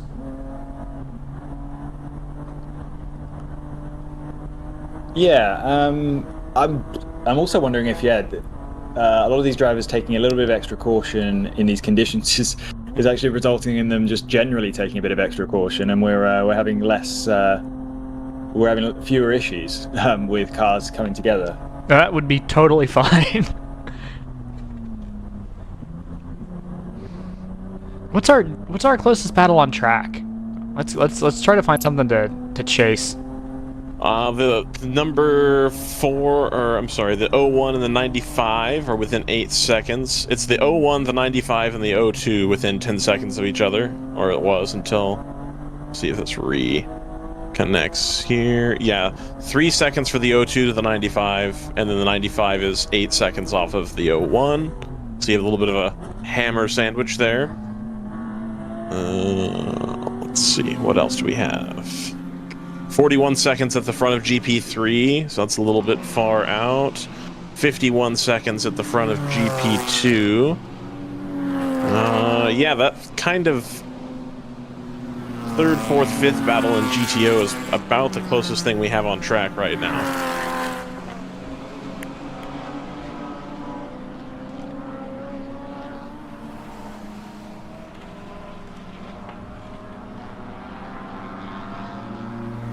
Let's try to find it. I wonder if I've missed it already. I like this shot. I'm just going to stick on it. Stay on it. See, that makes sense. So I'll do a little rundown through the field right now. Let's start with GP1. Why not? We got the number 147 Moorhead Speedworks car leading in GP1 right now. Looks like it's by a lap, but I want to make sure we got to cycle through the front for that. That's an 02 BMW. That's going to be over the number 44 PC racing car in GP1. They also have a BMW of the E46 variety, and that'll be over the number 46 Ginger racing car. So, top three, a little bit of a gap in GP1. GP2, we got the number 525 Fat and Furious racing car out front, followed by the 678 Chill Out Systems car, and then the third place number 67 NRG Racing Subaru Scion Toyota BRZ FRS, whatever we want to call it today. And then GP3, we have the 605 out front, holding on to a 44-second gap over the 737. So the number 75 AOA car was up front battling with the 605 while we had an interview with some of the drivers from the 605 team from Round 3 Racing, and they were actually dicing it up quite well. W2W and they went ahead and moved that. So I don't know if something happened to the 75, or yeah, we kind of missed what happened there trying to follow some of the battles up front. So yeah, that's the 605 Porsche, the 737 separate checkbook racing car, 44 seconds to drift there, and then the number 944 in third in GP3. And if we look back to GTO, the number 7 keeps the hammer down 25 seconds ahead of the number 909 Automatic Racing Aston Martin. And then we have the previously mentioned 01 Hammer Motorsports, number 95 Irish Mikes, and 02 Hammer Motorsports. Battle of the TCRs for third, fourth, and fifth in class. Joseph. Ryan. I was just hoping you had something else to contribute at this point. No, I'm just following these cars. Just following these cars and just following around. Ooh. The automatic racing car has just set its fastest lap in about 45 laps. First time it's been competitive with ACI in a very long time. So same driver though, right? It hasn't pitted. No, definitely not recently. In fact, I would guess that it's actually due. Yeah. This is the fastest lap time it's set since its last pit stop, so I imagine this might be the fastest lap of the current driver in the car. Yeah. Really track when driver changes happen, but yeah, that car is starting to draw away from the 3 Audis behind it again, which it was managing earlier. But every car in the top 10 or so, other than Thunder Bunny, who were on an in-lap, got under 140 that lap, which I haven't seen for a while. So I think the track might be coming back to everyone. Yeah, it does look like the rain has abated a little bit. Certainly the grass seems to like it. The track doesn't seem to have noticed. But it feels to me like the grass is a little greener than it was when we got here. It should be clear as far as rain if we're going to go by this. I did find a weather station specifically for Road Atlanta. It looks like we're going to get about 10 to 12 minutes of dry running, and then this kind of drizzly fake rain will return.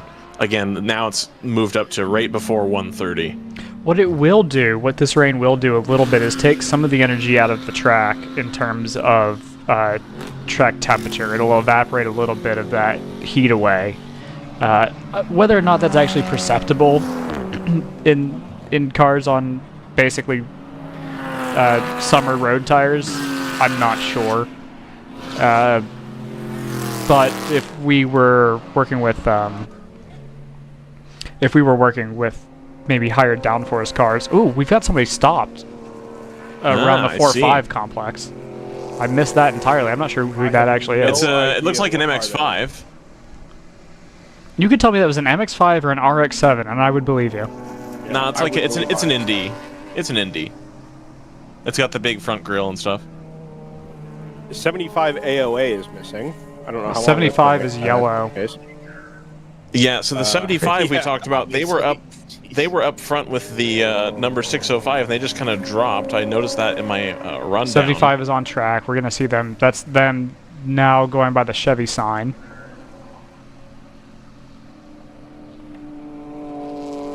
I need a telestrator. Oh, there's an idea. Did we not have that feature? I don't know. We could probably find a way to. I wonder. I'll look at it. I'll look Yeah, at it later. Maybe Google Phoenix that. has a feature. Yeah. Google it. 0-1 into the pits. I keep Second thinking of the Hammer Audis. I keep having these harebrained ideas like, oh, maybe they're trying to cut off the pit stop, and we've talked at length about how that's such a bad idea.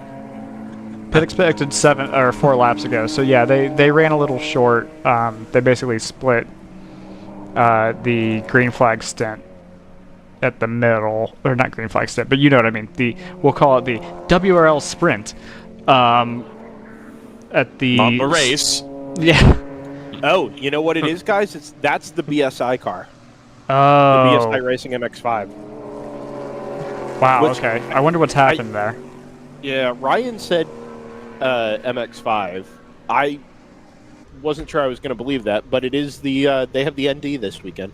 Driver change in the Thank you, 01. That is a colorful pad right there. It matches that Spirit of Daytona, Florida tourism overalls he's got on there.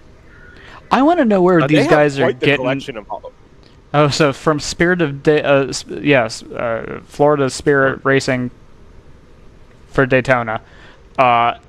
We powered by Fresh From. Yes, powered by orange juice. We put a Patron. We put a Patron suit in the car. We've got a Haas, not Jackman, but I guess wheel changer. Joseph, I think you know where these suits come from, right?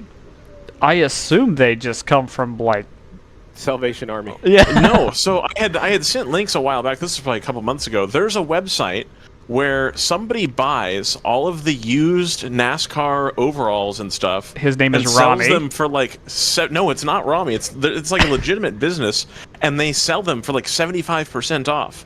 So you can get like literally any NASCAR team. There was a bunch of ESM racing overalls, and they're like I found some of them here. $200 a piece. I can't remember the name of the website. I would plug it because it seems like a cost-effective way to get stuff. Hammer, because I'm sure they know the guy. Exactly. Oh, they've updated in real time. Thank you, Hammer. They've updated their overlay. It's Naj Hussein going into the car in the Patron overalls. I think that's the first time I've seen that name in the World Racing League. I've definitely seen it elsewhere. That's the first time I've noticed it. And a point through, and he is back in the fray. I'm watching the replay from our Turn 5 camera, trying to pick up what happened to the... I mean, it looks harmless. I haven't found the replay, but the way it's parked, it just looks like it coasts to a stop. It did. Yeah, it was slow coming out of Turn 3, and just never really accelerated. Got to the bottom of the hill, and that was the end of that. They had a tough old day yesterday already. There's the recovery crew at the scene. Now featuring a selection of suits from AMR. Wow, fantastic. So the website I was talking about is raceimage.com. .io. Something like that. Okay. All right, well, they have it's rolling, so whatever the problem is not affecting the ability to actually... No, if anything, you would think maybe drive-related. Yeah, maybe they've lost the gearbox or something. So... Or an electrical. An electrical actually would make a lot of sense. It does make sense. Launched it off the curb at Turn 3 and knocked something loose. Well, yeah, I suppose so. I mean, to state the obvious. It's just something that could happen in that area. I mean, that concrete curb behind the apex of Turn 3 is not small. It is the natural resting place for cars that have problems in 2 or 3 to end up, right? Because it's at the bottom of a very, very long run downhill. Did they carve this out? Start getting up there. Did they carve this out when they built 10A and 10B? Carve what out? Yeah, was this like this valley? Was this a natural valley, or was this built specifically for the chicane? Have you ever seen footage from Road Atlanta in the early 90s? A long time ago. I know it's on YouTube. I could do the research. The old turn 10. So the road curved around basically to the right like it was there. And then roughly where just past the bridge, or the tunnel you see in the middle of the shot there. Oh, I'll go back to it. It compressed at the bottom of the hill and went up and to the left. Right, so you got to the top of the hill, and the corner under the bridge was maybe a 60 or 70 degree right-hander, right? And then you go underneath the bridge. And honestly, my first impression of this was Grand Prix Legends, because there was an old... Yes, that's exactly where I was going to go with it. But that corner at the bottom of the hill used to be called the Gravity Cat, because you would be coming in there at 180 or 190 miles an hour in a GTP car. I don't know if you can say that on air, Brendan. Maximum downforce. And yeah, that's a little sus. Compressed. Yeah, that's fine. I don't care. That's what they called it. This is the 90s. You do what you want. Got to the bottom of that compression, and it kind of sucked the car, and you would rise up the other side. And then as soon as the car settled from that compression, headed up the hill, you were on the brakes and into the right-hander going underneath what is now the Fox Factory Bridge at turn 11. So that corner was actually a legitimate braking and passing opportunity, rather than the chicane at the bottom. Right. Now, did they reprofile that before or after the Porsche did its best Mark Webber impression? So almost stopped the landing. That was 1998, which was the first Petite Le Mans. The corner was reprofiled after Don Panos bought the facility and started the event. So Panos purchased it, I think, in 1997. Put the work in the winter of 97, 98, and then that corner's sort of first professional race, or this configuration's first professional race, was the first Petite Le Mans in 98, and then obviously the ALMS in 99 after that. But by that point, Panos had already purchased the facility and sunk the money into the renovation. In fairness, he put a lot more money into it than just that corner. I mean, sure. Road Atlanta was a sketchy place to go racing before 1998. Yes. I'm still a little surprised at how. I mean, it's not perfectly. Sorry. Let me try to find it. It's there. Nope, you had it before. The green number 7 was. Oh, I see. Way. Yep. Well, now they're going to be coming around the corner. Chattanooga whiskey sponsorship on the side of that car. Yeah, I noticed that. You can't really see it from the from our images, but if there's a photographer around track, I'm sure they'll catch it. 909 was into the pits as well. So well, they were due. Going to be interesting. They were due. No, that's fine. But this will be interesting because the length of the stop of the number 7 will determine what the margin is here. For what it's worth. As the 7 came to a stop, the 909 was leaving its stall. As is the 99, actually. Actually, everybody is due in basically around the same time here. I don't know if... Because this will be everybody's first stop since the resumption of festivities, correct? Or no, since the last full course yellow. Yeah, and we have reasonable-ish data from the first run, which I don't think we had a yellow flag in the middle, or if we had a yellow flag, it was inconveniently in the middle of it. So we should have reasonable data. There's Irish mics coming through here now. Yes, and that will be to take the lead on track. Yeah, temporarily. Because the 7 is still stationary. Not on net, as they say, but on track.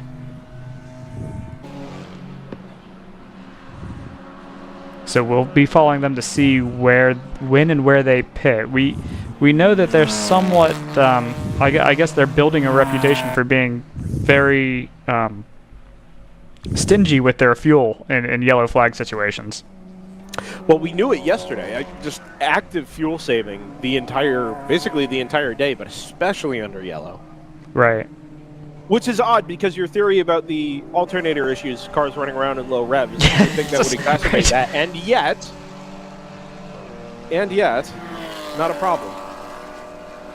I'm seeing some sprinkles on the turn 5 camera. Nothing that should be troubling us, but they are there.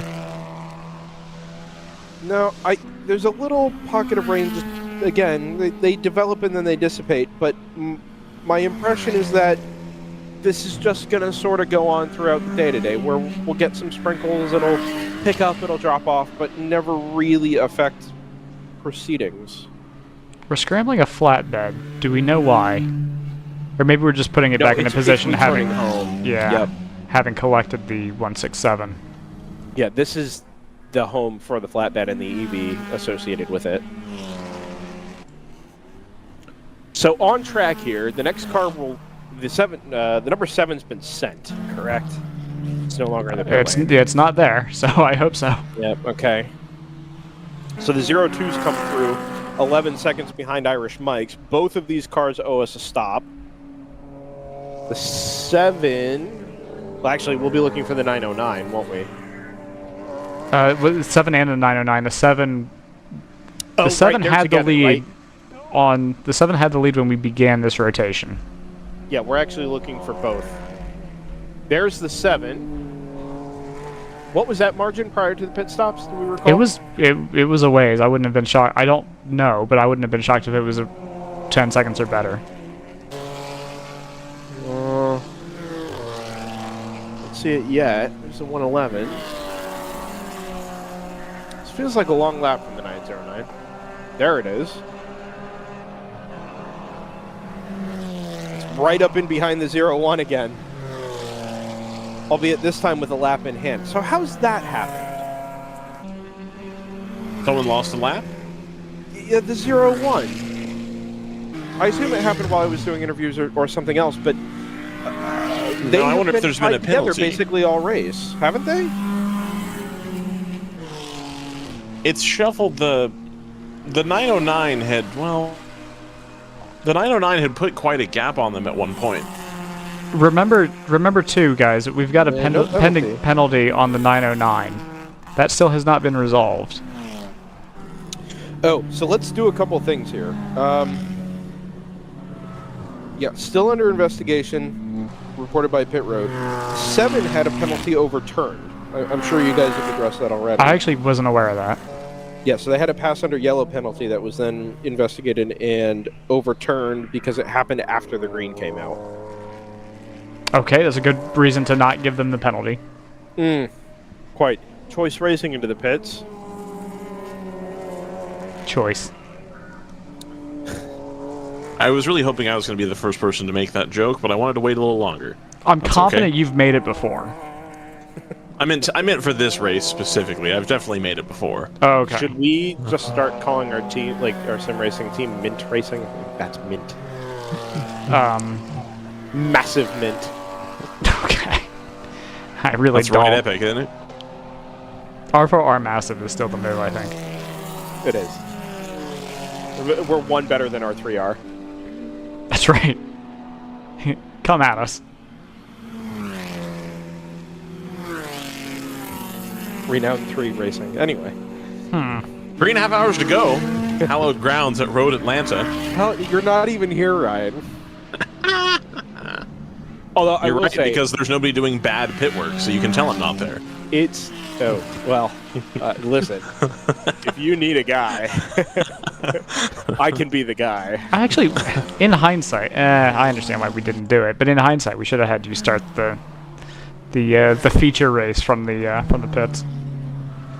Ah, that would have been good. Oh, yeah. That would have been... The rain does look like it's raining now. I'm in shorts, actually, so I wouldn't have been allowed the hot Are you in jorts? No jorts here, just khakis.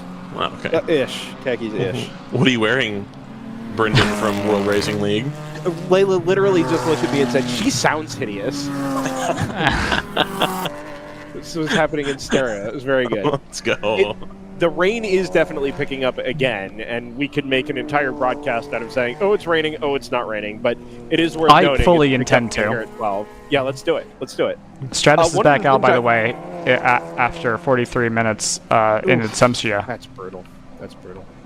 One of the things I want to keep an eye on here over the next couple laps is the pace of the number 7 ACI Motorsports Porsche. I have some suspicion that the 33s and 34s that were being churned out by the driver of that car are maybe not sustainable over the entire collection of drivers. I just think there's too much natural variation in driving squad talent that would probably lead to some inevitable time loss, or at least some evening back out of the lap-by-lap pace for that number 7 car. In addition, or I guess in contrast to that, this would be their home track, wouldn't it, coming down from Chattanooga? So that's worth considering. Let's see how these Chattanooga choo-choos do. Ah, dang it. Irish Mike's in the pits. Are you upset that he got there first, or are you upset Yes. that he said it at all? No, I'm upset that he got there first. I'm upset that he said it, so that's fine. Over the other side. So who now inherits the lead from Irish Mike's? It should be the Hammer number 02. So this is interesting to me because the 02's gone farther than Irish Mike's now, haven't they? Let's look at the numbers. Also, wait, how sure are we that Irish Mike's is in the pits? I see them on the. No, Oh, you that's don't. the BMW, isn't it? Whoops, a daisy. That's the Thunder Bunny car, and then the Bonsai car just pulled into its stall behind it. I was like, Okay. oh yeah, okay, Irish Mike's there too. And then I looked at the pit, and nope, they're not there, man. I saw a white touring car style body, and I was like, oh yeah, that's clearly them. It's like 25% of the field. Yeah, I know. It's rough. If we're it's touring car If style you're- body, huh? Listen, if your if your greenhouse is shaped like a trapezoid, you're not a coupe. I'm sorry, I don't care how many doors you have. You are a 2-door sedan. Uncle Trapezoid. Ooh, see, that's the exact opposite of what BMW and all the other German manufacturers want you to believe, which is that you can have the trapezoid shape and 4 doors and still call it a coupe. Yeah, well, that's the most stupid. That's the worst take.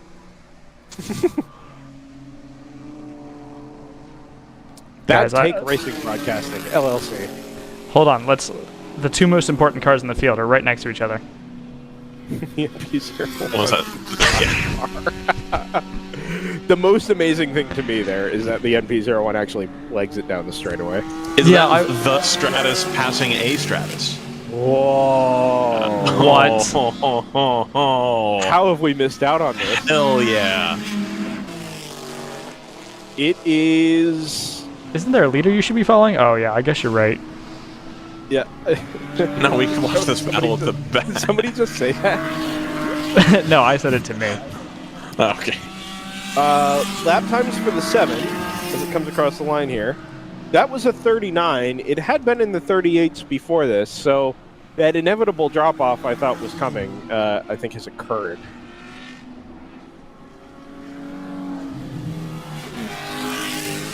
Kingpin is on its way into the pits.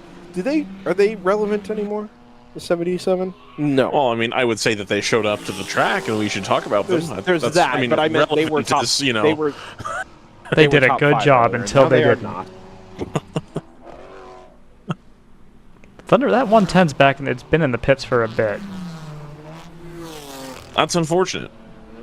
The much lauded 110 BMW. No, it's a BMW. It's not a Lada. So the 909 here, I think stands to gain a little bit. They fell away maybe just a touch during the pit stop cycle, but now they're noticeably quicker on track. Oh, and Hammer's quite a bit quicker than Irish Mike's as well. 2.5 seconds last time. The margin's down to 11.3. Have we mentioned our production classes recently? I gave a rundown a while back. No, that's You fine. can probably give another one.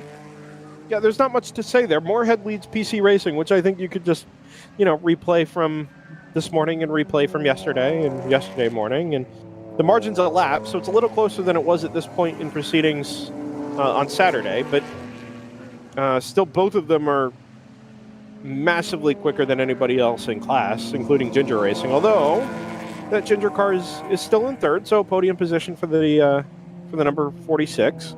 GP2 led by Fat and Furious by 2 laps over Chill Out Systems, which was pretty much exactly their margin of victory yesterday evening. NRG Racing still in third, another 3 laps further behind. GP3, round 3 Racing, 2 laps ahead of Separate Checkbook, and the number 15 from AOA Motorsports in third in class. 3 laps separating the podium first to third in GP3. What a name that is. Have we seen separate checkbook racing before? No, I don't. That's a new one to me. That's a fantastic name. I remarked earlier that I think we call my team Chase Sapphire Reserve Racing. But, you know, same type of idea. Okay. Centurion Lounge Racing. Chase Elliott Sapphire Reserve. No, I was. I remarked earlier that I assume that means that they've registered as an LLC. That's why they're separate checkbook racing. No, my understanding is that this is the checkbook you don't show your wife. I'm sure, but that's again an LLC. I mean, no, fair enough. Who uses checkbooks anyway? Lots of people in my work. Lots of people in my line of work. Yeah, I have to. Really? Sometimes. Not for work things, for personal things. Somebody's had a substantial fuel spill down in the pits. Alright, Narc. I don't even know what to do with that.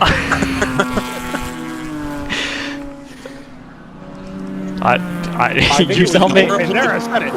We're employed by the series, but we're the cool employees. That's what we like to. That's what we like to tell ourselves. We're the cool ones that aren't going to rat you know out. what the funny thing is? I would just shrug it off and say, "Oh, it's okay. They don't listen to us anyway." But when we had a car stop on track earlier, I looked over.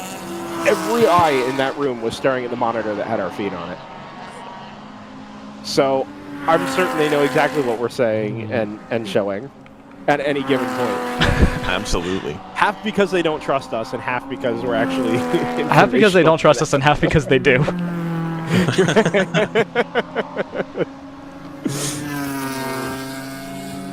Anyway, I'm setting up playlists. Don't mind me. That's why we've been stuck on the same shot for a minute. Would you like to set up a playlist with some Cooper advertisements on it? Ooh, there's an idea. Yeah, I think it's about time. My mix CD is very specific to this event. Do you have a mixtape? No. It's a mixed Spotify playlist. I like that you modified it enough for it not to be a mixed tape, but a mixed CD. So you moved from the 80s to the 90s. Yeah. No, it says a mixed Spotify playlist. We're good. Oh, we got the predictions working now, gents. You betcha. I didn't even say anything about it. I was just like, I'll let them know. I'll let them know when it's time. ACI's down into the 37s, but Automatic's been in the 36s. Yeah, you know, that Aston Martin to the front, it's automatic. No question. Okay. Well, we'll see, because have we resolved that penalty yet? That's a good question, actually. Sun is desperately attempting to peek through here.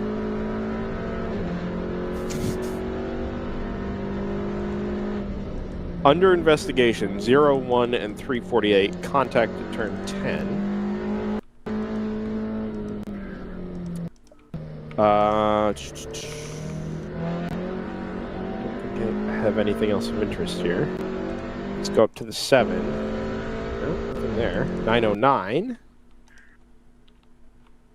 I'd love an onboard for the 909. If Right? the 909 team is listening, I'd love an onboard to hear your fantastic car. There's so many cars that I would like to have onboards for. This 909 and 983 is still under investigation. My guess is that they haven't pulled the SD cards and sent anybody over to... I agree with race that control 100%. Yeah.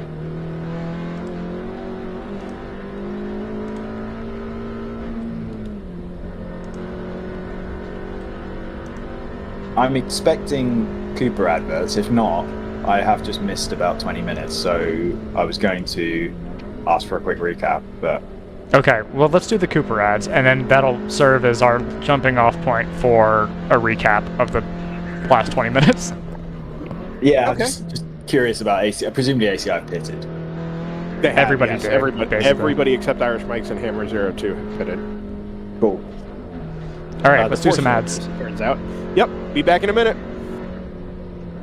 As your uncle, I want you to know that on the road of life, there will be rough spots, and they will chew up your tires. I recently took a road trip to Greensville to attend a chili cook-off. Rough roads all the way down. I drove there on these Cooper Discoverer and Duramax tires. You know, they're made with the durability of off-road tires, but for on-road driving. Without them, we might never know the winning bean-to-meat ratio of a good chili. And those are the things in life, my friend, worth driving towards. So go with the Coopers. Cooper! I'm hungry now.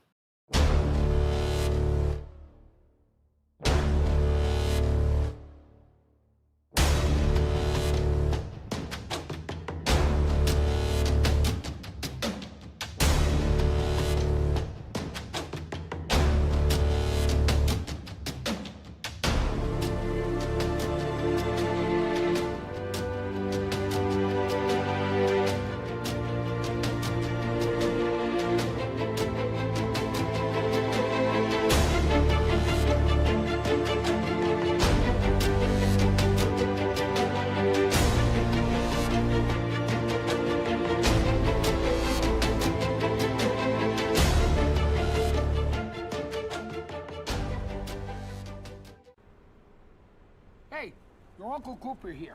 Once upon a time, there was a girl named Goldie, my niece, your cousin, and Goldie didn't know which tires were right for her. The first ones were too much tire, and then the next ones were not enough tire. Anyway, long story short, Goldie found the Coopers, and they were just right. What a happy, practical ending. Go to sleep. I love you. Go with the Coopers. Cooper!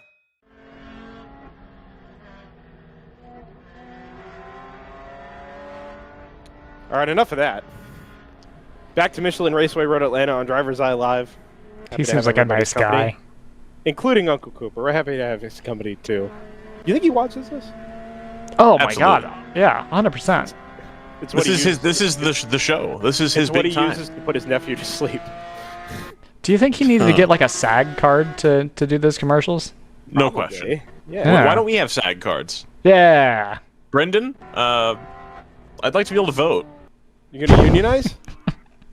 Be my guest, champ. Make my day. A frank look at labor relations in the United States. Union Buster, Brendan Kazmarek, and host of DriverSeye Live. Yep, there we go. Business owners in Pennsylvania trying to bust unions. Name a more iconic duo. Wow. Governors from California trying to bust unions. Anyway. Or That's a actors from throwback. California, I guess. Yeah, how about it? Anyway. Still relevant somehow. To some you, of it's us. very relevant. Exceedingly relevant. Anyway, Well, I want to make a point here. For the first time all day, we can see shadows. The driver of the 701 Around. is not happy with the driver of the 75. Lots of gesticulation. What was the car that's been powered by gesticulation all race? That was Oh, maybe the... he was pointing by the 981. No, I don't think so. I think he was very mad at the 75. It was the Aiken racing car yesterday, which sadly I don't think has a working on board. Nope, I can see it in the paddock. It was Yeah. up on Jack It's earlier in the and under a car. tarp. It is not up on anything right now. Just sitting Okay, there. yeah, their onboard hasn't been on all day either, so I'm guessing they did they take start today? I'm not sure they actually did. Ran out of gesticulations No, late on yesterday actually, and I don't think they ever started again. So They did No. not. that was their weekend fill of gesticulations. Yeah, one of their drivers broke a wrist, and that was it. Yeah. It was the driver last name Aiken. I can't remember his first name. Porter. That's the one. Because at first I thought it was Clay, and I was like, no, that can't be it. I was like, how many Clays are in this series? Well, Clay Aiken for a start. Yeah. Over Okay, that's front spelled ball, these different. guys, by all means. I think. Oh, there's So- another. Clay just walked into the room. What amazing timing. We're talking about Clays. Oh boy. Amazing timing. Anyway. well, One thing I've noticed trying to catch up on the last few minutes, where let's just say if this race was Oh, what's happening wrong at with the... Lime Rock What is the 01? Whoa! Let's jump to the Oh, no! trackside there. oh man. He's been hit. yeah. What an odd sequence. Well, So the 02's made it back to the pits. That 45 Porsche Boxster that got hit is into the pits. What on earth caused the 02 to stop on the racing line in the braking zone? Hold on, let's listen to this. Let's listen to the car. it's very They quiet. didn't run it out of fuel, did they? Maybe. Gotta be careful not to be too quiet on the O2 because as soon as he gets to the pit box, we're likely to hear some shouting, I reckon. Driver change in fuel immediately. I am a bit behind, obviously. Irish Mike's into the pits as well. So this is the last. I mean, if Irish Mike's is pitting, it must have been close. Well, exactly. I wonder if they ran it just a little bit too far, and the instruction was, at all costs, get this car back to the pit lane. Yeah, so what happened there, we were on board with the Newcomb Racing car. That was the car that made contact with the 85. Kind of ran up over it, to be honest. They were all boxed up behind this O2 that was apparently in limp mode on the way back to the pits. The Newcomb car is going along as though nothing's happened as far as I can tell. That was a pretty solid whack. No, he ran up over him. Yeah. Steering wheel looks mostly straight, maybe slightly skewed but to the right. Well, we're making a sweeping right-hand turn, so it seems about right for me. So they're doing front tires on the 02. I believe it's frantic. They've let a tire get away into the next pit box, and immediately the pit marshal is onto the radio. The 95 has come and gone, presumably because they've chosen not to do tires. I don't know how early we caught this, but the O2 was cruising from halfway down to turn 6. I wonder if they didn't think they were going to get that car back to pit lane by just doing a normal sort of lift and coast. Well, I wonder if it sputtered on him. It's entirely possible. But then it's amazing he got it refired and back to the pits at all. Yeah, that car might have a limp mode where... Yeah, I don't know. Pure speculation. I haven't even got sound on my onboard, so... It seemed quite sudden, but it didn't seem like a jolt when the car slowed down. So, for some reference here, the ACI car was in at lap 115. Irish Mike's in on lap 128. ACI did 35 on their most recent stint. Irish Mike's did 49. I also believe that Automatic did about 40, 45, something along those lines. They went a bit longer than ACI. Yeah, so it seems like ACI is going... I mean, everybody's got, slightly different fuel mileage and fuel range, but it seems in particular like that ACI car is shortest on fuel. It also... I only compared Automatic to ACI, but the ACI car spent 19 seconds longer on its outlap than Automatic did. Which will be a 19 seconds longer pit stop. Correct. Well, presumably, yeah. Which means that ACI has both shorter stints and longer pit stops. Right. But has been... they were the quickest car on track while you weren't around. And then I said with much more pace. Oh, much more pace. Yeah, sorry. Sort of... There's a spun car, and it might be Automatic, actually, on the exit of turn 5. I only got a glimpse of it from the 111s on board. 01 car might be coming up to that part of the track, although I think... No, my camera isn't live. Here we go. Sorry. This is the 701 on board. Waving yellow to the left. I think that's... Oh, that's certainly an Aston. That is the 909. Yeah, 100%. Yeah, that car's just come up salmon, so that's... it's kind of ruined that... we see that at the bottom of the screen. Position for the ACI number 7 has gone from 2 to 1. So that's a result of the Irish Mike stop because they were still ahead of Automatic. Sure, okay.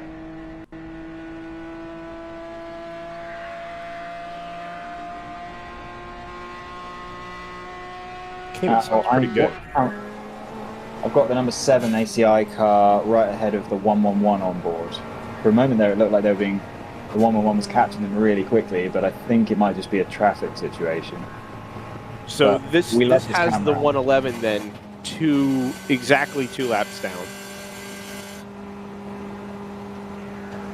I do quite like this onboard where you can see fuel pressure. Yeah, we mentioned that yesterday. We were speculating that the low FPS might be something to do with the sheer volume of statistics that it's outputting. Right. Yeah, there seem to be a few different onboard systems. Obviously, we're familiar with the Sentinel system, but looks like about half of the cars that we've got are running. EV's leaving from turn 12, by the way, presumably to go recover the 909. Right. So when was it yesterday that the top portion of GTO just sort of exploded? Was it with about 2-3 hours ago? 2 hours to go, I think. We'd just gone past 7. Then 99 is still sat there, by the way, on broadside to the track inside the exit 5. What are the chances it's high-sided? There's no curve to the left, I think it's entirely on the track. It's not entirely on the track. The rear tires are in the grass. Yeah, sure? but there's no real lip there. Yeah, I don't have a sense of how high off the grass that the asphalt is. If it's about level, then it's probably not. Is this safe to assume? Oh yeah, it might be high-sided actually. It's definitely not level. There's a fall off to the left there. So yeah, that's actually pretty likely. That's going to be tough to get him off of there without blocking the track with EVs. Yes. Unless they're able to either pull it backwards, maybe, or pull it straight off to the side. I don't... It's certainly going to become an exactly one-lane road. Possible contact between car 85 and somebody else at turn 10 under investigation. It's, well, Pro Sport has picked up a 1-lap penalty for a fueling infraction. That other Which car, actually, Brendan, now that I think about it, that will be the massive spill I referenced earlier. That other car, Brendan, is going to be the number 10. If that's not Newcomb, I'm going to be shocked, because that's who we were on board with. Oh, the 85 was the AOA car. Yeah, absolutely right. It will be the, you're right, the 40, I think the 45, right? The 85, I think. No, the 85 was a car that got hit and spun around. I think the 45 was a Newcomb car that we rode on board with. Oh, are we double yellow? We are. It hasn't shown on Race Hero yet. No, that's so why I was for that confused. to update. I looked down and saw, or on the screen, I saw the quarter marshal at 1. Yeah, that's 100% going to be because there's no way to hot pull that Aston. Yeah, there we go. There now we're we double go. yellow on Race Hero.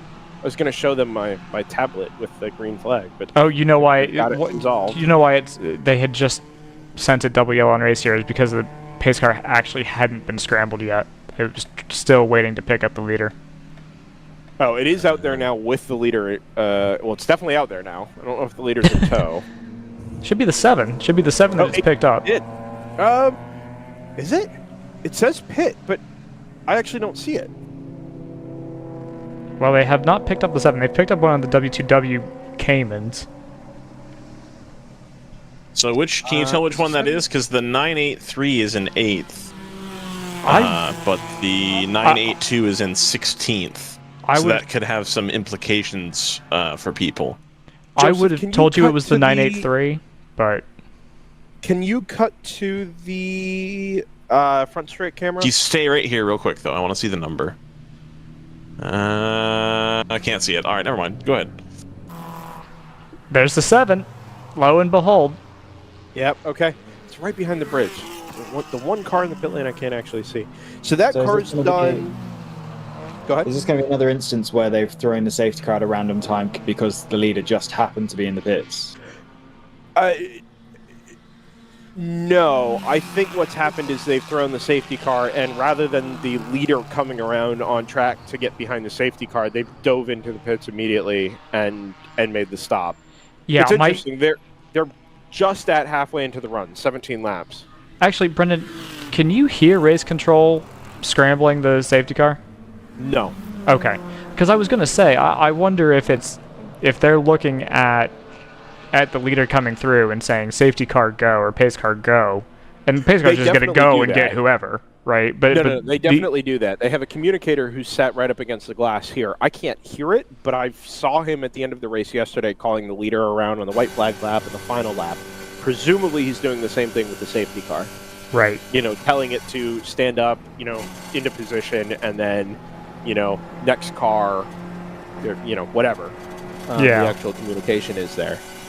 I think that's a flawed concept, considering that the leader is quite likely to dive into the pits as soon as they throw the yellow flag. So essentially, what RJ explained to me earlier, the concession that's being made is, okay, we are going to pick up the leader to allow for the most predictable, you know, lapping scenario, lead lap scenario to sort of take place, right?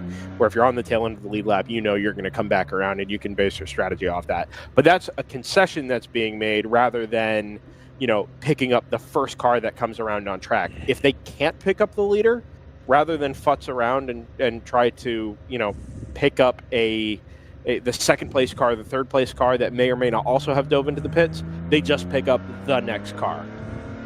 So they see the leader, they say, oh, leader didn't pit, or the leader pitted, we have to pick up the car immediately behind them. It's not the car in position behind them, it's we've made every effort to get the proper car behind the safety car, now we have to get the field under control, and it just so happens in this case it's the 981. It could be... I suppose it makes sense, because if the leader hadn't pitted, that's the car that would have been second in line. So, yeah, it just, exactly, right. And it looks a little bit like... Yeah, I mean, it's a shame that those cars don't get an opportunity to go back around.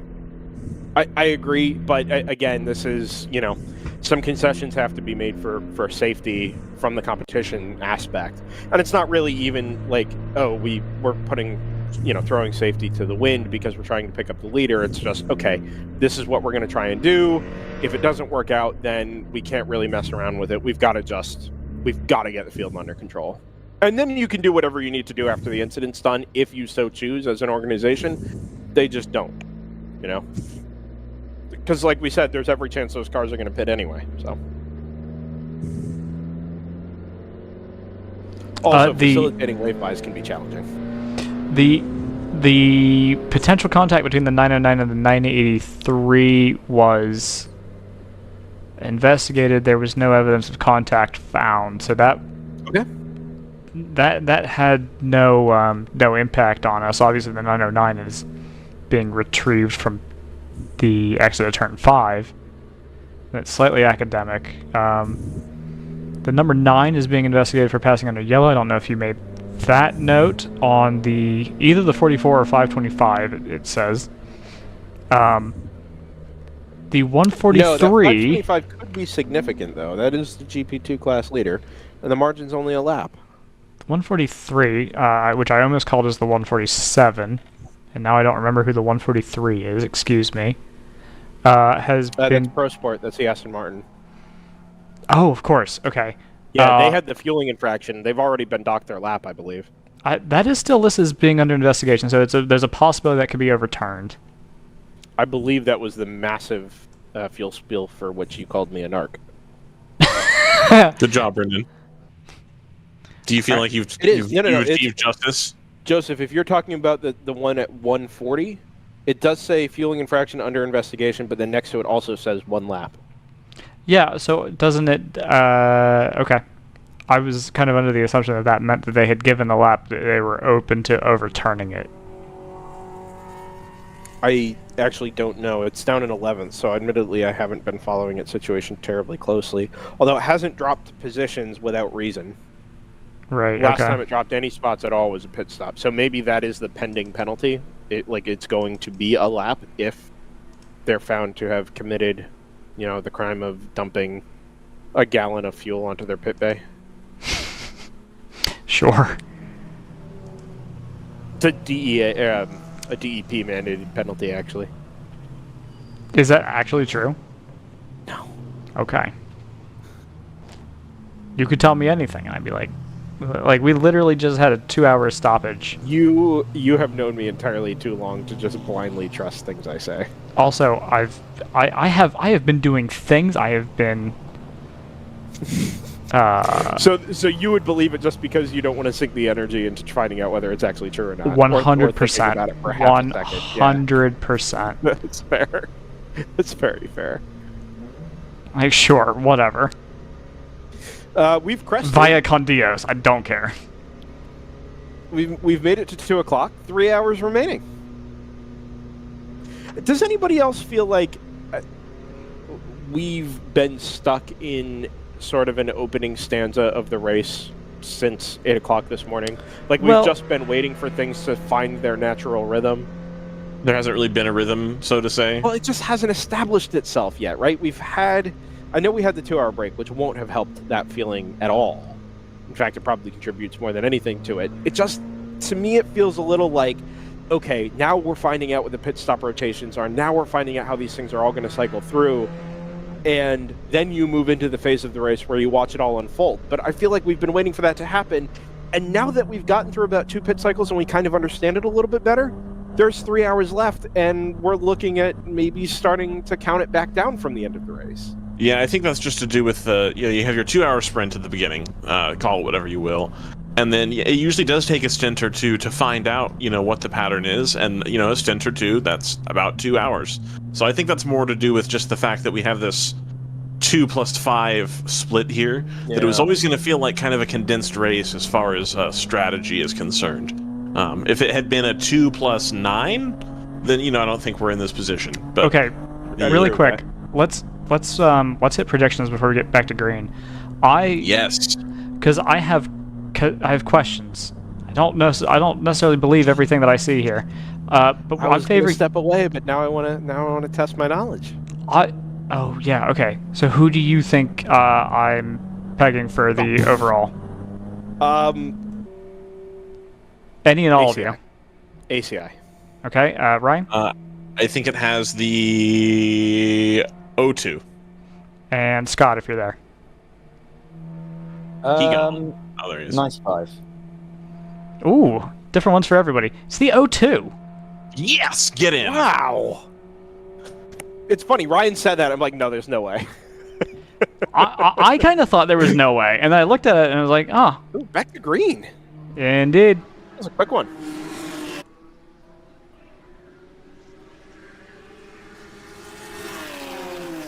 It was a short, reasonably short yellow.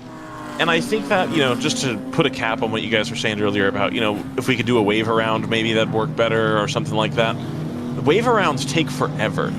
So if you're That's true. in a spot where you want to get as much track time as possible, obviously having a shot at the win is important, but I think there's a lot of benefit in keeping your yellows as short as physically possible so that you can get the most amount of running out of your dollar, if that makes sense.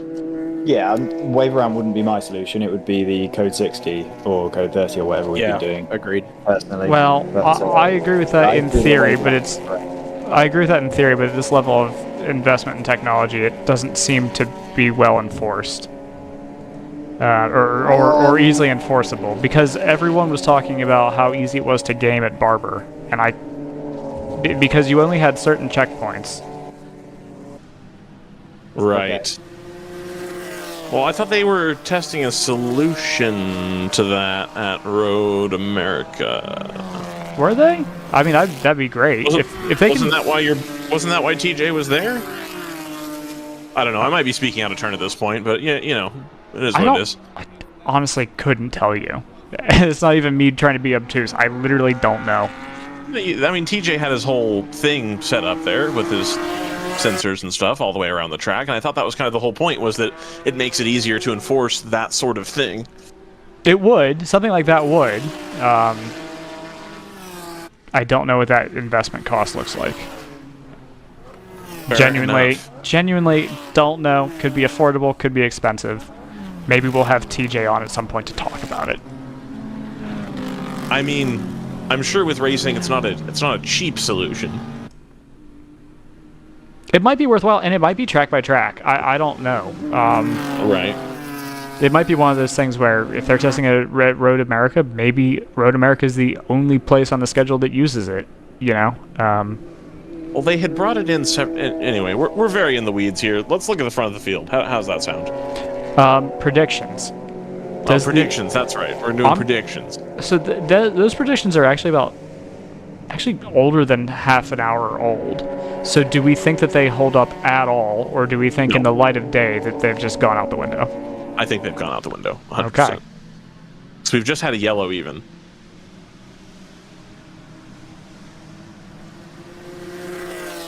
I will say the one thing that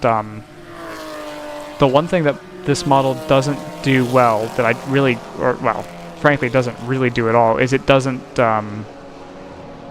model yellow flag stack ups. It models lap times from yellow flags.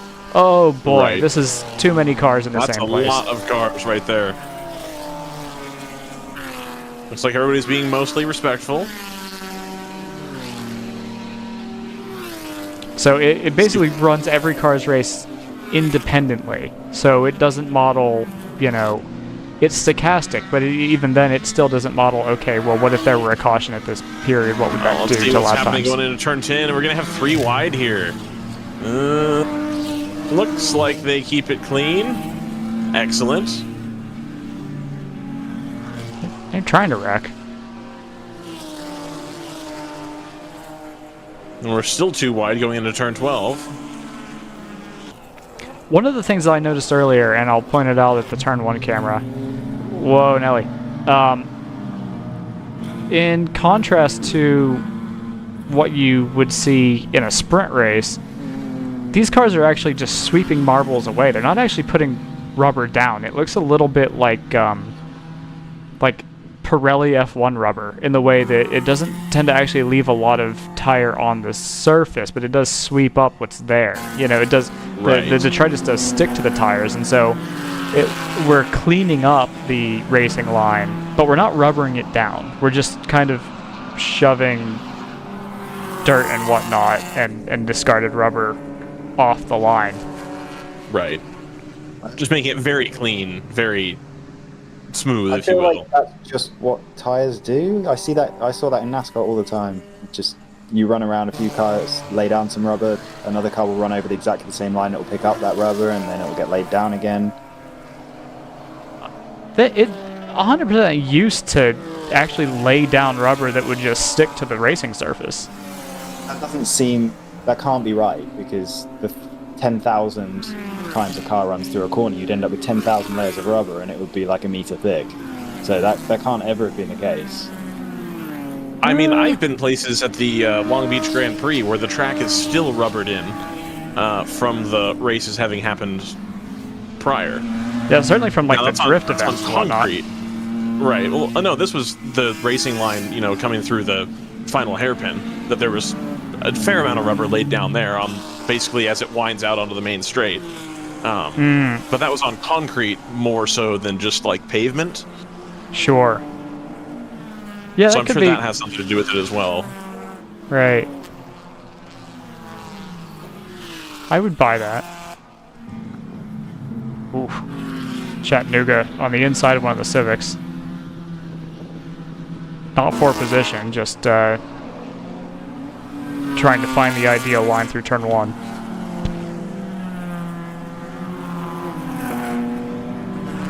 So is Irish Mike's under threat here from the number 7? Yeah, about 5 seconds ahead. Here's a question. Who pits next, Irish Mike's or ACI? Let's find out. Or let's speculate. Irish Excellent. Mike's, we expect in 30 laps. ACI, we expect in 29, so they should be right on top of each other.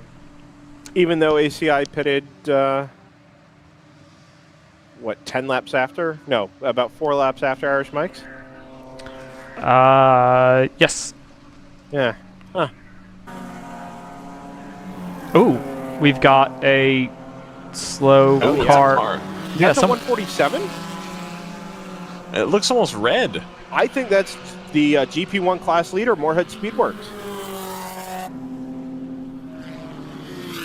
It's not really where you would want to have an off and be stranded.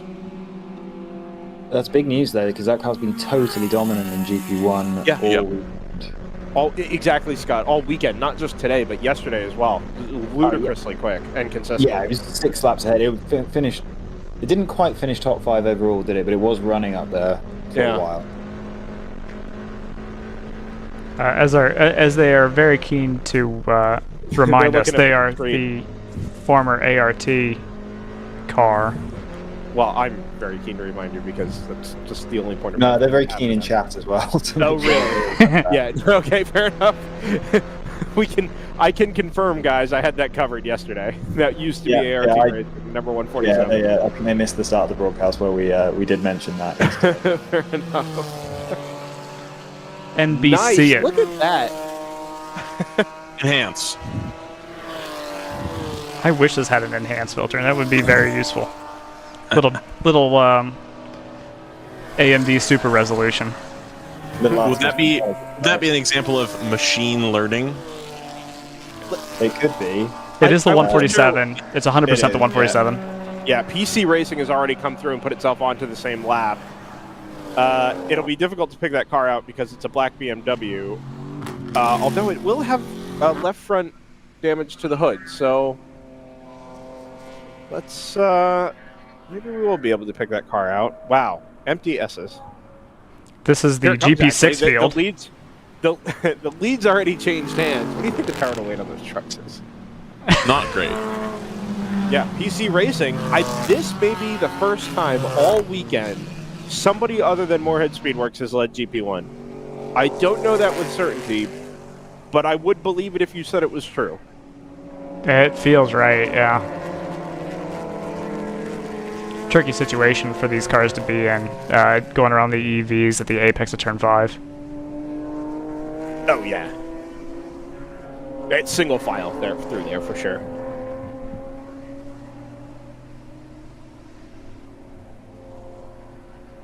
The playlist stays on this camera for too long.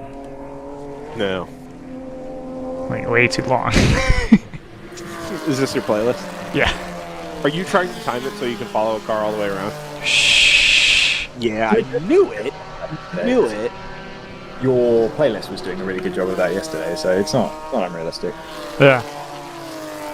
It just takes some calibration and for me to just say it and not tell you. Oh no. Interesting that car's been pulled off to the left rather than trying to get it back to the right where the paved cut is. There we go. Big group of cars here. All three Audi TCRs nose to tail out of turn 12. Now the significance of this is that 02 is going to be working to get itself back onto the lead lap here, and I think it's actually already happened. The 01 is definitely through. Oh, they're both on the lead lap now, because 02 and 01 are on the same lap, nose to tail on track as well for third and fourth. Did they drop off the lead lap? I feel like I missed that. The 02 slowed down on its in lap dramatically. They ran out of fuel. The 01, I'm not exactly sure what happened to the 01. Is it just that they've pitted and Irish Mike's hasn't? But although have Irish Mike's pitted, did they? No, Irish Mike's was in at 128. Wait. 02 was in at 127. 01 was in at 110. So the Hammer cars are split at the moment. The lap times on the 01 are about a second slower than those of the 02 pretty regularly. Right. The 01 appears to I think it lost a minute during the pit stop to Irish Mike's anyway. Irish Mike's outlap was a 3:14 and the 01's was a 4:11. But the 02, well, the 02's was a 3:51, but they would have lost their time on the in lap, but they did have a problem, so they probably spent some time fixing that if it wasn't as simple as running out of fuel. 3:19 for the ACI. So yeah, 01 looks like they had a 1 minute longer pit stop than you would expect. So the 01 actually hasn't made it up on the lead lap yet. Unless the stream is that far behind, but Nah, I thought that move was done at turn 1. No, the 02 has overtaken the 01. Oh, the 02's gone through. The 01 has not gone past the 95 yet. You're right. Right, okay. So 02 onto the lead lap. 01 is a second and a half behind and not yet onto the same lap as the overall leader. The 01 is under the rear wing of the leader, by the way. No, right. So it is exactly a lap down now. Yeah, whereas so you need to make that place because it's look at who we've found. Yeah, GTR 99. Well, so this... They're back in 7th. Get one lap down. to get back to 1 lap down, right? Yeah, so both of that's those what I cars was really reading need there. to attack the leader right now. And GTR 99 is making the pass as I speak, as is the 01. They're side by side into 5. Oh, they're still Side side by by side. side. Oh, well, if there wasn't contact, it was close. There was contact, definitely.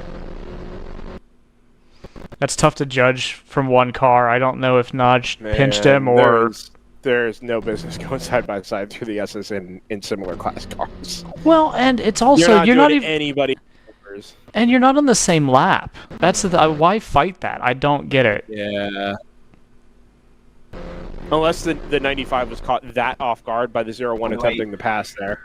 The 111 is now right behind the leader to get its lap. Oh, Get its yeah, lap I was... back into the lap. Good point, Scott. I was just going to mention the Thunder Bunny cars really caught this group of cars in all of this. Some of that owing to the local yellow down at turn 7 and the EVs. It picked up 6 laps in 1 lap just a couple of tours ago, and now has caught up to that group, and that'll be the next car to get itself onto the lead lap, if it's not already. It's not yet going into turn 1. They're both diving. You have that down on board still, correct? BMWs. Yeah, we have the 111. That's what I'm watching. Oh, that had turn gone left by the side. wayside. I'm glad that's back up. Okay. Yeah, it's one of our favorites, isn't it? Yeah. I actually didn't even have it in my mix anymore because it had gone away on me. Down to the S's, both cars are following a lower class BMW, but it's still the 111 following the Irish Mike's Audi. Team GTR, since we picked them up on the onboard earlier, trying to get itself underneath 2 laps down, is catching Star Spangled Racing number 988 to the tune of 12 seconds to the last lap. Guys, are we monitoring this fight for the lead? There's under a second between them.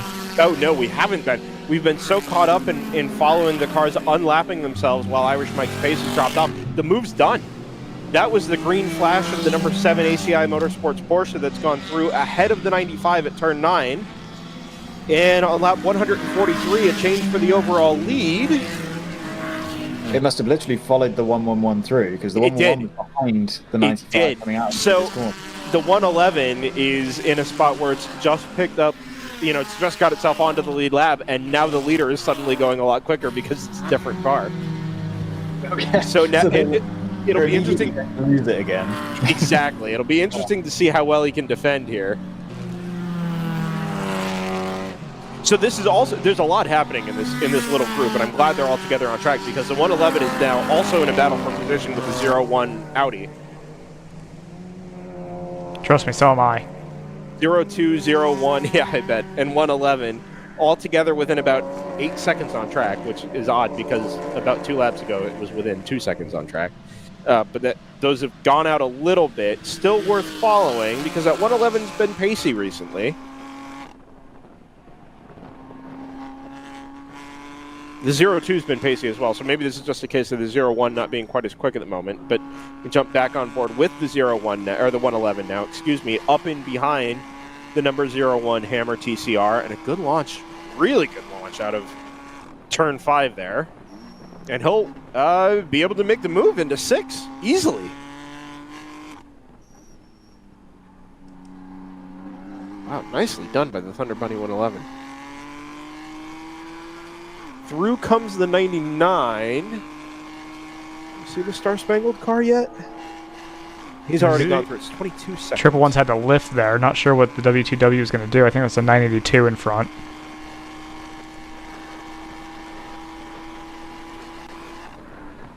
That 982, I can't tell if it's the actual wrap or if there's, or if it's just how it's designed. But I always think that there's damage to the front left bumper. No, the wrap's got this weird sort of camo print to it. Yeah. But I feel like that car has a very extreme rear wing angle. It does. It does. It's not the standard GT4 wing, for sure. I'm not even sure it's the standard from the previous generation of GT4s or Club Sports or whatever have you. The 59 is just pulled off the driver's left at turn 5 again. It's unable to rectify the issues it's been having all weekend, unfortunately.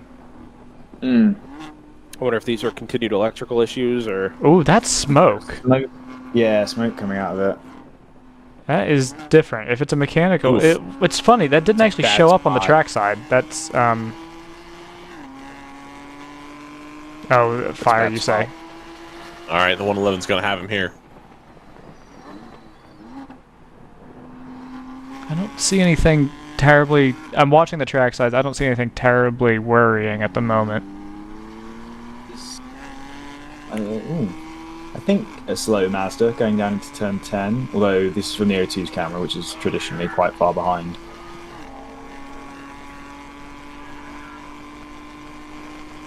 The 111 has gapped the 01 pretty well, and they've both done a reasonably good job of staying ahead of the number 7 and on the tail end of the lead lap.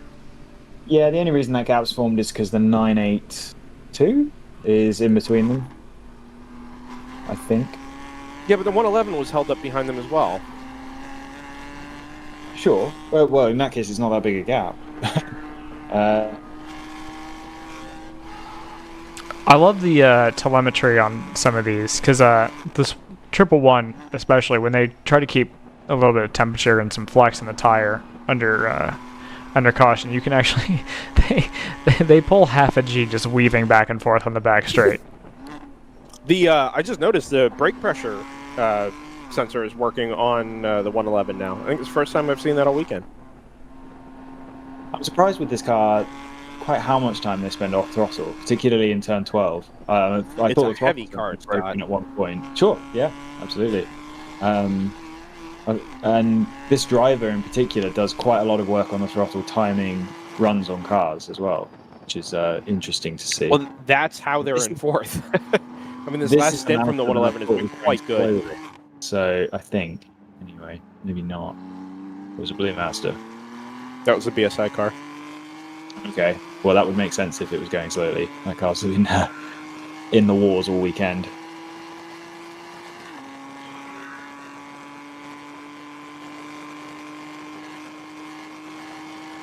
I must say, I do like this overlay here on the BMW, though. It's very clear, very easy to see. Oh, fantastic. It's visually really nice to look at. There's an intervention vehicle on the outside of turn 1. Yeah, they're going to get the Stratus. Okay, that makes sense.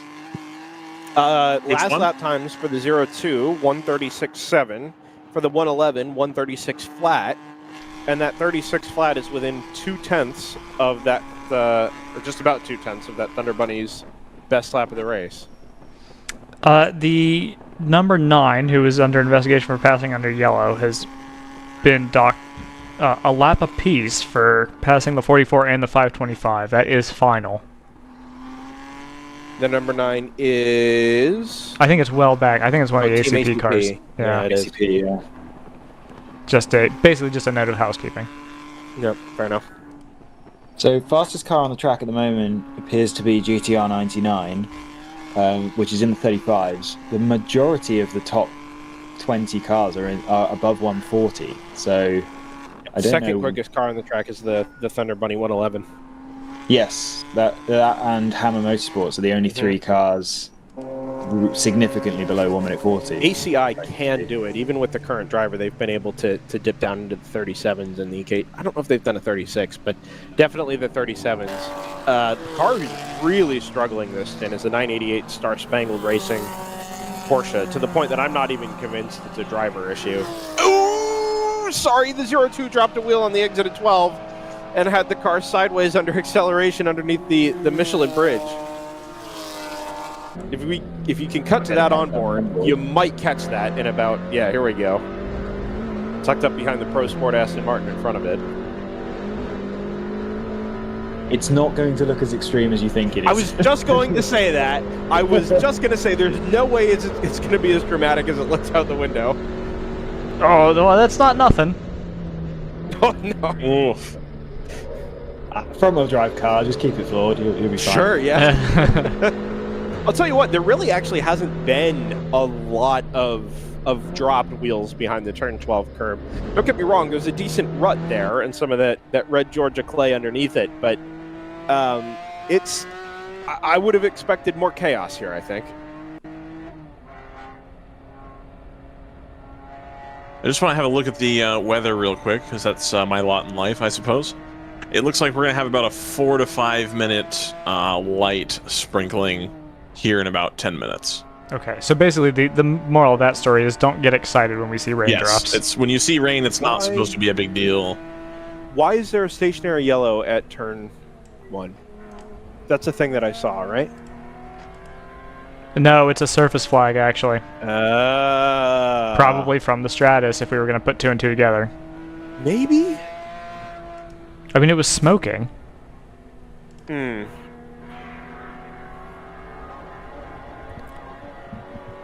So the Hammer 01 did end up dropping off the lead lap again to ACI Motorsports, but ACI Motorsports really hasn't been that quick. Significantly slower than the 02. So I'm not sure why, as I say that again, they come across the line and prove me wrong. But I'm still a little bit surprised that the 01 hasn't been able to keep them behind. So they're now, if we look at the 01, there's a drone. There's a drone at the API bottom card. right of the screen. Drone. Oh, yeah. Drone. Did we mention the 99's past the 988? Drone. They must have heard us. Drone. Have we mentioned that the 99 GTR car is past the Star Spangled car for P6? No, I was too busy focusing on the fact that there's a drone. No, I understand. It's the shot from turn 5 earlier, where it was right in front of the screen, was better. But it was kind of funny finding that thing around. I kind of like it. 0-1 under investigation again for contact. This time allegedly with the 95 at turn 5. Well, which we saw. You're right. 111 is right behind the 02, by the way. I should correct this. It's not the 0-1 Now it's passing under the 02. investigation.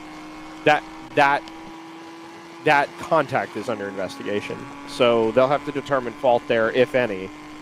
It's going to be tough without... I assume that they won't make a verdict, or they won't try to issue a verdict on that until the 95 has come into pit and see if they've got any video to offer. Because that's a tough one.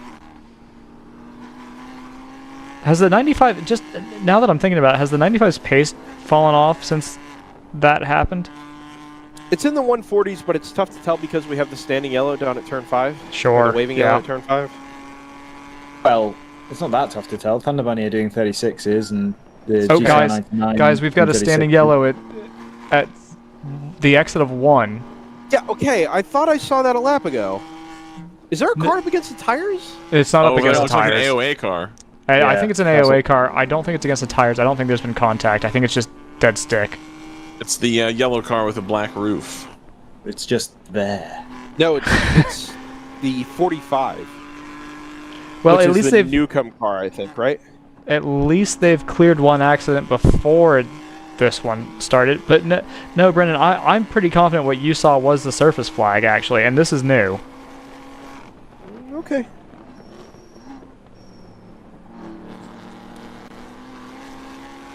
I guess I should switch to it so the viewer knows what we're talking about. But right under the WeatherTech banner in the background, there is a yellow car there. There it is.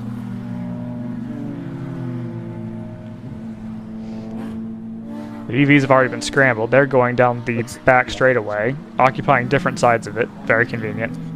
I said Newcomb. It's Petawatt laser, isn't it? Came through.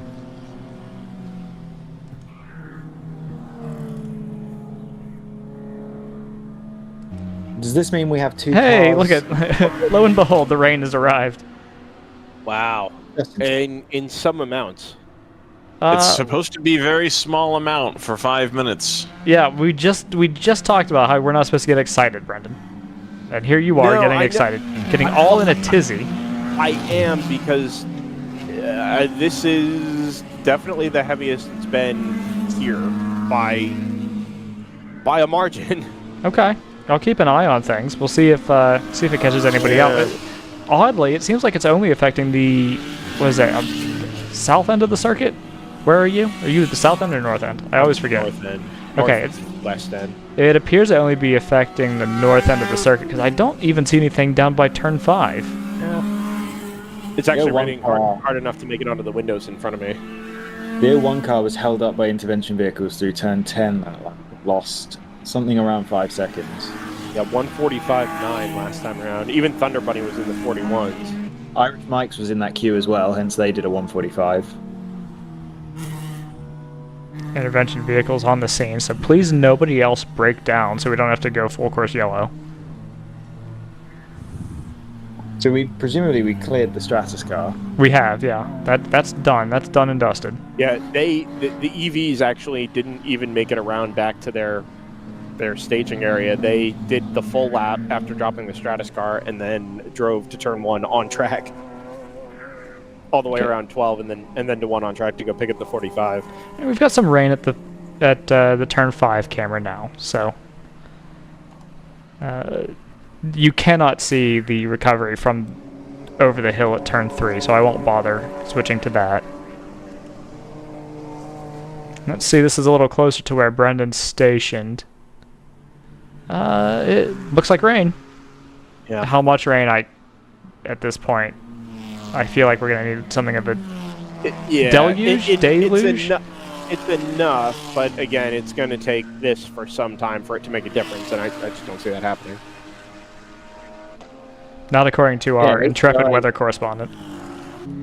ACI's got back into the 37, so which is fastest lap it's done in a or at least as fast as it's been recently, so doesn't seem to be affecting things too much. So I just clicked the refresh button on the weather thing. We're now going to get in reasonable mid-size rain for about until about 2:45, and then at 2:53 it's going to pick up again. So we're looking at as in good further, hour. or it's going to ebb and then come back. It's going to ebb and then flow again. I see. Okay. Yeah. Rain. Oh man, it's really coming down here at 12 now. But this will not be helping the local yellow down at turn 1. Which is actually cleared. That's now cleared. Yeah. Yeah, what will help is the intervention vehicles moving away. It's the white flag now. Yeah. I'm gonna stick on this one because this seems to be where the heaviest of the rain is, and so if we're gonna have a problem, it's gonna be here. And Blanca. Are they looking a little bit squirrely there, coming on the exit? Not necessarily more than normal. Oh, okay. There is still a dry-ish line, although I will say that it looks damp down there. I'm gonna be honest. It is. It is. The 1's a little, or the 0. Ooh, the 9's wide. 9's wide. 4 off. Oh wow. 981's just grabbed a gear in front of me. Yeah, it's the dampest it's been. People are doing well to stay off that curb. Yeah. What's interesting is that nobody in the pit lane and the starter himself have at all reacted to the fact that it's raining. It's more like it's been doing this all day. It rains for 10 minutes and then it stops. Why bother putting on a jacket? Really quickly, I'm going to divert your attention back to what I think is still the cleanup operation for what we think is the AOA car. Is that right? Did we ever? Are they in the grass there? Yeah. The turn 3? Yeah. So it looks like they've pulled it past our camera. It looks like they've passed it. They've pulled it forward, but not. I don't know if. Yeah. Who knows why they've stopped? It was like they pulled it forward, and then something. They heard something they didn't like, or felt something they didn't like. Oh, I'm an idiot. Yeah, I was gonna say, is that past our camera up there? Or? Much better view there. 140 flat from the leader, which the times have been getting slower over time. We're not seeing the mid-30s like we were before, but now just about everybody is squarely in the 40s. Now again, we've got some yellow action going on here. Well, that's a car. That's a Boxster. My apologies. I'm 1 for 2 today. That is a Boxster. 10 out of 10. Joseph, can we jump on board the 111, please? Haven't gotten past the 02 now. What I'd like to see is the apex speed through turn 12. Well, that'll be a yeah, that's all right. That'll be in a minute. Yeah, okay. What I'm looking at, they were doing about 102 to 105, somewhere in that range as a minimum speed through 12. I'd be interested to see the the current minimum speed. So it is. You also have wipers going. Yeah, No, it's it's no rain tailed down off the now. track. It's completely tailed off dry at the here. other.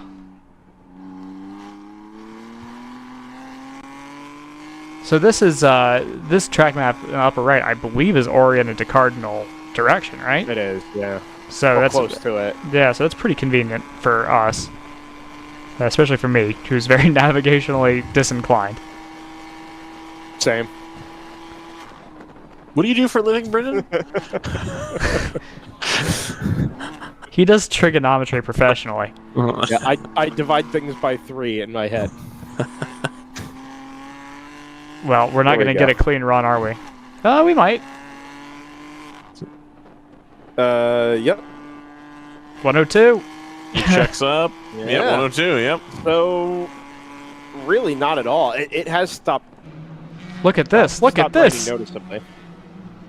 He's into the barrier.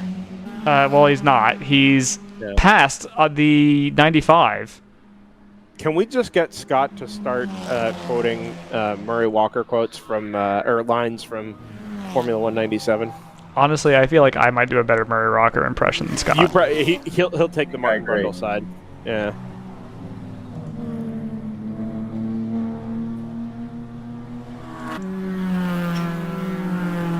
Well, the sun Anyway. seems to be out. Yeah. 36.8 from the triple one on that last lap. So, yep, I would say the track is most as This dry is the, as... it's the sunniest it's been all day. Yeah, there is that. All right. Well, now temperatures are going to fall off a cliff just because the track's getting hot. 525 and 678 team reported contact, which is interesting because this is your top 2 in GP2. Yeah. Which team 525 reported leading it? the I 678 wonder. by something like a lap.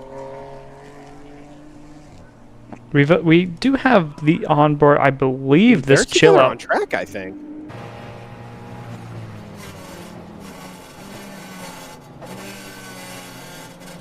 God, I hate that sound. That sounds like something's ill. I'm sure it's not, but if you look, they've got an inset for the rear view mirror, and that is the 525. It absolutely is. So this is nose to tail, first and second in GP2, albeit separated by 99 hundredths of a lap.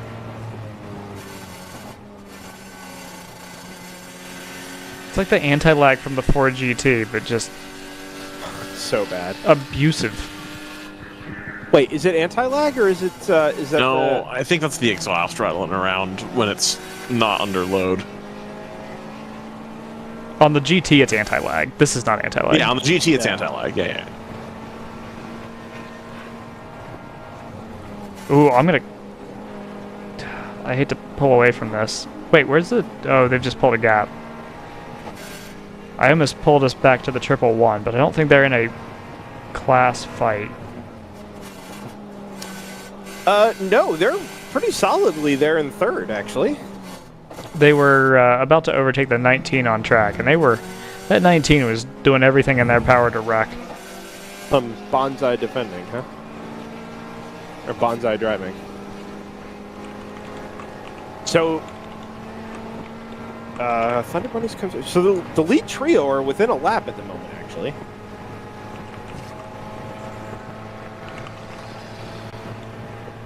So, this is kind of our first, I feel like, new player for the weekend with the 111 Thunder Bunny car. They were relevant for a time yesterday, but it sort of fell away from them before we started sinking our teeth into, stint lengths and that sort of thing for them. But with where we're at in the race now, 2 hours, 20 minutes remaining, these things are starting to become relevant again. I need to run Keep an eye predictions. on it. 0-1 into the pits. Amazing timing, Joseph. Particularly as this is on such a delay that he's not coming in the pits. Well, so this is a 45 lap stint from the 0-1 Audi.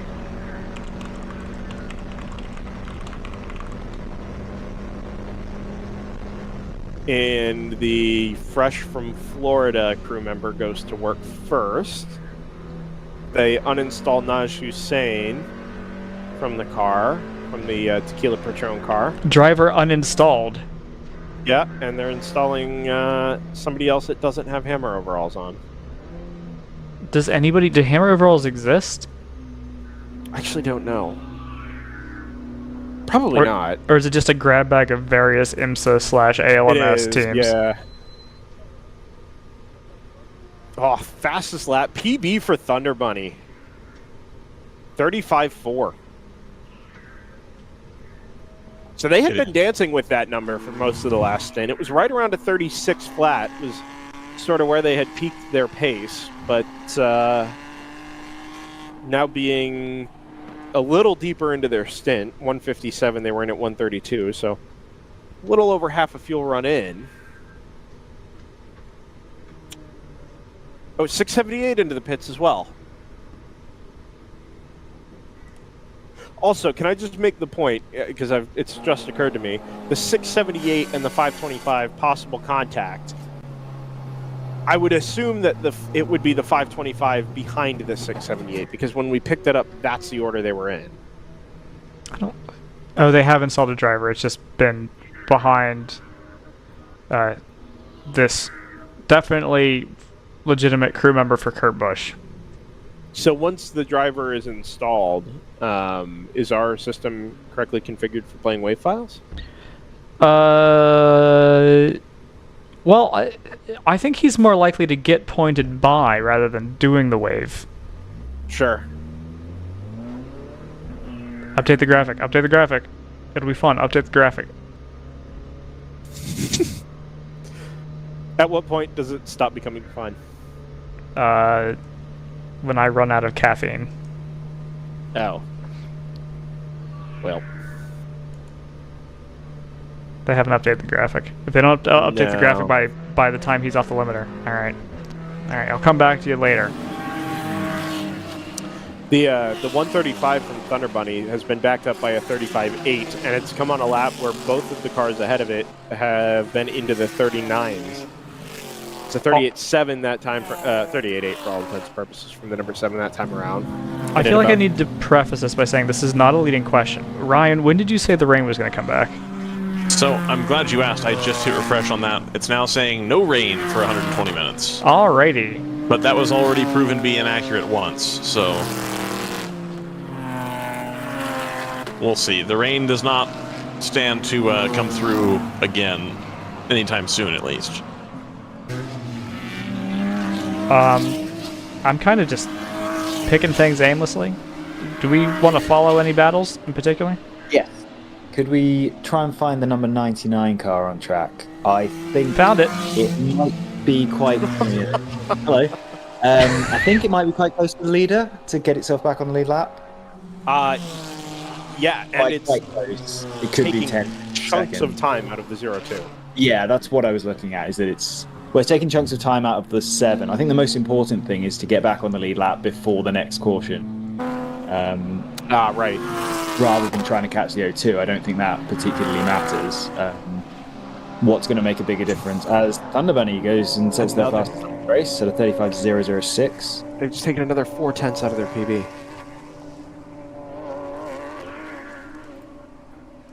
So yeah, we're looking. So could we now try and find the leader? See what the gap is like there. Timing, unfortunately, doesn't really have that information for us. So I've rerun predictions. I will remove Probably the... 2.5 men. Huh? We're predicting what was going to be rerun tonight, right? Oh, probably Law and Order, to be honest. That too. That too. But, so any guesses as to, or punditry as to who you think our front-running candidate is so far? Stick with your model with the number 7. I'm going to go for the 0-2. With Scott? a 31 second lead, I'll go with this 7. Yeah, it is the 7. By quite some margin. I think their pace has been consistent enough. Now, I haven't sat down and thought about this yet, so I'll preface this with that. But I think their pace has been consistent enough over the last couple of stints that a computer model would see that and say, oh, they're capable of going really quickly for the rest of the race. Therefore, they should be favored. Now, like I said a little while ago, we're into the phase of the race now where we can start, back timing pit stops and that sort of thing, and looking at who stands in the best place as far as fuel mileage and number of stops go. I don't know that anybody's going to be able to save a pit stop with where we're at.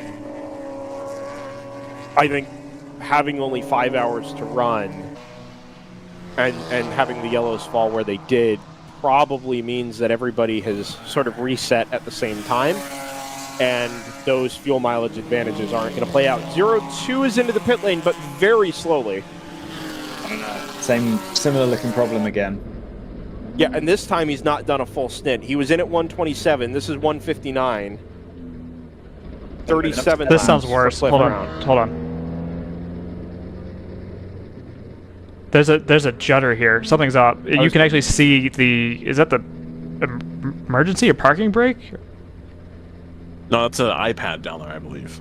No, the handle looking thing. I believe. Yeah, that's the top right corner of a tablet, I thought. No. That's actually a handle.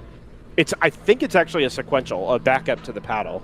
Okay. Well, yeah. I thought that was the silver thing by the driver's hand on the right inside the net. A couple of things happening here. Fuel is going in the 0-2. The 525 is in about a lap after the 678 was in. So these are first and second in GP2 in and one of them is out. The 0-2, we said fuel going in. Second jug is just about done. Brendan, do you see the clip on the left side? Look at the big black thing sticking up on the right. There's a red line. Follow that all the way to the left. There's another black thing. Illustrator would be nice. On the onboard of the O2. Yeah. No, I don't see it's much clearer on the onboard of the O1, by the way, and it does look like some sort of tablet. They may have a predictive tablet in there. I think they have a flat right front tire, guys.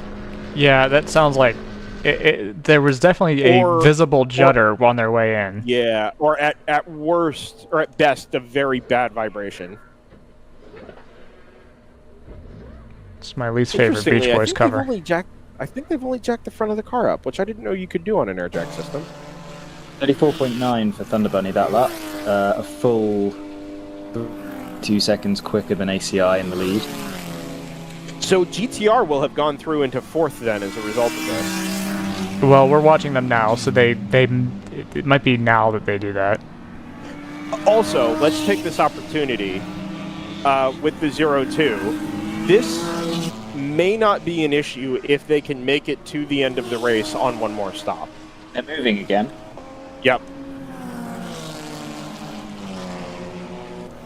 So I would believe if they've got to go an hour and 6 basically, right? 2:12 is when they left the pits. So if that 0-2 car can do an hour and 6 on a tank of fuel, they'll be okay on one more, which I think is probably the case.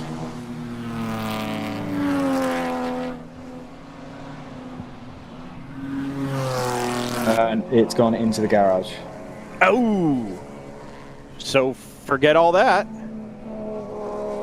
They definitely changed the right front tire on that car. I saw it come off, hand it over the wall, and they put a new one on. Man, Hammer has had a miserable weekend with that car in particular. They've just been hammered. Quiet. So, and it's a shame because that car has by far been the pacer of the two over the course of the weekend. So I don't think I have any surprises for us in the other classes. Is the 525 in the pits, Brendan? It was. Okay. That's been sent. Okay, so that's the leader in GP2, and also and the 678 was just in. Oh, it's dragging a portion of the bumper. What is the 525? The 525. Yeah, it's got this weird bumper inlay. Right, so the bumper cover itself is fine, but it's got this black strip across, sort of inlaid in the bumper cover. And it's dragging that, just hanging on by a single clip on the left rear. You know whose pace I've been a little surprised by since after the opening stanza has been the Platinum Porsche. I was a little surprised how that's seemed to have fallen away.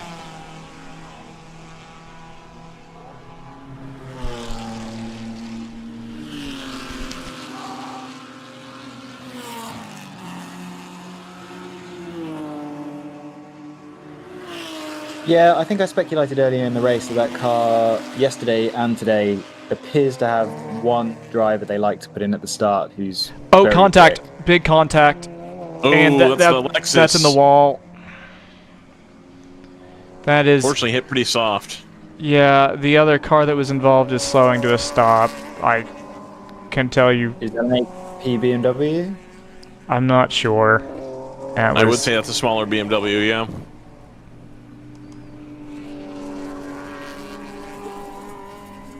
Not the first time we've seen the Lexus in trouble this weekend. Or even today.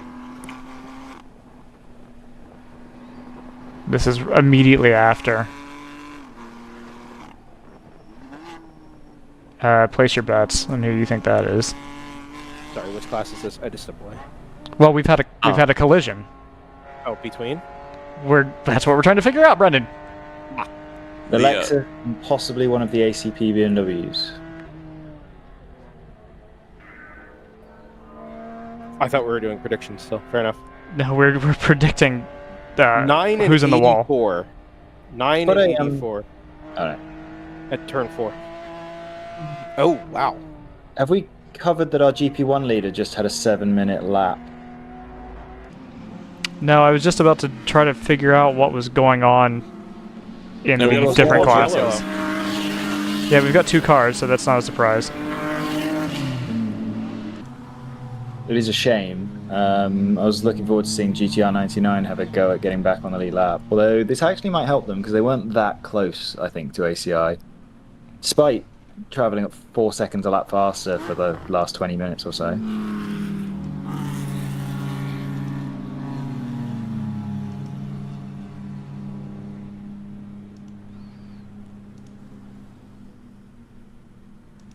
I'm just going to run the chili cook-off ad 3 times in a row.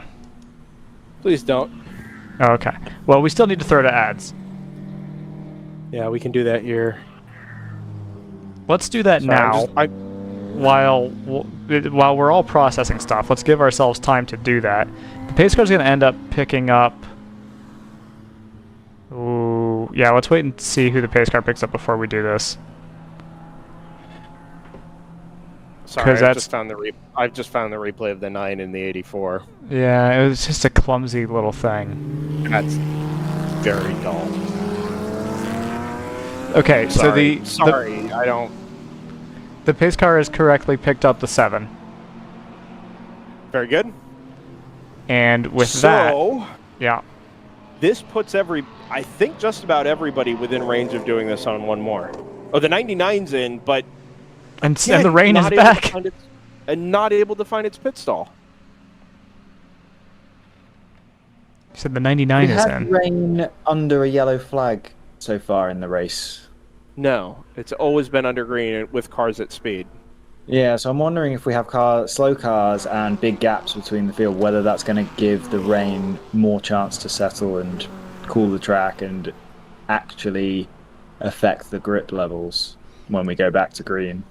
With obviously the cars all bunched up together.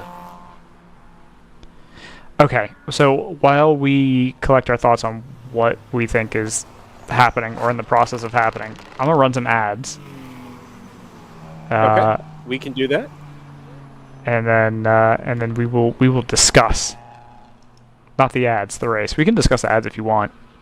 No, we've done that a lot. Okay. All right. It's time for ads. Here is a bit of wisdom from your Uncle Cooper. Tires exist on a spectrum. On one end, you got too much tire. On the other, you don't get enough. Both ends are rip-offs. You're either paying for more than you need or needing more even after you pay. So if you want a tire that costs what tires should cost and does what tires should do, go right for the sweet spot. Go with the Coopers. Cooper!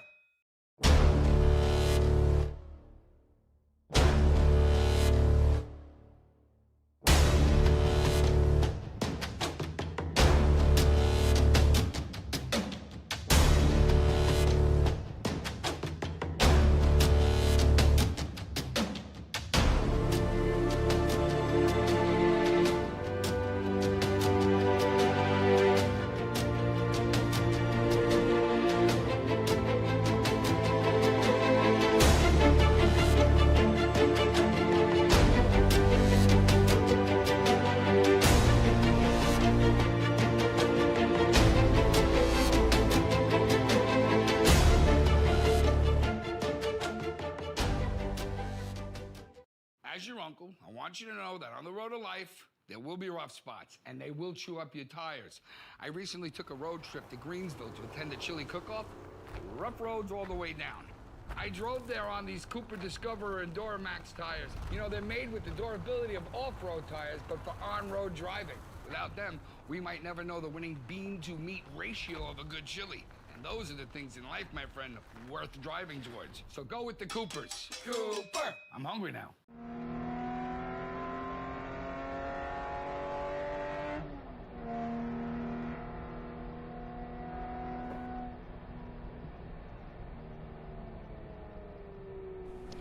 I like to do this thing where when we come back from a Cooper ad, I put it on the car that we know runs Coopers. Nice. Yeah, a little tie-in for you. Hashtag activation. Yeah. Hashtag activation.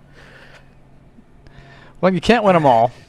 Yeah, it looks like the O2 might be done for the day. I think that onboard has died. Yeah. There's not really any intention. Well, they are looking at the right front. Okay. I mean, they might want to get it. There's somebody knelt up next to it, but they're not like. There's no urgency down there. Yeah, I wouldn't be totally surprised if they just wanted to have a crack at getting it fixed while they've got, you know, before they have to take it back to a shop or whatever. 99 is Salmon on Race Hero. Is that unusual? I mean, it's accordion effect in the pit stop rotation under yellow. I think I'll come through now, actually. Has the 7 pitted? I think Race Hero turns off the salmon effects under caution. Generally, yes, but it was also definitely Salmon, so I'm not sure what the field was saying. Did we miss the 7 pitting? Because it's not behind the pace car. Yeah, you're right. I failed to mention that out loud. I noted it on the Discord, but forgot to actually say it. Oh, I didn't see it. Okay. Yeah, no, I also tagged you in a thing there. I don't know if you're terribly interested in showing a replay, but it is there. I saw it live. I didn't realize it was seen live. I don't think it was seen live. I saw it in production, but it's just so clumsy. It is. It is. It was a poor move. Very poor move.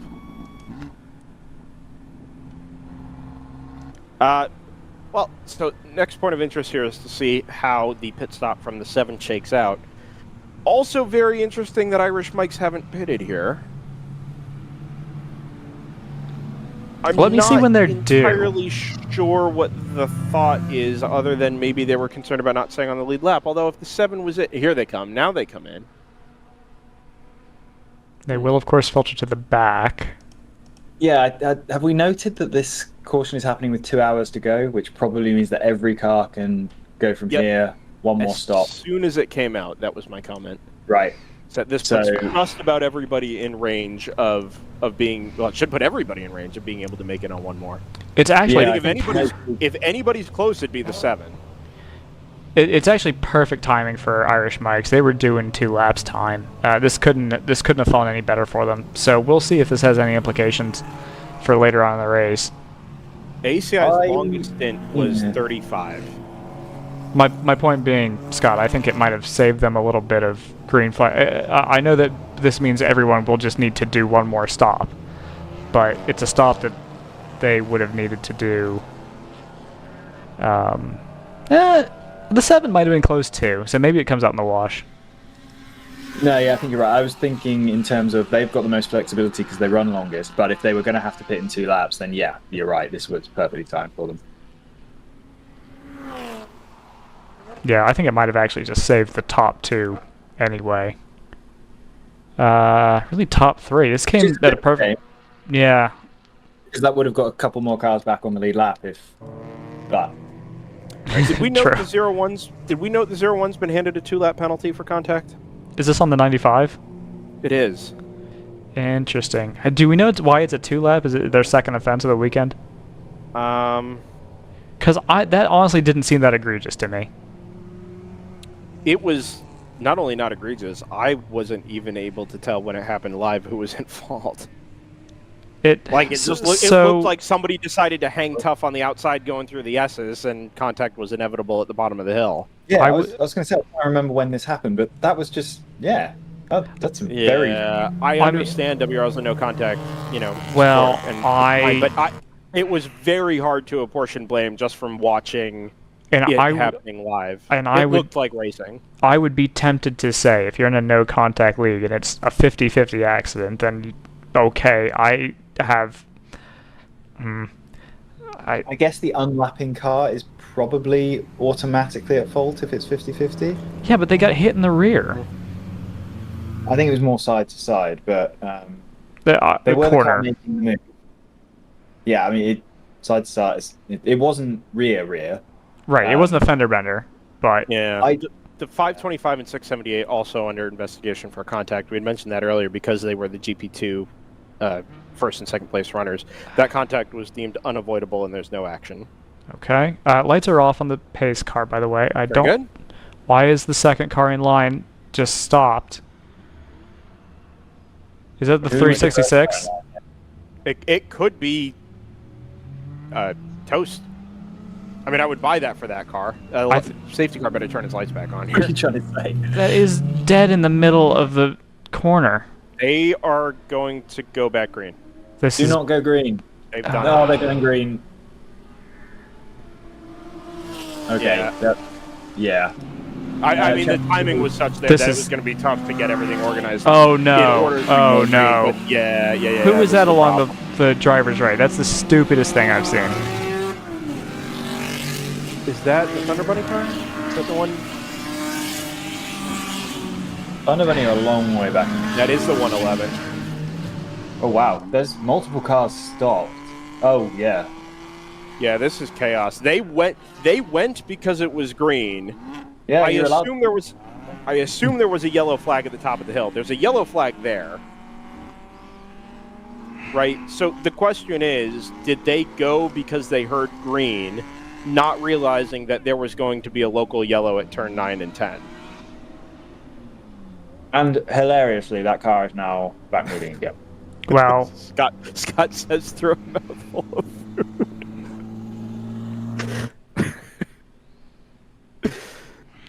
Yeah, I mean, look, things happening quickly when you're in a race. No, I'm sorry. I'm sorry. If you have an entire line of cars, they're probably stopped for a reason. Yeah, somebody almost got really badly. Okay, things could have gone worse at other events, right? Because people are too stupid to stay in line. Stay in line. That's absolutely true. That's absolutely true. And the kicker of all this is that's the second. After all the pit stops and everything, that car was second overall. And now is going to receive a 100-lap penalty for passing cars under yellow. Even if the... All right, I'm off that horse. Good mileage out of it, though. Was there a yellow? If there was no yellow, then they didn't do anything wrong. Well, the question is the issue is that even though we had gone back to green at start-finish, there was almost certainly going to still be a local yellow there at 9 and 10. Because almost certainly is not there was a yellow. Yeah, no, that's true. I agree with all that, and let's be honest, race control will have seen that on the feed because we saw it happening live, right? So they'll have to determine whether or not the information that was being presented to that car while their race engineer was over the radio screaming green, green, green would be enough to encourage that car not to start passing cars. It's a weird situation and a tough call. Yeah, we have an onboard. If one of you wants to be intrepid and go back and see what they saw. I saw a Marshall post before, but I didn't see Marshall's at it. Yeah, I'll let Scott take care of seeing whatever. He's been watching onboards all day, so I'll let him take a look at that. I can't imagine there was a green flag waving at 9, but actually I don't think they wave green flags all the way around on a restart. The 111 is slow on the back straight. So this is our car of interest as well.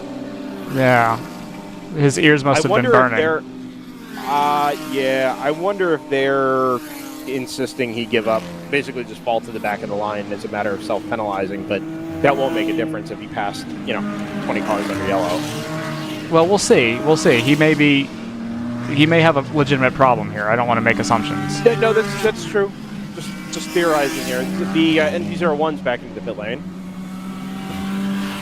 I just want to say briefly that the western suburbs of Atlanta are starting to get a decent helping of rain right now. So if we pause it at 3 o'clock local. In the pits.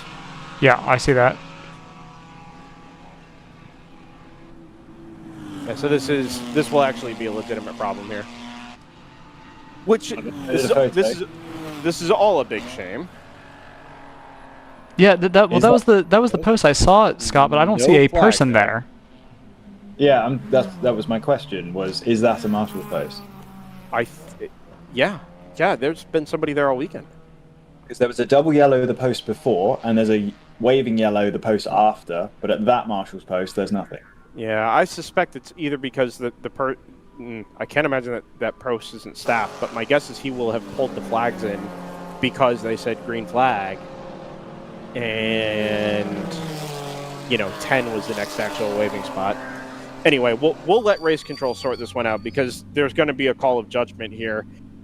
In some respects, it kind of doesn't matter because the 111 is into the pit lane anyway. With the passenger side door open, they're changing tires. I wonder if he's picked up debris somewhere.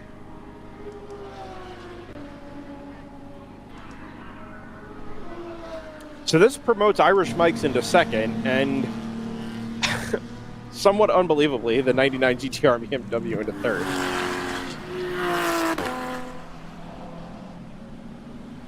Team ACP Tangerine Associates, also somewhat out of nowhere, stands to gain fourth position out of all this too. If that 111 is stationary for very long, it's not. It's actually now underway, although not into the fast lane. So I do wonder if this is going to be taken into the paddock.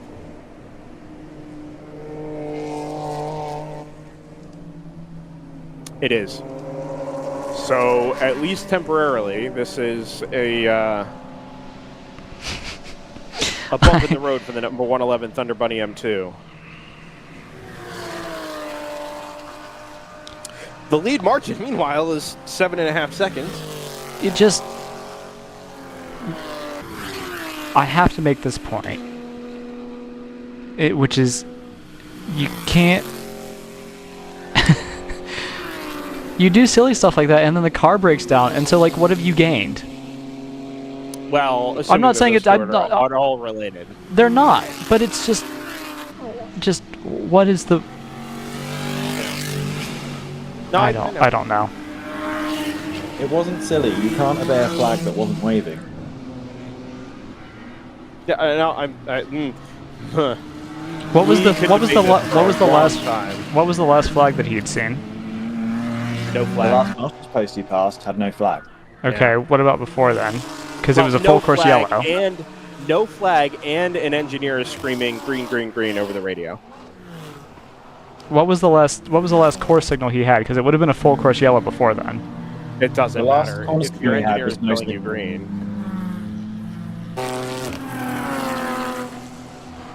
Like we mentioned, there's no green flags here, so no flag is a green flag. Well, there's no green flags on a restart anyway. Let's reset a little bit here. This is all kind of a moot point because the 111 is into the paddock and out of contention, at least as far as it would seem. Oh, it's been a thing, dear. Last 5 minutes have been something. Layla's very bummed about the 111. In any case, the 95 is catching the 7, who has done a 141.4 last time around, and GTR is catching both of them, albeit from almost a full lap down.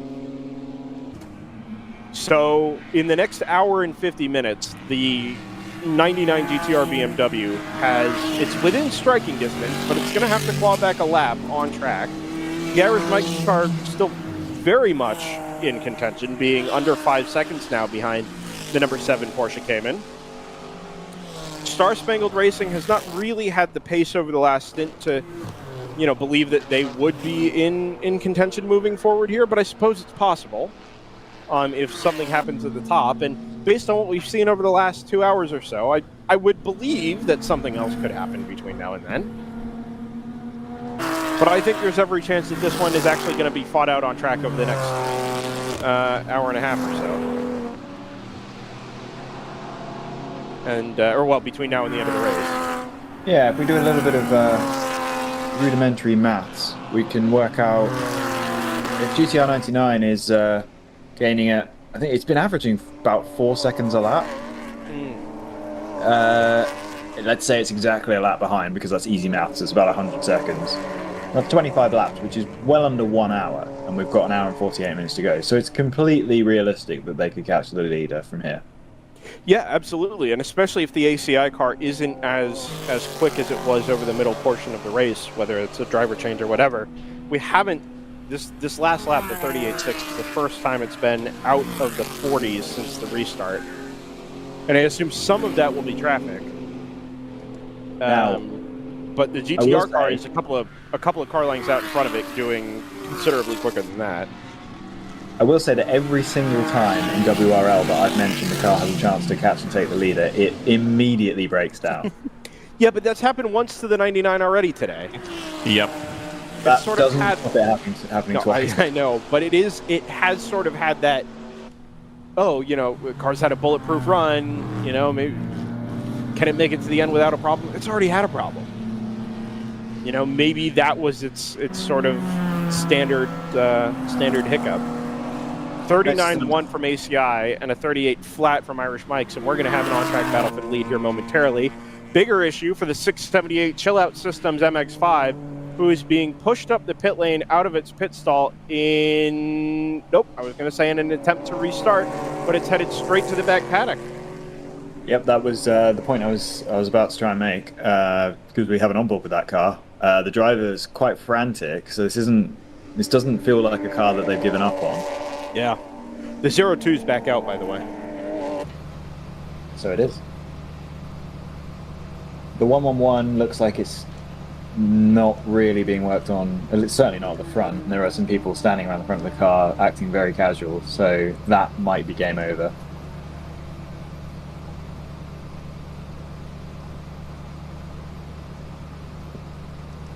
Are we able to find this battle for the lead on track, Joseph?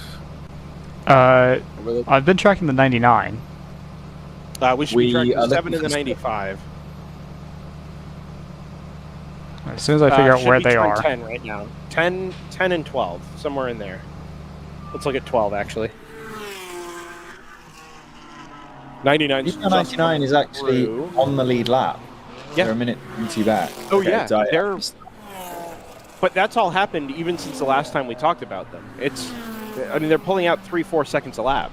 Here come you're actually going to see the 7 there, and the 95 shortly behind it. I was looking for the 95 first. I didn't realize it was the order was the reverse of what I kind of thought it was. Yeah, the 7 actually one of the more obvious cars on the track as well. Yeah, 7's actually picked up the time now for that lap.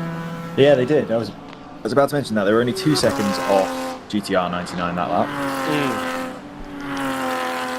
The gap is about 80 seconds. So at that pace, GTR 99 will have a much harder time catching them.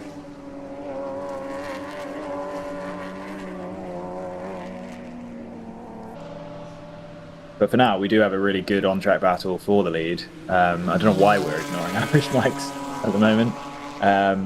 But particularly so we mentioned that everyone's pretty equal on fuel in terms of everyone only needs one more stop to make it to the end. However, Irish Mike's are so good on fuel, do we expect them to have a shorter pit stop? Maybe. I mean, it's not like the fuel flow is fast here. They're pretty restricted. So that could be relevant.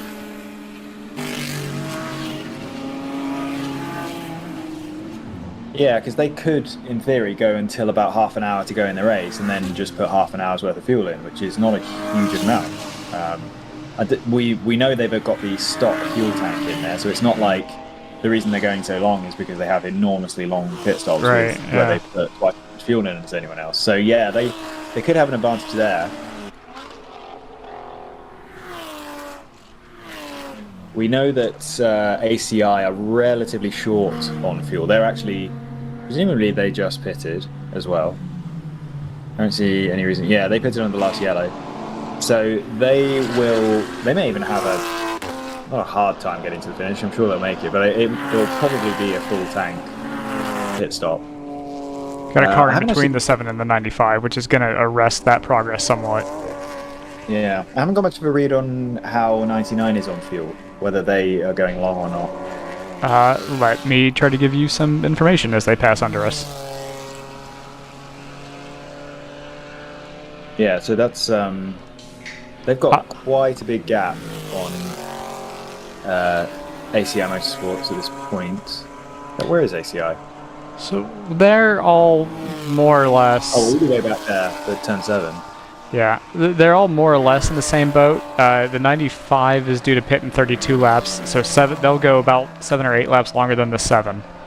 The 99 is about where the 7 is on fuel. Okay, so I guess you'd call that sort of a normal fuel run for them, whereas Irish Knights are just going long.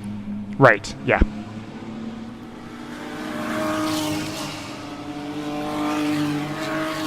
Well, we're all set up for a really good finish. We've said that before. Yeah, I feel like, fingers crossed, knock on wood, etc., we should have the attrition out of the way from yesterday. We should free us up. These have all been relatively bulletproof cars, which means that they're all going to break down. Yep, absolutely. The sun appears to be out. There's some dramatic clouds in the background, but I think we'll wait for Ryan's next update, but I think it looks, at least for the near future, like we're done with any threat of rain, as it looks like ACI is going to get held up a little bit through here by some civic traffic. Yeah, I would say kind of badly, actually. That was the 99 that's just gone through around turn 8. Turn 8 being the left-hand sweeper part of the backstretch. Yeah, I think every time we switch to this camera, that car's getting slightly further ahead of it. So it's indicative of the fact that it is... Well, last lap it was only a second quicker than ACI, who've really picked it up. This is going to be a good lap for the 99, just because of that traffic into turn 5 for the 7. I really think, as far as the weather's concerned, real quick, that as we get to the end of the race, we're going to have a problem. We've only got 100 minutes. I would also, Ryan, if you're going to be on weather duty, I would keep an eye out on any lightning maps that you trust, because that's honestly my biggest... If we have big rain, I would be concerned about lightning and thunder canceling this. I think there will be lightning and thunder in Atlanta. The 2 big cells that are going to have lightning and thunder, I don't think are going to make it this far east. Got it, okay. But I definitely think that there will be rain before the end. Interesting. Proper rain this time. All right, well, that is your... I think it'll start to, honestly, I think it'll start to sprinkle, and we'll miss the proper rain by probably 20 minutes. Which means Brendan will absolutely get smacked by it as he retrieves equipment. Absolutely. Brendan, your host. Absolutely. No question. Yeah, not like you need to rush out or anything. You're going to be soaking wet in the TSA line, and I am here for it. There was a very squirrely Boxster into turn 5 there. I don't know if it managed to keep itself out of the gravel. It looked like the driver had actually gathered it up and slowed the car down, but I can't identify that car, unfortunately. But yeah, that looked fun. 909 is finally back out on track. It running 42nd overall. The Irish Mike's car it looked like it got within about a second and a half of the ACI Porsche, and now it's just started to ebb and flow within this sort of range of 2.5 seconds. I think they're going to be close. This is closer than 2.5 for sure. No. But last lap it was at 2.6. But all that's happening, that sort of back and forth is happening while DTR's ripping off 34s and 35s. Yeah, this gap feels like it's under a second to me. That might change into 10 here. The 7 able to gap this Miata. Yeah, is that the Boxster, I think, the 605? Oh, it is a Boxer. Excuse me. Yeah, Irish Mike's have made the pass underneath the bridge at 11. Yeah, there's definitely dark clouds over there. Incidentally, that was the Boxster that was extremely squirrely in turn 5. I wondered, yeah.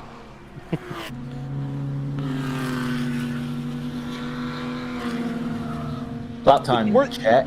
Go ahead. GTR 99 has gained 5 seconds on, well, best part of 5 seconds on ACI Motorsports that lap. In just a lap. Oh boy. Well, ACI Motorsports, their pace is extremely inconsistent, even allowing for traffic. They can be anywhere from a 37 to a 42. I wonder if they're just. Got up behind the 525 here. I wonder if they're just playing it safe in traffic. Basically being in the position with the most to lose. Did we notice something happen to the 44 PC Racing BMW? No, they were easy favorites. What are they? Have they fallen out of the lead? Yup. I did mention that they had a 7-minute lap. Yeah. Oh, that's right. That was something that we just. I wanted to follow up on it and then just never did. Ginger Racing is in the lead, and Chattanooga Torgenwagen Meisterschaft, who was in the Turn 5 tire barrier before 10 o'clock this morning, is now in second. I would say they bounced off the turn 5 time. They didn't spend a long time there. No, I mean, they weren't buried, but they were, you know. The car and the tires were one for a brief period of time. Oh, the 7's balked really badly by the 85 coming down the hill here. And the 95 is going to have a huge run down the front straightaway. Flash the lights. That's what you do when you're a real race car driver. Absolutely. Not close enough to make a move on the 7, but man, did that balk the number 7 and has brought the lead margin down to virtually nothing between the ACI Motorsports Porsche and the number 95 Irish Mike's Audi TCR. They are going to be awfully close to... Lane? Yeah, they're going to be awfully close to catching... No. That's not true at all.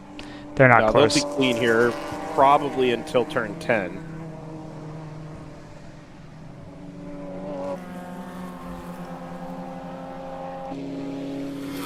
This will be our next camera here at turn number 7.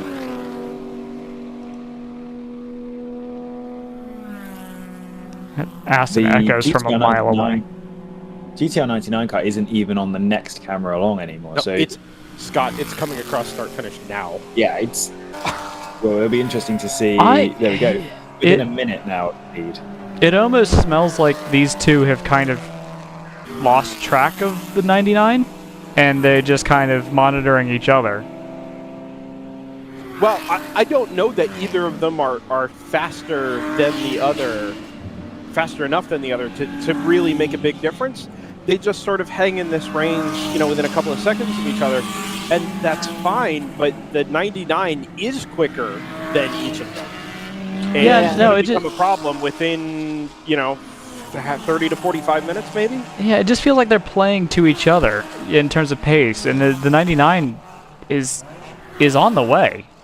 36.6 from the 7 that time. This is going to be bad for traffic. 36.6 is very fast. If they can do that consistently, then the 99 will have a hard time catching. That's true, but the 99 is still quicker than that. Its ultimate pace is still, at least a second, usually 2 seconds quicker than that. It's going to be super interesting in the next half an hour when we see pit stops, because I think the slowest of these three cars is going to be Irish Mike's, but they're the best on fuel. So yeah, both in terms of pit stop length and on the amount of fuel they'll need to put in to get home. Yeah, I think they're going to have a significant advantage if we go green the whole way. It depends on what happens with the 99, because the 99 will have the pace. And I mean, purely thinking of fuel in isolation, pit stops in isolation. Right. So they'll jump out to some sort of lead, which the 99 will have to chase down. Potentially the 7 could try and chase it down as well. Well, yeah, that's what I'm saying. It's going to have no idea which way this is going to go. which means that 2 of the 3 are going to break down and we'll get a caution that we're in everything. Somebody's going to win this race by 3 laps yet. You just wait. Yeah. Someone's going to get held up a little bit by the, I assume it's an M3. That's Every time Irish Mike catches up, they immediately drop off again. But they do keep accordioning make back. this move into one? I don't know if he's going to be able to get both of them. No, he's not. He's still stuck in behind the 44.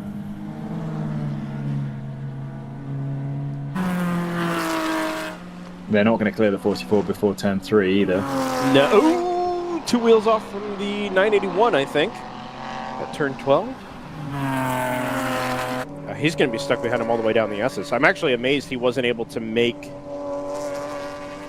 stay with him through turn 3 and then make the move headed down the hill. Yeah, 44's got some legs on it.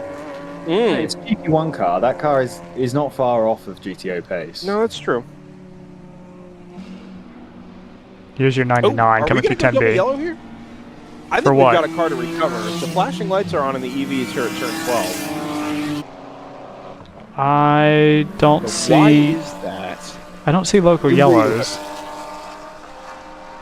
I haven't spotted anything on any of the cameras. Oh, I have now. The O2 is stopped on the outside of turn 5. On the other side of the curb. It's quite a dangerous position, if I'm honest.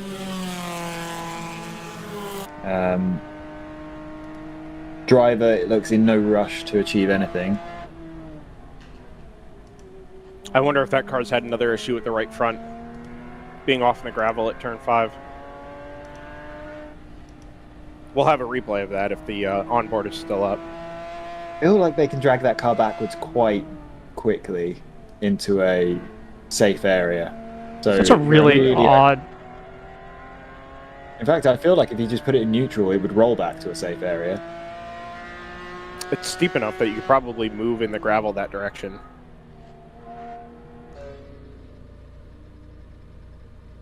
It's got fire, it sounds like. Maybe not. I thought it sounded like it was idling, but It is possible that it coasted down the hill, and this is as far up the hill as it was going to be able to get. Yeah. Although you would have hoped a short course. I was going to say, note to self, if anybody's listening, and this happens to you, just take the shortcut. Yeah, actually, if this was a mechanical issue, this is a very strange place to end up, because if it happened anything more than 200 meters before this point, you would just pull it into the short course. Yeah, that was why my mind kind of went to another right front issue. They've already spent time dealing with that corner of the car today. Actually, just, 15 laps ago, probably. Yeah, if that corner is just broken, I understand that you can't get it out of there. You probably don't have enough drive. An eye on the turn 5 camera. As I've just spotted on the Chattanooga onboard that we do have intervention vehicles at turn 3 heading down towards turn 5. As long as we don't have a second concurrent incident, we should be able to clear this just fine. I think we should stay under green here. If they're happy to send the intervention vehicles out already, then hopefully they'll be able to deal with the whole thing. This most recent group of traffic that the leaders have caught has really hurt the 95. It's back to 3.5 seconds now. Car is actually in the gravel. I hadn't noticed full course that. yellow. Oh, there's the full course yellow. This is going to be interesting for fuel. Irish Mike's going to 100% make it. It's going to be dicey on the other two. Are we sure? The other two are 100% calm. Irish Mike can do about 50. Will 50 laps get them from here to the end? I expect them. You're like, oh, well. That's really close. Yeah. The length of the yellow flag might matter. I was going to say, I feel like the play here would actually be to save as much fuel as they can under caution and pit at, when they can, rather than take a risk and try and make it from here to the end on I think they can do more than 50. I think they did more than 50 yesterday. Yeah, they can do about 50 and change. Yeah, that's true. Yeah, I would. That looks to me. Let's see. I'll just give you a number. 79 to 128. It was 49 today. So I have them as pit expected in 24 laps from 167. Sorry, not from 167. From 185, which is what they're on now. So that would be 209. Well, Having pitted 167 on, to 20 yeah, so 52. Yeah, 167. Yeah, there you go. So that really is right on the edge. I would say that if they decide to pit here, Remember, that each puts them in the window. remember each of these laps is going to take twice as long as a regular green flag lap. 737 is into the pits, which I believe is still the GP3 leader. Nope, it's second in GP3 by 2 laps. Also, what but are the chances that we go green from here to the finish? So I think they've got to pit and assume they're going to make it. Well, if they can make it. Which, as in, assume they can make it because there will be another yellow. Remember too, I'm not saying I would bank on this. I certainly don't think I would if I were Irish Mike's.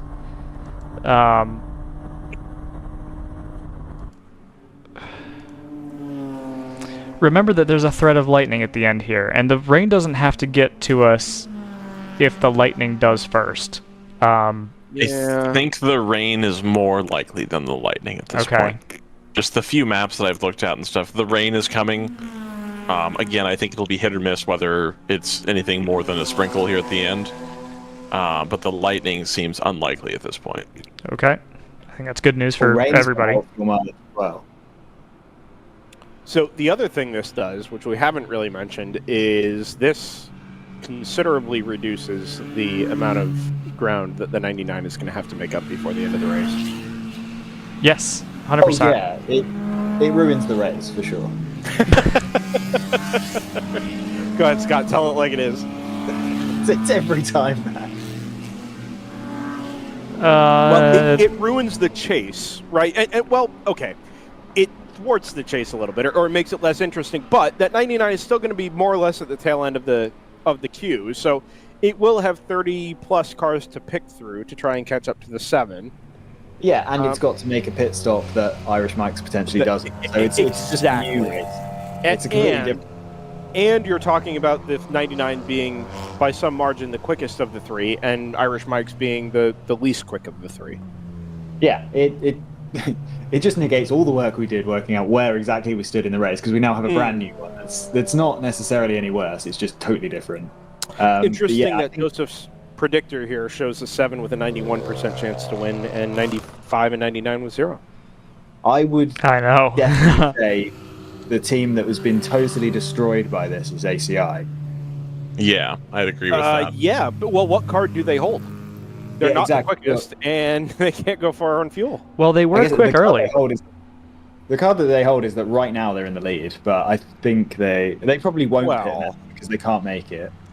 You still want to. Do you think they'll put their fast driver back in? No. You take the track position here. Take the track position. If the 95 pits, they're going to go to the end of the queue, and the 99 we know is going to be towards the end of the queue anyway. 95 stays out. Irish Mike's is out, yeah. Interesting. Yeah, if you're the 7 here, you take the track position, I think. And honestly, if you're the 95 and you know you're going to have a short fill anyway, I would consider taking the track position here too. I'm surprised because I feel like they've got a good chance of being able to make it from here. Is this the 99 at the back of the train? Yeah, it is.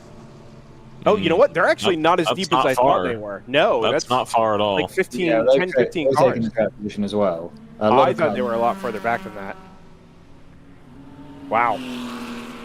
Star Spangled and 52 ACP are both in, which is kind of pointless because I don't think either of them can make it to the end.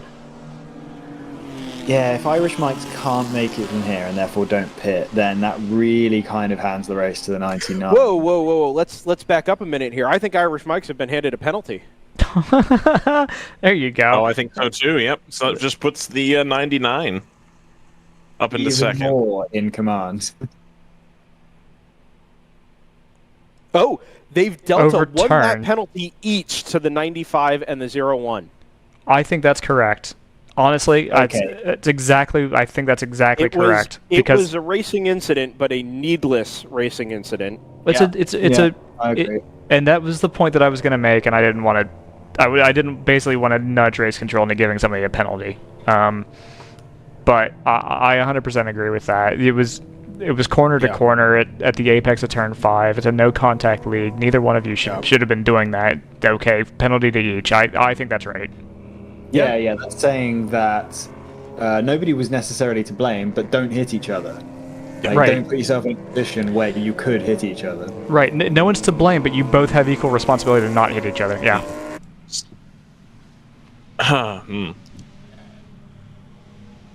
It sounds like Ryan might be the odd one out on this. You want to hit us with a hot take, Ryan?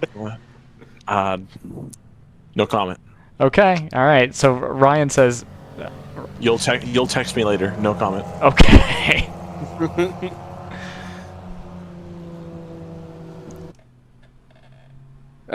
Look.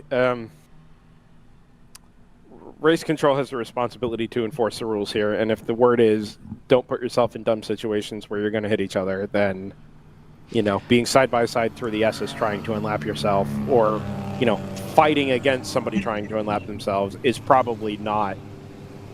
Here's right the thing. place to be. It's the league that we're in, right? That's maybe a wag of the finger in IMSA. This ain't IMSA. Yeah, right. I agree with that. There's a parallel to be drawn, and I won't do spoilers, but there's a parallel to be drawn to an incident in Formula One earlier today. Okay. Scott, I was trying really hard not to bring that up. That way there wouldn't be a. I haven't seen any of it. Yeah, that's why Scott. That was my being quiet. There will not be any spoilers in what I'm saying. You know what I think about spoilers. However, Formula One is a series where the drivers are absolutely elite, the best in the world. If one of them puts themselves in an aggressive position and makes a mistake and causes a contact, then you can assume you are allowed to expect them to not make that mistake. In this series, you just don't put yourselves in those positions. That's what gets penalized. So, just out of curiosity, Scott, do you think that was the right call this morning? Oh no, I don't even. No. We're done. All right. I have some feelings. Yes. Yeah. Am I the only one who didn't watch it? Oh my god. It was exactly perfect in the break. I know. It was. It really was. It would have been I was better. tempted to see if I could bang the whole thing out, but I came back early. That's why I didn't want to. 525's in the pits. That's why I didn't want to do it, because I didn't want to. I hate watching races chunked up. 525's in the pits, but he leads the class by 6 laps, so it doesn't matter. It started at 10:00 and it finished at 12:00. It was absolutely perfect. I was setting up. I was doing things in that window. Yeah, we were interviewing RJ at the time. Selfish. I don't really care. Okay. So 7 and 95 are going to be front to back on this restart when it does happen, but 1 lap apart. So, is there an opportunity here for Irish Mikes to get their lap back? There's an opportunity for when we go green. There's an opportunity for irresponsible math. Let's go. Because I feel like everyone's. I'm gonna run it basically as soon as the green comes out, because we'll have kind of it needs kind of up to date information in terms of where people are on track when they've completed their last lap. So Irish Mikes still haven't pitted, right? No, they have not pitted. Yeah. See, and now with the penalty, you almost certainly run as hard as you can, try and get your lap back, and then stay out on track for as long as you can, hoping for a yellow. Well, unless you can make it from here, in which case you pit. I don't know if you do, because how are you going to get back on the lead lap? If the last pit stop is only going to cost everybody else, a minute and 20, a minute 30. It doesn't. It costs them a lap. Well, that's nearly. You're saying that you're going to lose almost a lap making the stop going back to green. But I think Scott's saying the I'd track position is valuable because if the yellow comes out, it's worth basically a full lap if you can get in front of the leader. No, that's my point. Is that if you're that Irish Mike's car, you stay out on track now for as long as you can, trying to get your lap back, so that if a yellow comes out, you're taking advantage of the track position, not your fuel mileage. Yeah, the lights are off. If the lights weren't off here, I would say you pit because you know everyone else is going to pit in 20 minutes, and then you'll be on the lead lap. Yeah. Okay. Now I get it. Green flag waves. 7 leads 95, and 99 takes it 3 wide down the hill into turn 12, past the 701 and the 55. and he, I hate this phrase, wasting no time. I think he's got places to be, and he knows it. We've got a pass for the lead. Well, no, it's not a pass to the lead. This is Irish Mike's unlapping itself now. It's true, yeah. From the number point. 7. That's already. Strategy off perfectly. What's that? This is pulling Brendan's strategy off perfectly. Yeah, and they have to take advantage of the track position, and now just keep your fingers crossed for a yellow. Or push really hard and try and use the clear track to your advantage while you have it. Not that the 7 doesn't have it, but you've got to take that advantage now, while you have the opportunity. The 99 even is going to spend another lap or two in the traffic before it... Yeah, I think that's the important point, actually. They're not if they're looking for the win, they're not racing the 7, because I think the 99 is the clear favourite right now. Do you think that's true even with the 95 penalty? Yes. If they get a yellow. 99 is so much faster.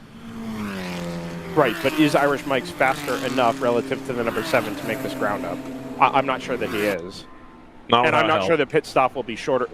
Yeah, I was going to say they will have a much shorter last pit stop. Yeah, I think they are actually racing the 7 here, because if they can pull out a little margin, they'll get some of the gap back, and then the pit stop will take care of another chunk of that. But there's probably another delta there of 30 or 45 seconds where they're still going to be behind, unless they get a yellow and can get themselves onto the back end of the lead lap. Yeah, I think they need the back end of the queue on the lead lap.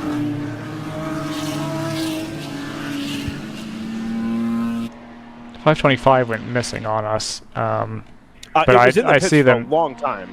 Yeah, they must have just cut up to the tail end of they that. Just come across start finish now. Yeah, that's kind of why I was hanging on that angle for so long. 99 is aggressive through traffic. They've just gone around the outside of somebody about halfway through the S's. Yeah, there it is. Outside of 3, inside of 4. We see this with the 99 so often. I don't know if they have the same driver rotation for all these, 8-9 hour races, but they get to the end of the race, and not only are they, more consistent and find themselves in the top 3, but their driver really just turns it on. I have for predictions. lack of a better phrase. Go ahead. Place your bets, everybody. Are we taking... Well, look, I mean, I think there's some consensus here that the 99 is in the best possible position, but I don't know if your computer's going to see it the same way. I'll say the 99 because I think it's the right answer. Okay, and Ryan?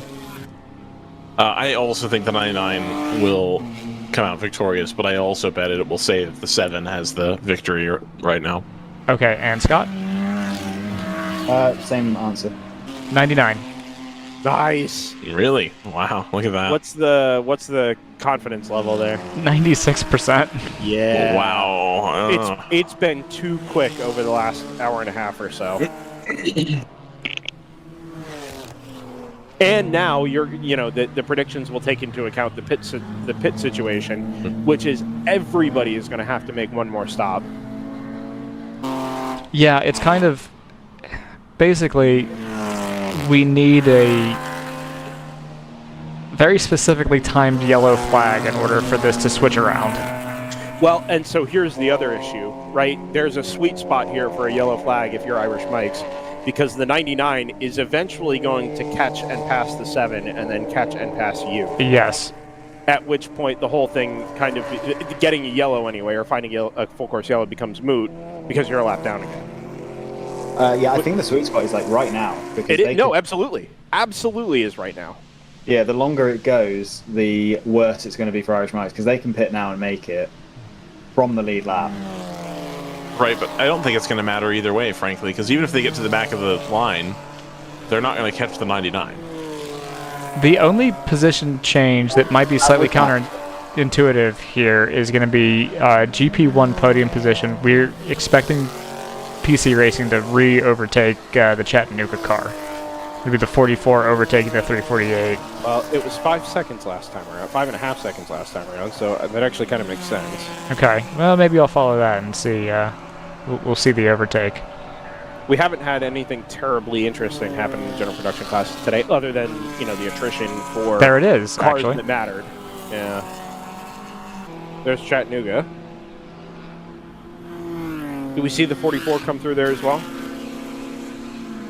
There's yeah. Chattanooga. No, it's It hasn't already happened, has it? no. They're on the same lap now. Ginger Racing sets a PB. Oh, no, that can't be right. I was gonna say I thought the PC car was just on the same lap, but that's not that car. It's 366. Yeah, they're very similar looking. Yeah. Black BMWs. As they say, big honking wings. Well, and the 44 is kind of in a unique spot because it's got a bunch of left front damage as well. That actually kind of makes it look like a Mustang. Circa 2005, 2006. Sure.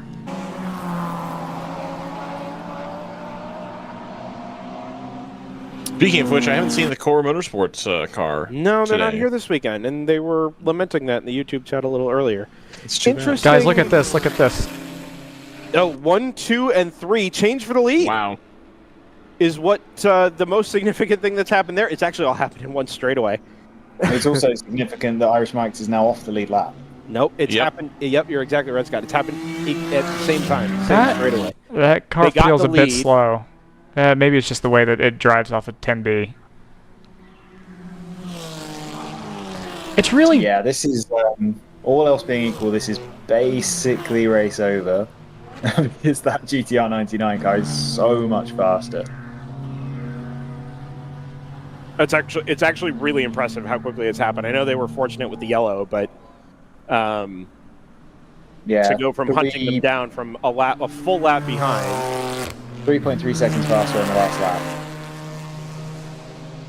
But they've been fortunate on the yellow twice today.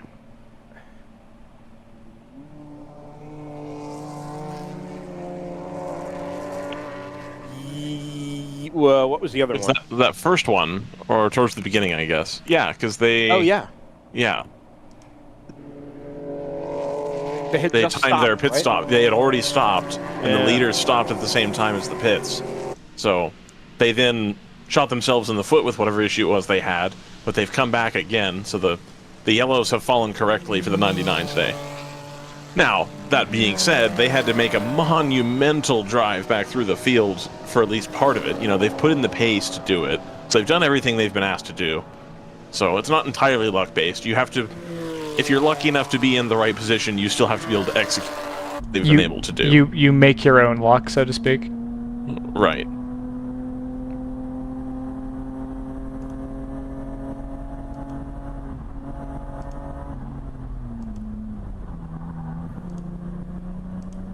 On board the 95 is 110 here. Hanging tough ahead of the 7, although it's not of any real significance right now. Sun's out for the first time today. Like, Second really time. properly out. Are the guns out as well? No guns. At least not up here in the booth. Not from me, Gotta, anyway. gotta roll up your sleeves, Brendan. Sun's out.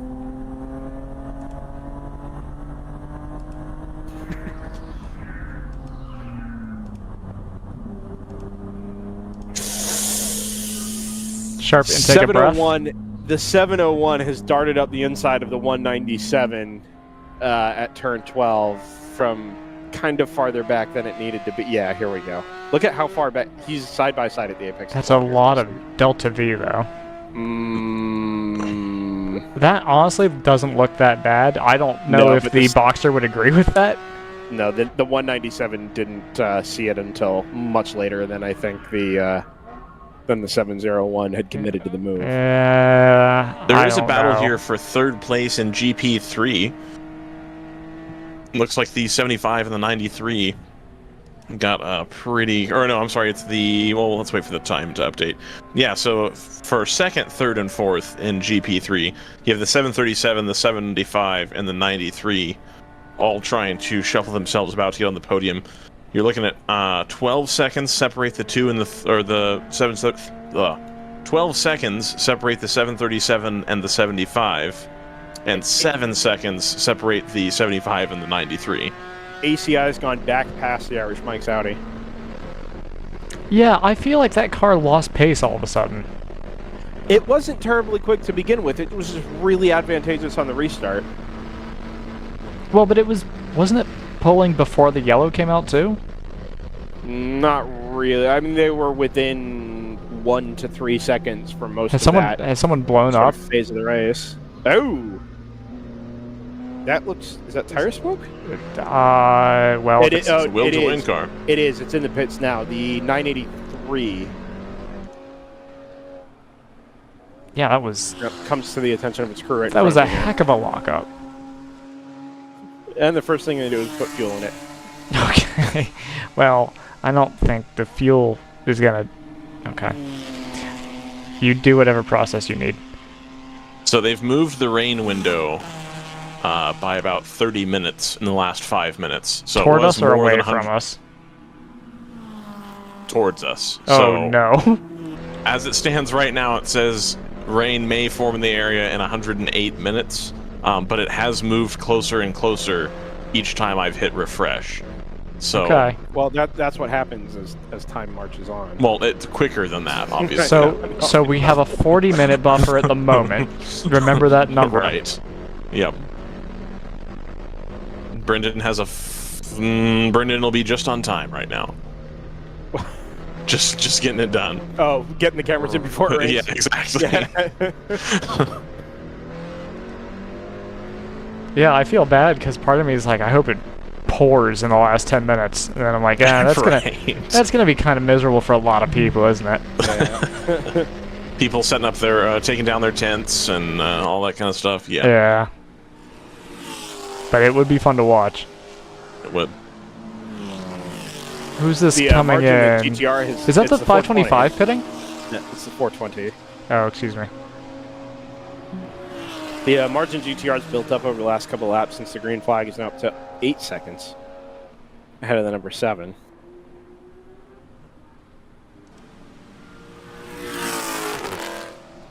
I'm just gonna follow around the cars that I think sound the best.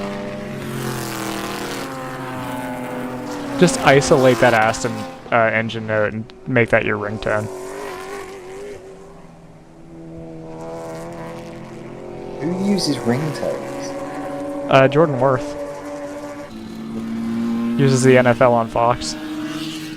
Oh God. It's pretty funny.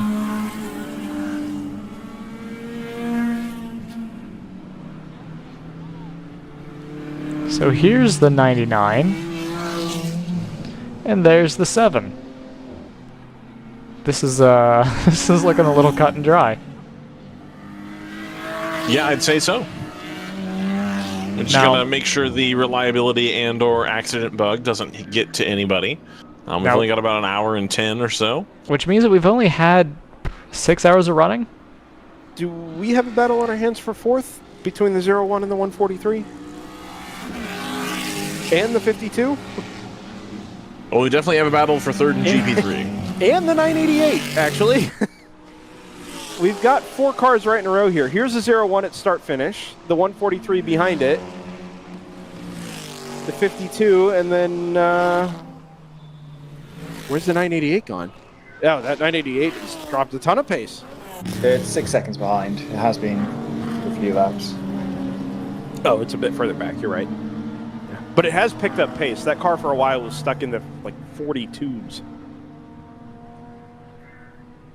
Oh, I was picking up the wrong Aston. They're Anyway. not that far apart on track. Yeah, I know. That's what. One was ahead of the TCR, and the other's behind it.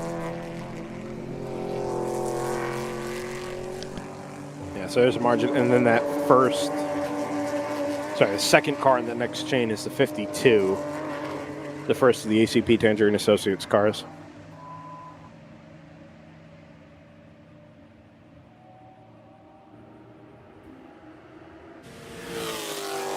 So we think the 7 will blink first here in terms of needing to stop, right? I think Irish Mike's might be in. They were. No, that's not. No, it's the 983 again after its enormous lockup. Yeah, because they didn't change the tire. Oh, did they not? I don't know. You're there. I'm just being snarky. No, now they're looking underneath the right front. Should have been watching the broadcast. They might be. I don't know. Now they're pointing at the left rear? They're going to change the left rear.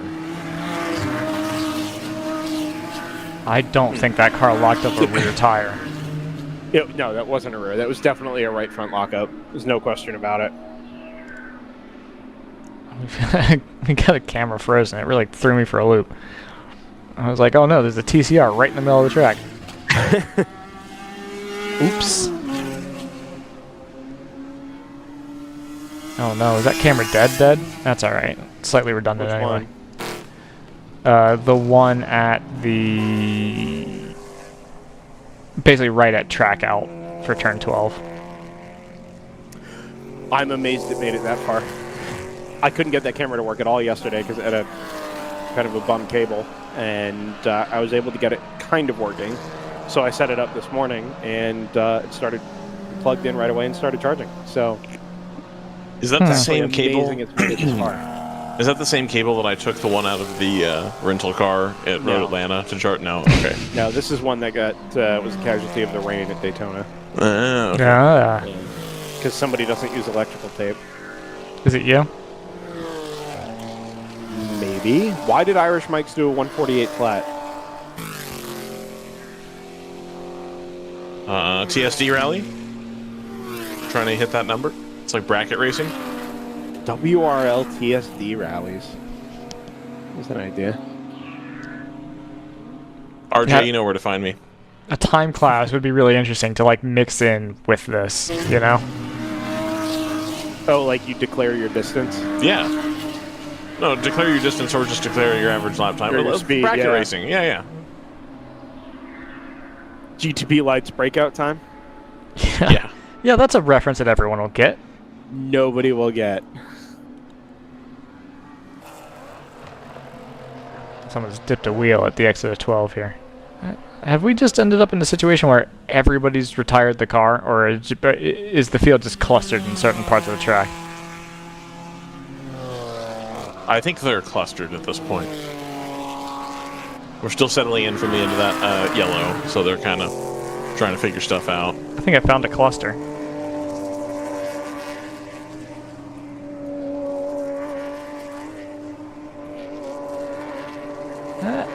Oh, Irish Mike's in the pits?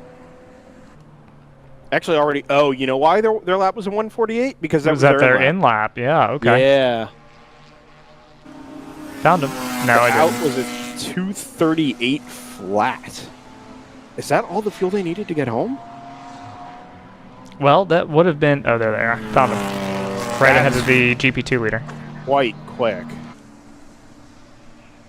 It's going to save them half a minute. Right. So a third of a lap. Get them into contention. Yeah. 909 into the pits, although that doesn't matter because they've had actually a pretty miserable weekend.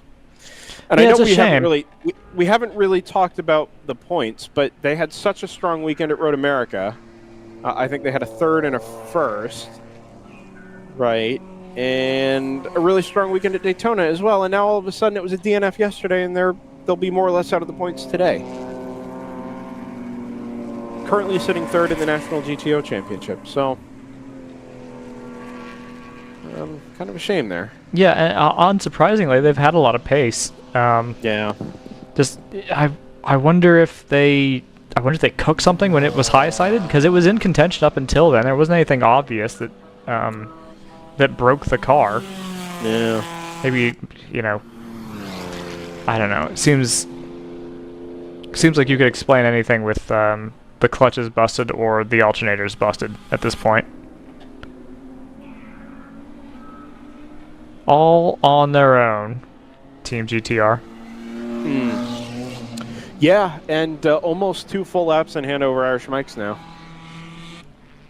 There was actually nobody in between them. The automatic acid might make it out between them, actually, but when they came across the line, it was a 95 and then a gap and then the 99. Yeah, Irish Mike's going around, well, through the S's now. Mm-hmm. And there's P2. I mean, that is an awful long wait. There's Irish Mike's. Yeah, it's 12.8 seconds, and that's all come since the last restart, lap 188, so 12 laps ago. There's a part of me that's a little surprised that I mean, maybe that's just comfortable pace, but they don't need to go this fast. You know? Well, the thing is, they aren't. When they needed to chase, their lap times were 35, 34, 35, 34, 34, 35, 34, 34, 34. And then after the restart, it's been, okay, they did a 134 on lap 192, 35, 35, 35, 35, 39, 38, 36, 37. So even within the last the last 5 laps or so, they've backed it right off, either by force or by choice. You know, maybe there was traffic involved there or something, but it seems like they've told, you know, their driver, hey, we kind of have this if everything stays like it is. You know, we don't need to go slower than the ACI car, but, you know, maybe let's just chill for a minute. Also worth pointing out, the sun has come back out. This is the longest we've seen the sun all day today. Which means it's going to rain in about 10 minutes. Sure. I wouldn't be surprised if it's put a little temperature back into the track and the pace has dropped off just a little bit. Yeah, it could be. I would be shocked if it's that extreme, but also, I mean, even ACI has been in the 38s. No, I'm trying to 40, 39. I'm trying to ACI into the pit. ACI is okay. I'm trying to reacquaint myself with the, oh yeah, so they are. With this battle for P3, and I think we're finally about to find it again.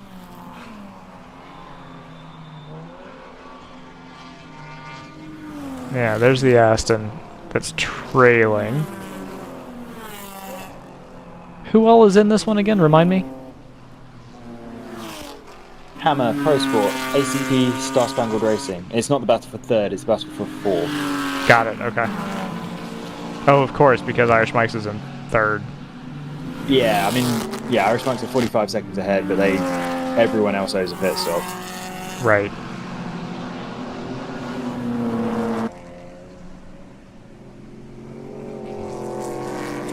So, Joseph.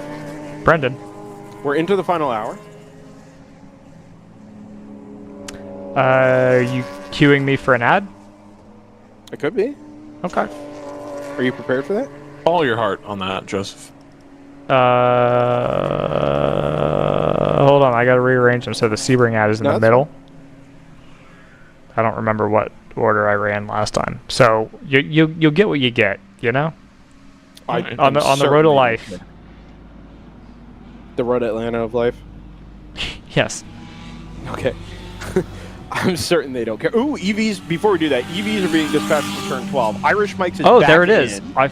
We've had, look at that. How has that happened? Look at the skid marks. And ACI hit the pits. Yeah, and as did Irish Mike's, but I think they obviously have a problem. They wouldn't be back in. And So- ACI just goes out. Where's the 99 car? Well, if you're 99, do you get in now before the yellow? Why? Wait until the yellow. Just put the 7 a lap down, then Okay. no, trap them a lap down. Oh, I Yep, see. I I agree see with the that. point we're making. Okay. Yep. If you haven't put them a lap down, you might want to. Yeah. Yeah. But No, but if they've got them a lap down, then yeah, absolutely. we've So they're also on the seen back a- straight. We've seen a lot of hot pulls from the exit turn 1, so I'm not expecting a yellow here. Well, until somebody stops because they've broken a drive shaft. Oh yeah, well of course.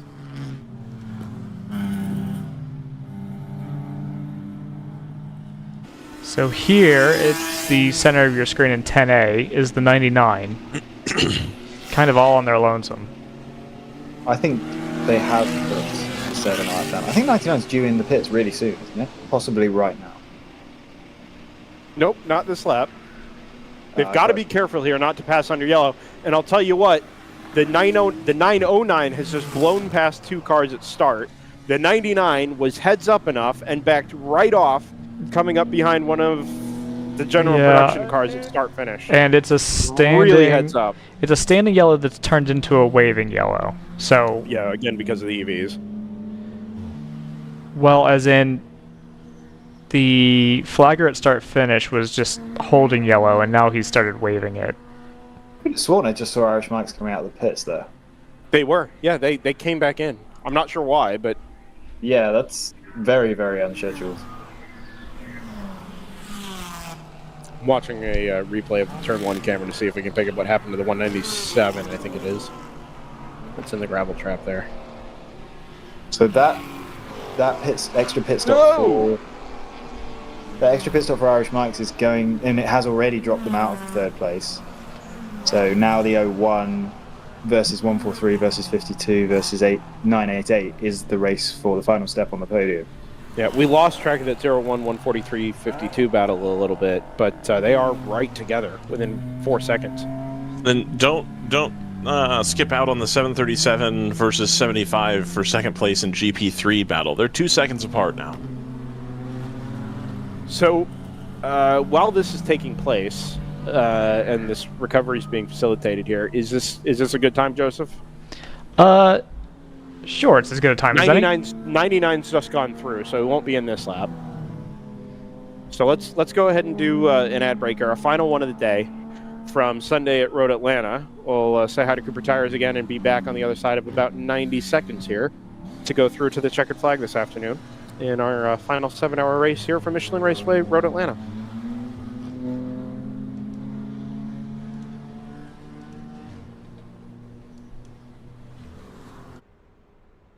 Hey, your Uncle Cooper here. Once upon a time, there was a girl named Goldie, my niece, your cousin, and Goldie didn't know which tires were right for her. The first ones were too much tire, and then the next ones were not enough tire. Anyway, long story short, Goldie found the Coopers, and they were just right. What a happy, practical ending. Go to sleep. I love you. Go with the Coopers. Cooper!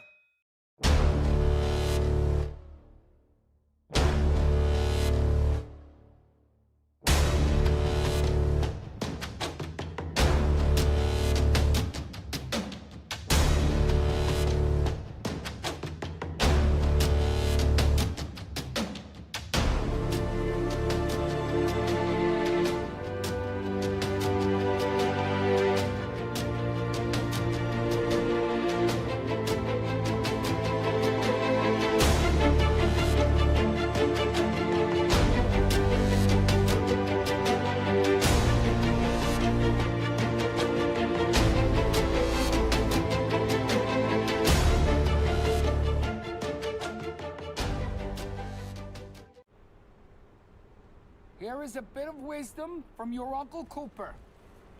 Tires exist on a spectrum. On one end, you got too much tire. On the other, you don't get enough. Both ends are rip-offs.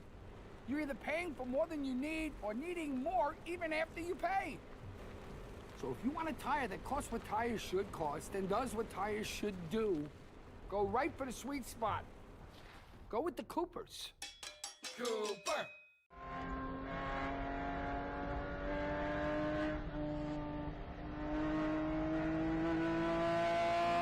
Back at Michelin Raceway Road Atlanta, the final hour of the Sunday 7-hour enduro. A couple of quick updates. The 143 and the 01 are both in for the final time. This is our battle for third overall, third in GTO. The 52, who is the third protagonist in that battle, is not yet into the pit lane. The 02 car that was brought back on a flatbed from the gravel trap of turn 5 appears to have been retired and now sits on... I think it's had a right front suspension failure because it's actually got the right front up on a dolly jack where the other 3 corners are not, just adjacent to the Hammer Motorsports hauler and paddock space. Where did it lose the shock on the front left?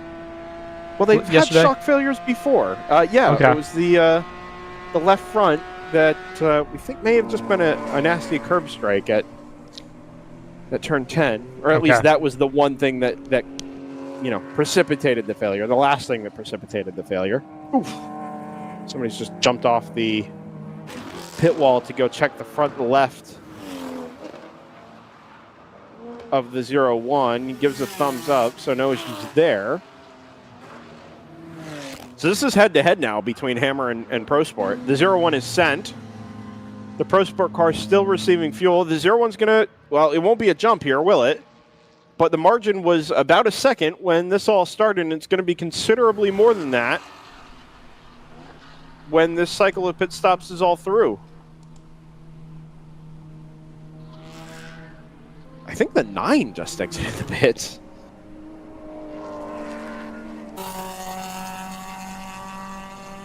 This GP3 battle again. The 737 is 0.6 behind the 75, so the 75 made the move they needed to do to go up into second, but they're only separated by 0.6.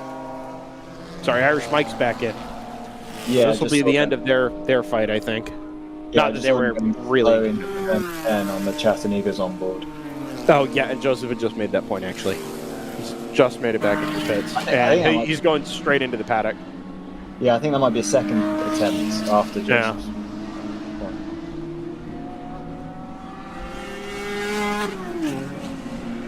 So I'll just do another check on the weather here. It looks like we're holding at about a 40-minute margin, so we'll be safe by about 40 minutes. Yeah, 88 minutes until there's rain in the area, so we should be okay. Brendan's very screwed. It looks like the 99 is in. Is that the case here? Making their last pit stop of the day? Yeah, they actually extended by quite a margin. So this will be a relatively short one for them as well. Yeah, as if they weren't in a strong enough position. They also, as it turns out, had the fuel advantage. Right. Yeah, they had such a miserable run yesterday. It's I hope it sort of balances out. There's still 48 minutes to go, so anything could happen.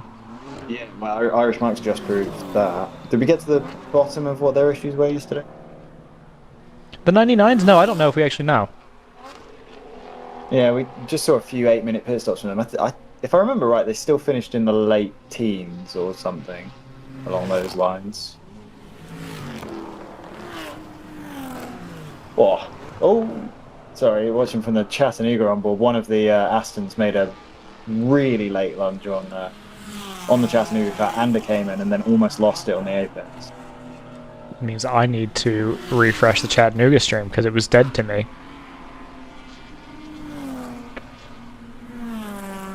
Had it wronged you in some way? Yes, it had decided to die after 4 hours. You'll love our trackside cameras then. No, the onboards are great because I don't have to think about where to point direction for about 5 minutes. Sure. 110 Thunder Bunny is back into the pits. The 99 is still stationary. Okay. So cleaning the grill on the front. The 01 and the 143, that's Hammer and Pro Sport competition. I think that may have been Pro Sport that I just saw almost lose it in 10A, so no wonder they're in a rush. I saw that too. Well, yeah, I saw it actually on the trackside. Because they lost 15 seconds in the final stop. Right. So they're now 17 seconds behind Hammer. Those two cars are running 5th and 6th. What's going to be worth tracking is that the Tangerine Associates Team ACP number 52 car and Star Spangled Racing have obviously both leapfrogged those two cars because they still owe us a pit stop. But the longer they go, obviously, the shorter that final pit stop should be. Those two cars Tangerine Associates in particular were quite close, so they won't need much shorter of a pit stop. Star Spangled Racing haven't really had the pace to stay in that fight unless they have a very, very short final pit stop. So yeah, let's just note that and wait for those two cars to pit. 44 is in. PC Racing from 3rd in GP1 and only 15 seconds behind the Chattanooga Tourenwagen car. And that game is still very much afoot. It's been closing down more recently, although that time around, obviously, with it being PC Racing's in lap. I've lost some of that time back. You see who's on board the 01. Is that right? Is that your boy? At the wheel. Holy cow. Move of the race, putting Tim Mars in for the finish. That's going to be a mad dash there. That looks like his face figure. Wow. Distinctive. Yeah, and you know what? You know what the first thing he's going to do when he gets out of the car is? And starts tearing things down? Put up our broadcast from the exact moment he got in the car. Probably. let's just stay on board here. We can critique his line. I'm sure he'll love that.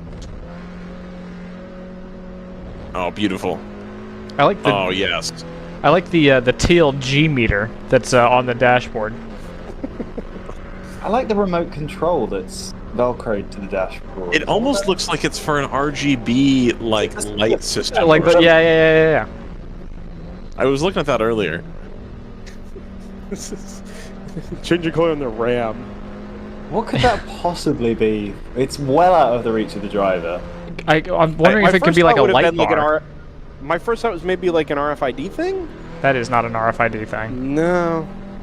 I think that's maybe for like a light bar or something. Like I feel like I think it's for like an interior glow or something. Oh, no. That, you know what? Didn't they have LED bars at night at Daytona? Yeah, that's what I'm saying. Yeah, maybe they just left the little controller in there. Why would you need to leave the controller in there all the time? I guess. Why would you need to take it out? Every pound counts. Every pound counts. You got to make weight. All right. Okay. Well, I've seen some of the drivers. Yikes. Jesus. Well, Joseph, if you want to hop in the car. I actually have. His distinctive figure. If Tim doesn't start setting PBs here, he's out. I actually haven't been looking at any of the drivers because. We need to shift our attention here because after the final pit stops are completed, right? ACI is done. 99 is done. The margin is 27 seconds in favor of ACI. Their pit stop was considerably shorter than the BMW. There's your race, Scott. Interesting. Yeah, so 43 seconds to go make up 27 seconds on track. 43 minutes for 27 seconds. Nukem Racing, which is going to be something like a second a lap, right? 20. That's going to be.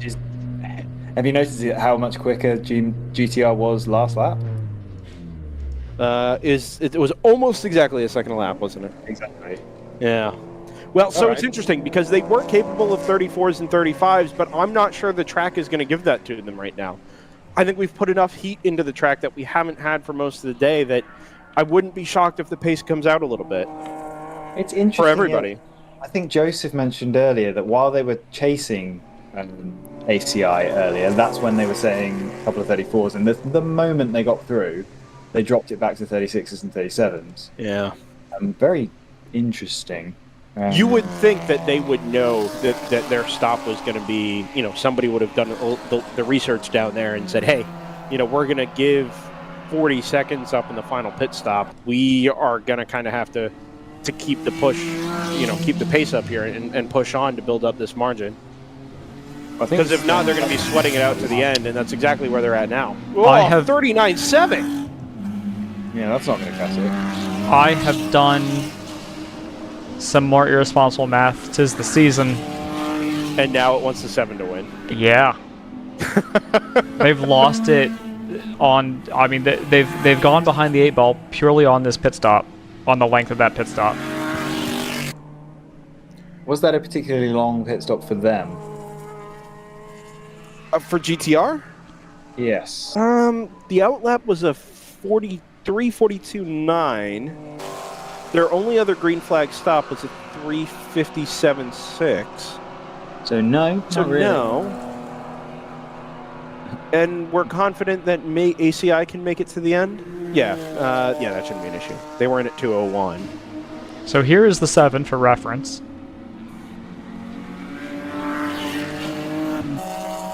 Here's the 99.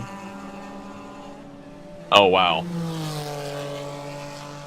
That's a tall order. Which is interesting. It says that the back straight is worth about 30 seconds. Give or take, yeah. Yeah. Odds on this race going green to the finish? I'd say 50-50, genuinely. Yeah, I kind of agree. I'm being cynical at the moment and feeling like it's almost certainly going to have something go wrong, just because that seems to have been the pattern of the weekend.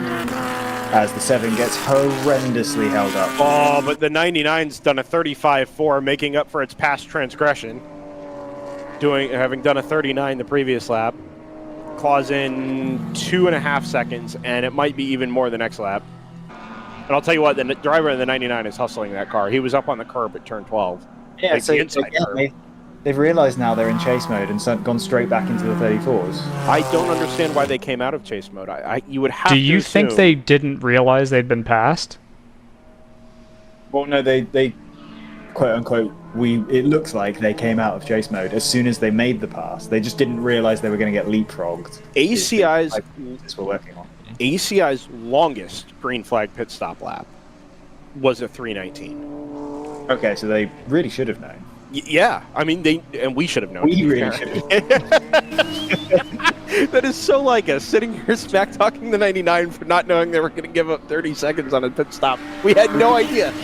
We've been sat here doing this for 9 hours, not figured it out ourselves. So I don't want to add another wrench into the works. We've now, our margin has now gone down to 20 minutes.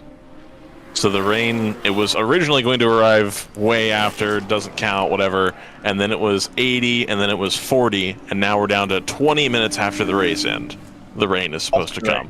Okay. So they keep reeling that estimate in though. So why do you hate me? look, man, we're watching the race here. I'm trying to find ways to get the GTR back to the front, and that might do it as well if we keep reeling the rain closer. Yeah, and 2.5 seconds a lap will do it. The margin's down to 25.0, thanks to a 37.8 from the 7 and a 35 flat from Team GTR.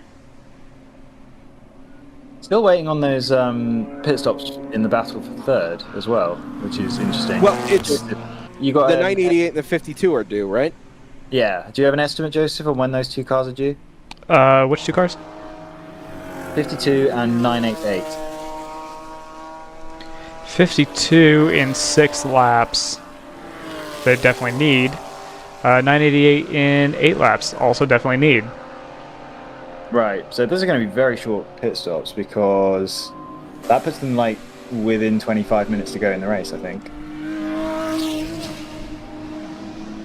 They have Star Spangled Racing has about a 1 minute 20 buffer on the 01, and ACP has an extra 30 seconds. I think ACP might be able to hold on to that third place. Not so sure about Star Spangled Racing holding on to fourth. 36.5 from ACI. So they've picked their pace up a little bit here. What was that noise? We do have an on-track battle. 9th place overall. TLM Shift Up Now and Denton Brothers Racing are a second and a half apart. If you tell me what they look like. Nope, I haven't talked about either of these cars all race. Look at this traffic ahead of the 7. TLM Shift Up Now is a BMW M2. And Denton Brothers Racing is a Porsche GT4 CSMR. The number 737 separate checkbook racing car has now gone back through on the number 75 AOA Motorsports car. That's for second place in GP3. So those two cars have swapped back and forth a couple times. They're now within 4 seconds of each other. So second and third in GP3, still fighting it out here at the end. That battle's swapped around now. Denton Brothers have made the pass on TLM Shift Up Now. TLM Shift Up Now is the 420 car, if that helps. Oh, yeah. It's the car that I always think is the 525.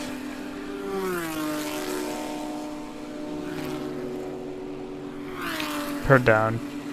Only half a second between the delta between the leaders on that lap.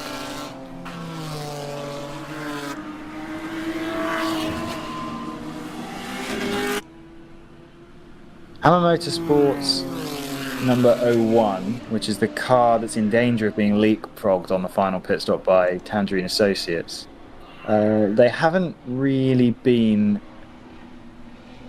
They certainly haven't been any faster over the last 10 laps or so than Tangerine Associates. In fact, I'd say on average they're about a second a lap slower, so that's definitely not helping their cause. 34.1 from the 99. Oh, that gap's absolutely plummeting now. It's 37.2 for ACI, so 21.5 second gap. How long have we got? 35 minutes? So the 7 has just left the shot. The 99 is entering it. Is that it there? I think it is. Is that it? Yeah. I think it's going to... I think we've got about 20 laps to go and the 21 second gap, so we are still looking for just over a second a lap, I think. until the next yellow comes out. Yeah, it might be here. Well, if it is, it will involve the current leader, so that makes it a moot point anyway.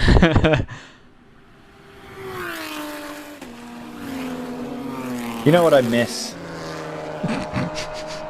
The late model. Yeah, I do too. When I made the crack about like finding the cars that I really just wanted to hear, I was looking for the late model. I just couldn't find it. I was pretty sad. So I think both of our Stratuses are gone then, right? Yeah, I that's haven't seen the correct. 555 in some Yeah. time. Both of our Sabicos. Well, yeah, right, both Sabigos, but both the actual Stratus and the Stratus. Lights are on in the EVs in the inside of turn 12. Not again, please. Someone look at onboards. I'm cycling through tracksides because I'm following the two cars of yeah, interest. The onboards aren't dead, and I can't see anything on them. Turn 6, 167 pulled off driver's right. None of the cars I have are anywhere near that. 167 is BSI racing. Yeah, so that almost certainly will be that is hot pullable. It's driver's right, and they can just pull it to the No. cut at 7. Everything down at turn 6 has been a safety car. No, but it's on the inside, Scott. Okay. Driver's right. You hear the fear in Scott's voice. Yeah, I don't trust you. Is that BSI car in a podium position? No, it was 5th in GP3. Yeah. And 5th of basically 6. Okay, so we're coming up to 6 here. Yeah, allegedly it's driver's right.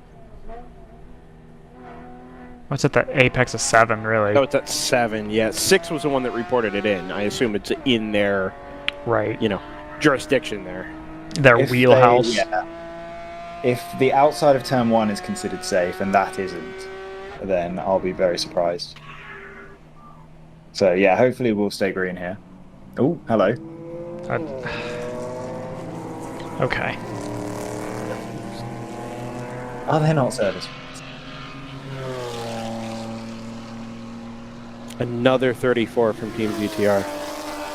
It's down to 17.3. Like you said, Scott, every lap, we're still looking at just over a second a lap, but every time they do more than that, they build up the margin for slow laps in traffic or whatever. Yeah, I think we're looking at under a second a lap now. I doubt. Yeah, probably are. Yeah. Here they go.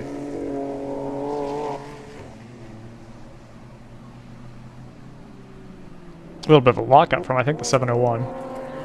We still haven't seen stops from the 52 or the 988, have we? No, you shouldn't expect them for another couple laps yet. Yeah, okay. I think it's worth mentioning that the number 525 Fast and Furious racing car, and they're not only winning GP2, they're also winning GP1. Oh, I've missed that.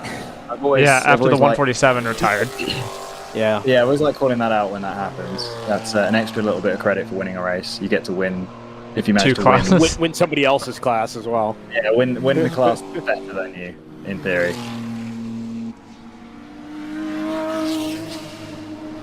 Still not quite as impressive as the GP1 car getting into top 5 yesterday, but yeah, good work nonetheless. Yeah. Okay, we're getting to the point where I think we'll be safe on the rain. The clouds are definitely building. Yeah, but it's shifting, instead of going northeast, it's shifting more to go to the east, like it'll pass to the south of you.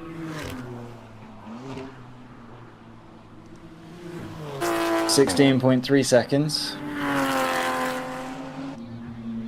It will not have made it to Buford by 5 o'clock. Sure. Whatever that means. Off in the grass, it's number Or maybe on the 701. ground is probably interested. 701 taking the shortcut at 10.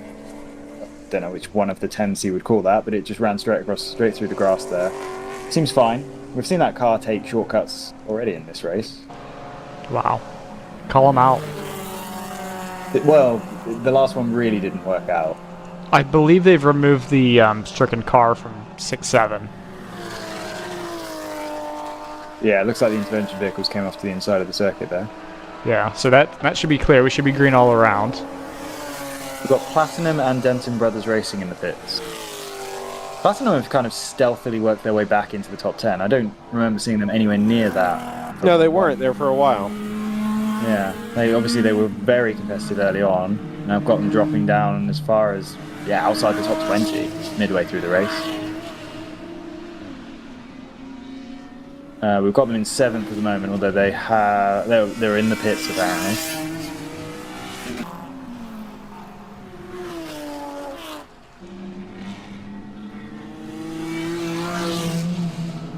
$35.7 for ACI, so that's a very competitive lap. Yeah, but it's the first time they've done that in quite some time. And they're going to be in traffic here.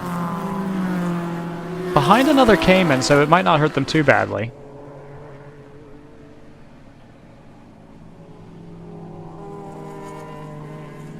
No, they've actually kind of gotten away with that.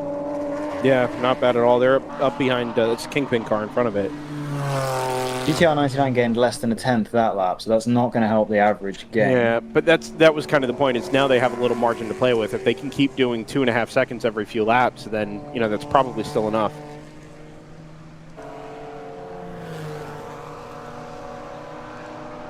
Tim Myers in the 01 has dropped his pace now to 38 flat.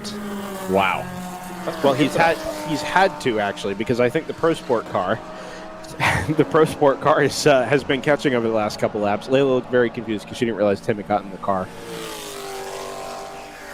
Not only is the Pro Sport car catching them, but of course the ACP car is threatening to leapfrog them with a short pit stop. Oh, right. So there's that was your point earlier. I was kind of doing other things at the time, but I caught it. Yeah. Then Hammer, Pro Sport, and ACP are all in a brawl for third, I think. Star Spangled Racing, depend on their pit stop lane. I think actually they're dropping away. I think the 75 has either been knocked out of third or knocked out of contention for third in class because of a passing next to a safety vehicle penalty. Oh, the AOA Motorsports car. That puts the number 93 TC Klein racing car up into third. Actually, 14-second race in the battle for the lead now. Yeah, there it is, 2.2 again on the last lap. Picked up 2.2. How's this battle for second? Is it second in GP1? 3:48 in the 44. Now that was one that I was going to give to the 44. How does that stand at the moment? It's still 44 seconds. Okay. Sorry. I mean to bump the mic. Can Chattanooga make it to the end? I would assume that they can. Can Chattanooga make it to the end? Yes, easy. Okay. So that will be on pace for both of them. So the margin from the 01 up to the 988 is 1 minute and 14.9, which should be close enough that the 01 can get them on the stop. Do we know what the margin is from the 988 up to the 52? It was 30 seconds last time I looked. So it would be something like 1 minute and 14 on a stop, or 1 minute 40, excuse me, on a stop. 35 seconds. Yeah, okay. So it's more I think you might be right, Scott, there. I think the 52 might be able to hang on to that. Yeah, 1 minute and 50 is, obviously, it's more than a lap. If it was a full pit stop, there's an intervention vehicle blocking pit entry by which things like No, it's pulling into its spot there at the inside of turn 12. Okay, illusion. It's home. Yeah, if it was a full pit stop, I'd say it was going to be super close, but I think ACP, it's only going to need a splash, so I think it might be safe. We just caught the blue flag waving there at turn 3, and I'm convinced that there is no more fruitless endeavor than somebody waving a flag on the inside of turn 3. Nobody's ever going to see it. Certainly a blue flag. This is going to catch the 99 up a little bit. Yeah. The Aston not so much. Yeah. 12.6 seconds. Yeah, they're going to lose some of that back on this lap, though, because it's had absolutely no pace behind the Aston and the, I think, the Kingpin car. Through the bottom of the S's there. Interesting that we have the Kingpin car at the home of Randy Lanier. I hadn't put that together, actually. There went ACI, and this is the 99 et al. Coming through turn 7 now. Having made both of those passes, obviously. Yeah. I think this lap will actually probably pull the margin back out slightly. Well, I say that. I think the 7's going to catch the traffic at 366 here at turn 10. I thought they were back behind the 44. I do that every single time. You know what? No, that is the 44. They've just come through underneath me here. But then the other one was the 36.9. We've got them completely swapped around. Yeah, no, here comes the 99 now. And... wow. 0.02 of a second. Technically in favor of the 7, but kind of pointless. Well, now look at this. They're going to get held up for sure.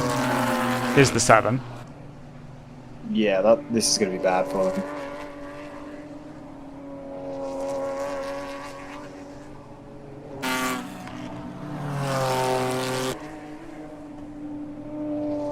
Clear on through the S's for the 99. It's going to make a big difference to the gap, I think. Yeah, 100%. There's 24 minutes to go. What do we call that? 10 laps? Hold on. Let's just do the math. From here? Yes. No, it should be about 12 to 13. I meant to say 15 laps. I don't know why 10 came out. Joseph, do you want to do the AWS graphic there? 15 laps, I would say. 52's in. So yeah, this will they were due. dictate the race. This will kind of dictate the race for third, we think, between the 01 and the 52. I don't know where they are. 01 come through on the same lap yet? They were a lap apart, correct? No. No, the 01 was on the same lap. Were pretty much exactly a lap. 01's onboard is going into turn 3. It tends to have a bit of lapping, so it's probably further than we can't see the Tangerine Associates car in the pit lane. I'm going to be frank. The 7 is having the worst luck with traffic. The 99 is having the best luck with traffic. Under 10 seconds. They're also going to have to make the pass at some point, which... you know, when you're 2.5 seconds a lap quicker, there should be an opportunity that presents itself at some point. The 52 is moving, and I haven't seen the 01 yet. Should we go to the... Yeah, this is what I was looking for. I got the 01 coming out at 10.7, so it's not going to be that far around the lap. No, I just kind of have an eye to my right here underneath the Fox Factory Bridge. Is the 52 out of the pits already? Oh, yeah. Yeah, 20-plus seconds ago. Oh, okay. Well, that's that then. Then Star Spangled Racing might have a chance. Here comes the 01 down the hill now. Oh, their onboard really isn't that laggy at all. No. So that's on the same lap, but with a margin that is a little bit pointless. Right, just because I don't see in the next 20 7's at the minutes bottom there of the being screen. Making 99 is is that in 90? 10B. Oh, there's a lot of traffic there. Sheesh. Yeah, the 7's caught a break in that. Yeah, the 99 is getting... Oh, that's the 34 I was looking at, actually. There's the 99 through most of it. 8 seconds. 8 seconds even, yep. And we reckon about about 14 laps, right? Yeah. Maybe 13 laps. It's been a little while.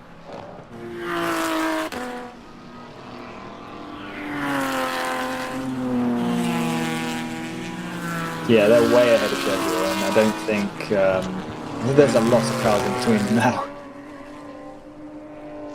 When they do catch, I don't think the 7's going to have very much they can do about it. It certainly didn't last time. Yeah, I think you're probably right. And you know what? There's enough traffic, enough opportunities in traffic that it just takes setting up the right pick, and they'll be able to move.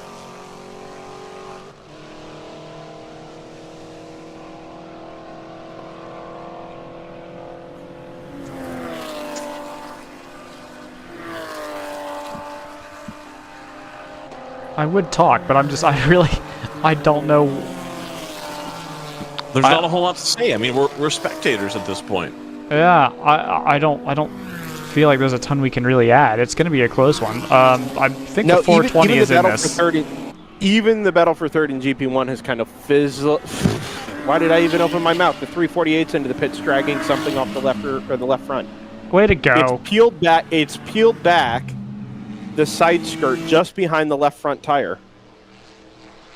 The 99 dealt with all of the cars in between the two leaders on the back straight, so that was lucky for them. The 988 is in. So 2 laps after the 52, as was predicted. This isn't even going to be close. I think the Team GTR is going to catch with about 15 minutes to go. I think you're probably right. I don't think the 7 is going to have very much they can do about it. There's now actually very little traffic. There's only 1 car in between them, and there's not that many cars. I can't see very many cars ahead of the 7, so it's going to be a straight fight, and there's at least 2 seconds a lap between those 2 cars. Yeah.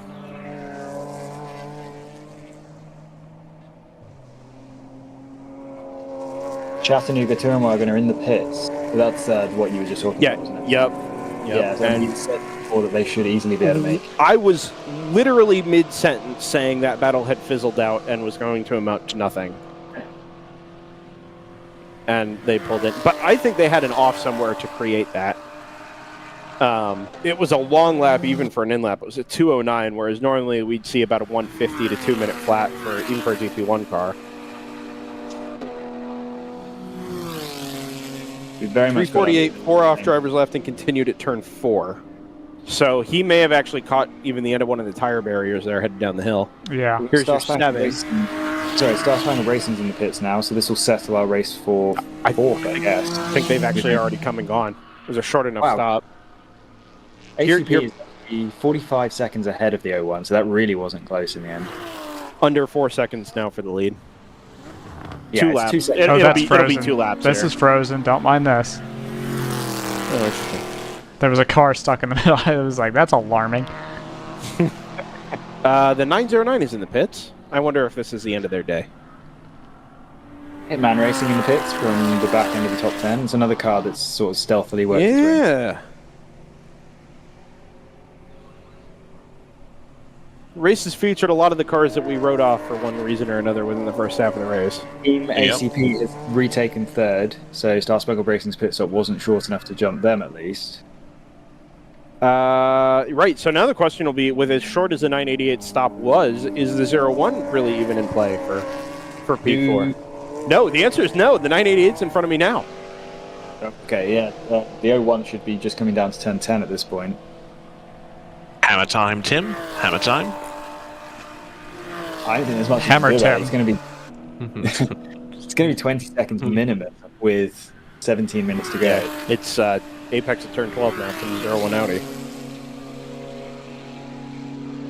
20 seconds. Killing it, Scott. Which is a bit of I really thought the 99 would have got around the will to win car on this lap. Well, it's still a GTO, right? Turn, but Yeah, he's got it at the bottom of the hill here. Can we check the penalties? Because I think Pro Sport might have just lost a lap. They were 8 seconds behind Hammer last time I looked, and they're now a lap behind. I can do that. Passing next to a safety truck, 1 lap, 4:39 p.m. They're lucky enough to have not lost a position because there were 2 laps. There are 2 laps in between Hammer and Hitman Racing, particularly as Hitman Racing just pitted. So yeah, Pro Sport keep their 6th place, but they've now got no chance of taking 5th off of the 01. Well, So nobody. That 4-way race we had, 3rd, 4th, 5th, and 6th is kind of that one's fizzled out a bit as well. In the Team ACP Tangerine Associates, who are going to get on the podium, we've really not talked about them a whole lot this weekend, to be honest. Oh, big wiggle from the 988 at the compression down at turn 12. He was about half a car width off the apex, and the car just never really wanted to settle into the corner. Another onboard camera bites the dust. Which one? Down, Which one did we lose? Chattanooga. Oh, right, yep. Oh, no. Not in front of the leader, please. Oh, he's going to come back on here at 10-2. Okay, all right, held that. Actually, Okay, I think your lead margin is going to be under a second this time around. The 7 and the 99 are together down the front straightaway, 1.3. So near enough, and he's going to be on the back of him this lap, almost without question. Yep. With just under 15 minutes to go. Having said that, ACI managed a 36.0 on that last lap. Yeah. Despite rallycross action in front. Well, and look, we're all in for nail biters, right? We want these things to go to the end, especially after kind of what we saw yesterday, where we didn't really have this level of excitement. It's easy to just say, oh, yep, 99's much quicker, and this is going to be, a done deal before 15 minutes to go. But we're still getting a lead change within the last 10, 15 minutes of a 7-hour race. That's not nothing. Oh, absolutely. And again, this assumes that the move is clean and all that, so there's still that to play out. But for what it is, it's actually still really impressive. I think if we hadn't had that last yellow, this would have been even closer. Yeah. Definitely helps GTR 99, although ACI made a lot of that margin up with their short pit stop. But I think, with pit stop and without the yellow flag, the last yellow flag, ACI would have been in. It's going to happen into 10, guys. It's going to be close. I don't know if it's going to be. I don't know if he's close enough. These are at the top of the hill, just into the braking zone now. 99 pulled back probably 6 to 8 car lengths down the back straightaway. And the 7 just able to hold him off in the braking zone. They come down the hill, and it's nose to tail for the lead across the start-finish line. A really good run for the 99 out of the final corner, and I would not be shocked if this move is made into turn 1. I'll start focusing on the cameras here now instead of out the window. But I think there's a chance. Nope, not into turn 1 this time. Well, they head up the hill, but maybe into 3. Sorry, I've got to go to something with a little less delay on it at the moment. Yeah, that would have been a move with such an advantage and a reasonably long time to go in the race. Yeah. That would have been. And how easy it looks like it'll be into 10 this time by. Yes. Yeah, unless the 99 gets sort of held up on the exit of 7, you would have to assume that the 99 is going to be able to get most of that back down the back straightaway. They may be swapped by the time we see them emerge in turn 7, for that matter. Not quite, but it's going to be awfully close. The move might be done by 9. Yeah, really good launch off the corner there. That initial traction for the 99 is really, really good. And I think I think you're right, Joseph, before they even get into the sweeper at turn 9, well, the 99 fades left, or I'm sorry, the 7 fades left, the 99 goes right, and into the braking zone down the drop at turn 10. I'm a little surprised by this, to be honest with you. Yeah! I think the 99 is going to play it super conservative here, knowing he doesn't have to have the move done for minutes. Well, I say that. He poked a nose in at 10 or at 12. It set the 7 offline by about half a car width. You see it there come up on the curbing just at corner exit, and cost the 7 a little bit of a run down the front straightaway, but the 99 wasn't able to do anything with it, and they are half a car length apart, headed up the hill into turn 3. Again, we wait for it to. They've come back around to the gaggle. Yes, but this is going to work in the 99's favor, I think, just because of the 7 not being able to. Let me put it this way. If one can get through, they're close enough that both of them will probably be able to get through, and the 99 is going to have a little bit more freedom and flexibility to time a run on that number 7. At least if I were behind the wheel of the 99, that's how I'd be looking at it. I just can't imagine a situation where the 7 gets through and the 99 really gets held up, significantly. Yeah, they should be close here. There they are. Yeah, 7's got a little, maybe an extra car length from the exit of 7. But, man, that 99 just punches so well up through 3rd and 4th gear. Again, the 7, well, initially went left. Now they've gone both back to the middle of the track. The 99 BMW sort of dares him to go left and defend. The 99 on the brakes late into 10A. He backs out of it, 7 backs out of it. It's the 99 spot. Yep, there it is. There it is. As it's done. He dared him to hang on the inside there, but once he knew that they were going to be back at the apex of 10B, he forced the 7 to kind of back out of it and look at the gap already. Yeah. Well, some of that will have been the 7 having to back out at the acceleration point, right, for turn 10.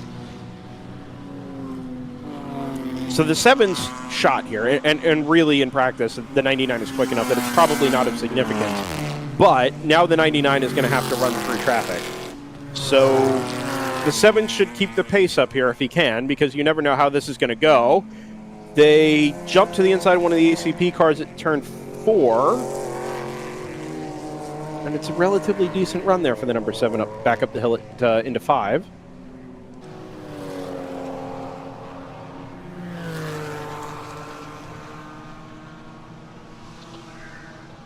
Not much extra to say here. The Hammer Audi is 15 seconds behind the 988, but there's really no pace differential there. They're both stuck in the 41s. Yeah, he has closed 5 seconds down since we last talked about it. Which wasn't all that long ago, actually.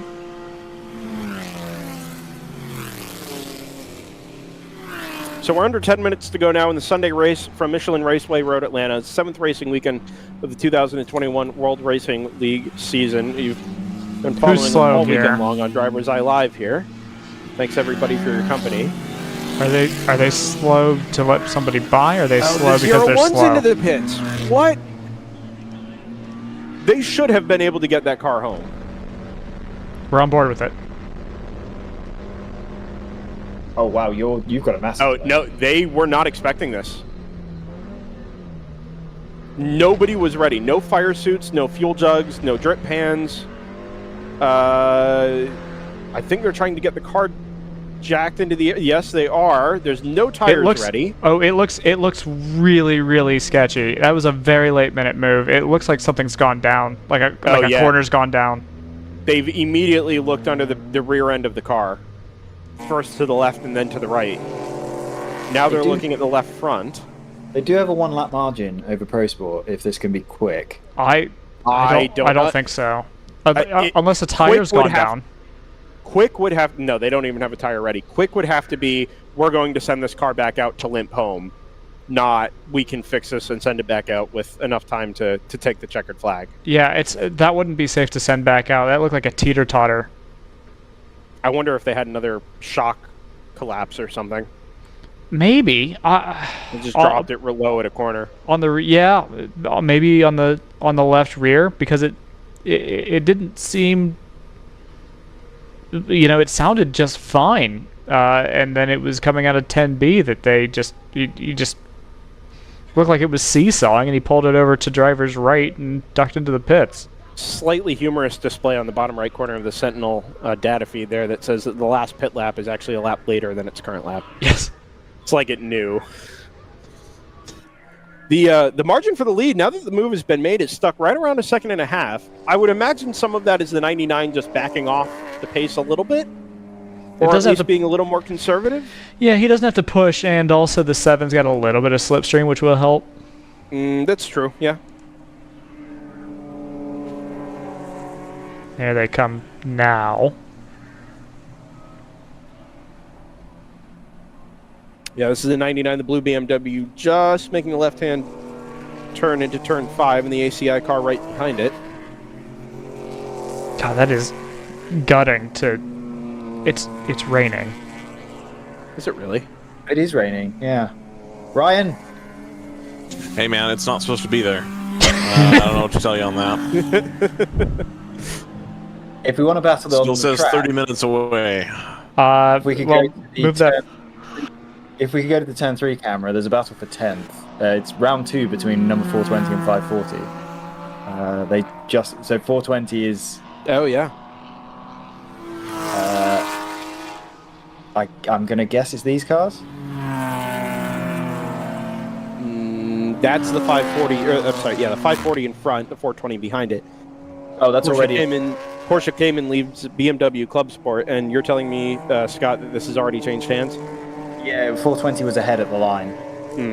They are moving the 0-1 again, although the body language is suggesting that it's probably just headed back to the paddock. The number 7 is still within 2 seconds of the 99 up front. Yeah, it's come out another half second on this last lap, but It could be interesting to see what happens if real rain gets involved here. I don't think it will. 5 minutes. Yeah, so our timer is to the top of the hour real world. Whether or not that is when they decide to stop the race, or if they time it to about a minute early like they did last night, that is TBD, I think. Yeah, race controllers lean forward in their seats a little bit, which suggests to me that they're starting the proceedings. Wrap-up procedure. Yeah, well, not just wrap-up, but the actual, okay, let's follow the leader around and prepare for the white flag and then the checkered flag to follow. Which they should be doing anyway, because we're under 4.5 to go. No, that's my point. I don't think there's anything of consternation here. I think we're just now in that very final couple of minutes of the race where everybody else is starting to pay attention because they have, or pay more attention because they have this, specific procedure at the end of the race to make sure, they get the white and the checkered flag out in a timely manner. Sure. I think Orange Mike's is headed home here. It's a very large hauler is on its way out. Confirmation that the 01 has gone to the garage. It's about to park up next to the 02, I think. Oh, it's actually pulled into the garage stall just now.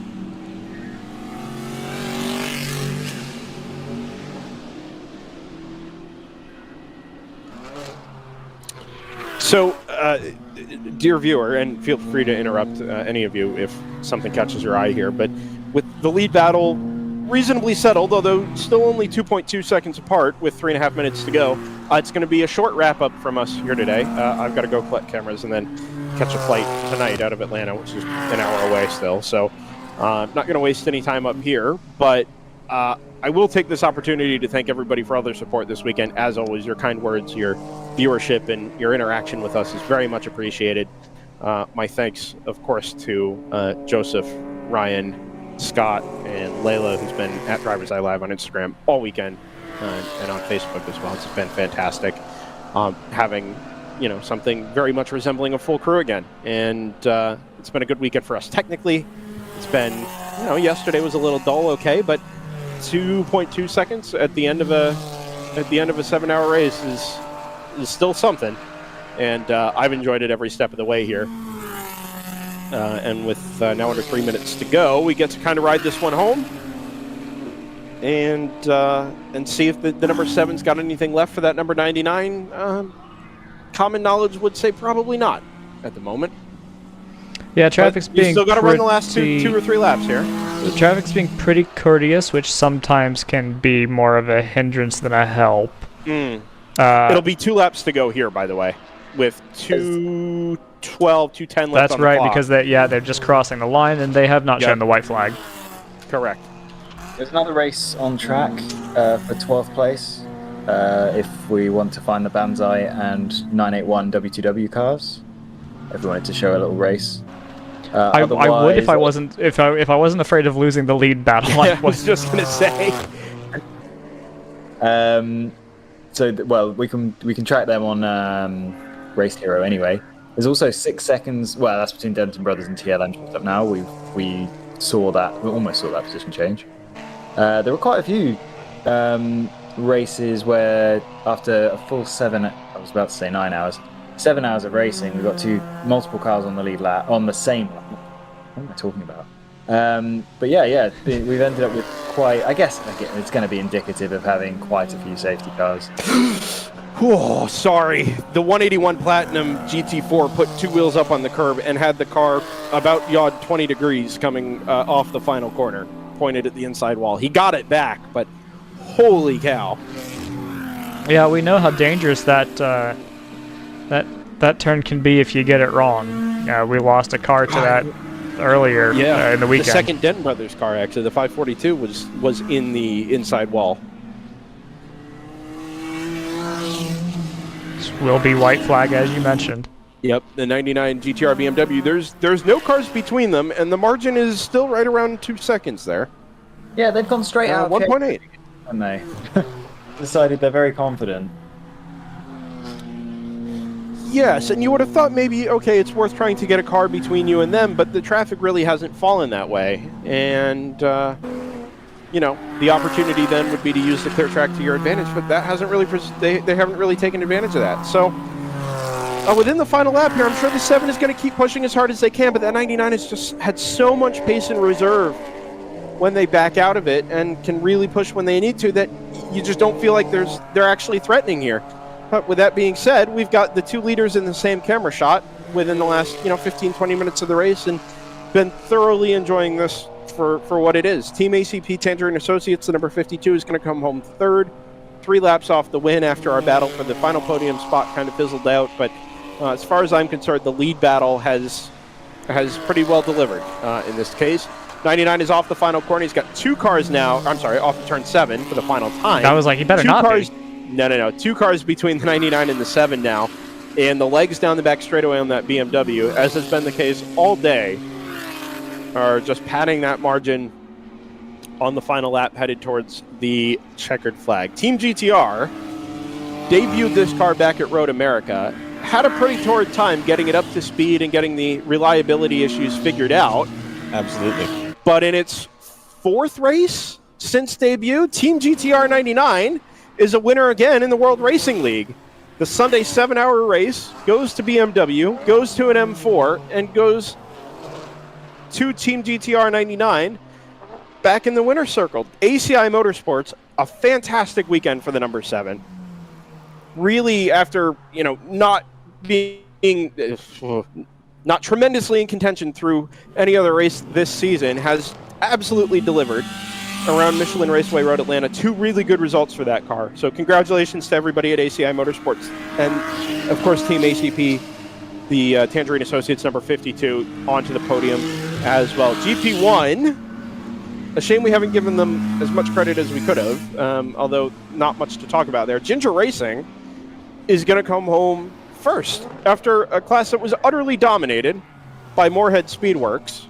When they went by the wayside around hour 4, hour 5, Ginger Racing was there to pick up the scraps and able to deliver the win. PC Racing in second, round 3 racing, the number 701, which I think we saw at some point today, airborne over the turn 5 curb, recovers for a class podium there as well. GP2, your winner is Fat and Furious, a weekend sweep for that car.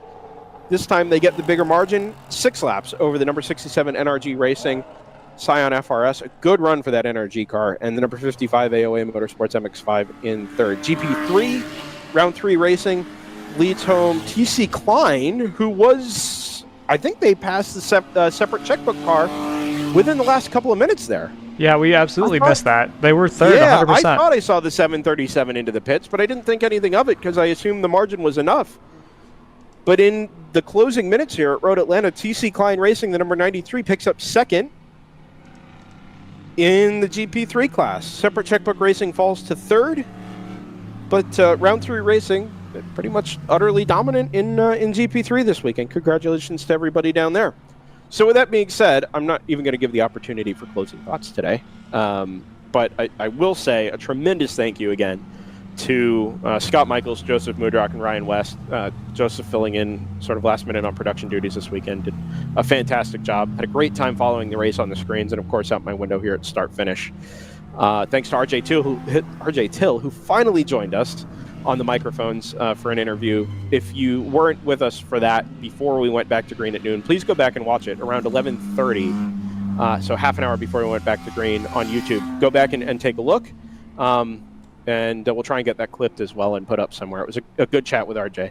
And, of course, my thanks to the lovely Layla Kazmarek, who spent all weekend on social media with me here at Road Atlanta. It's been a fantastic weekend for us at DriversEye Live, fantastic for the World Racing League and everybody else that's been involved. And can't wait for the next one. For us, it appears it'll be VIR in mid-September, so we get sort of a summer break here. And then we get to do this all with presumably a full field down in Virginia. And then we start to round out the season. We go Hallett, Sebring, the 24, and then Circuit of the Americas at the end. But we're in the throes of the championship race now, and I can't wait to see how the rest of this one pans out. So thanks again to everybody for your company. Thanks again for joining us and for all your kind words and support. And we will see you next time out at VIR, September, I think it's the 15th through the 17th, here on DriversEye Live, as always. It's bye for now.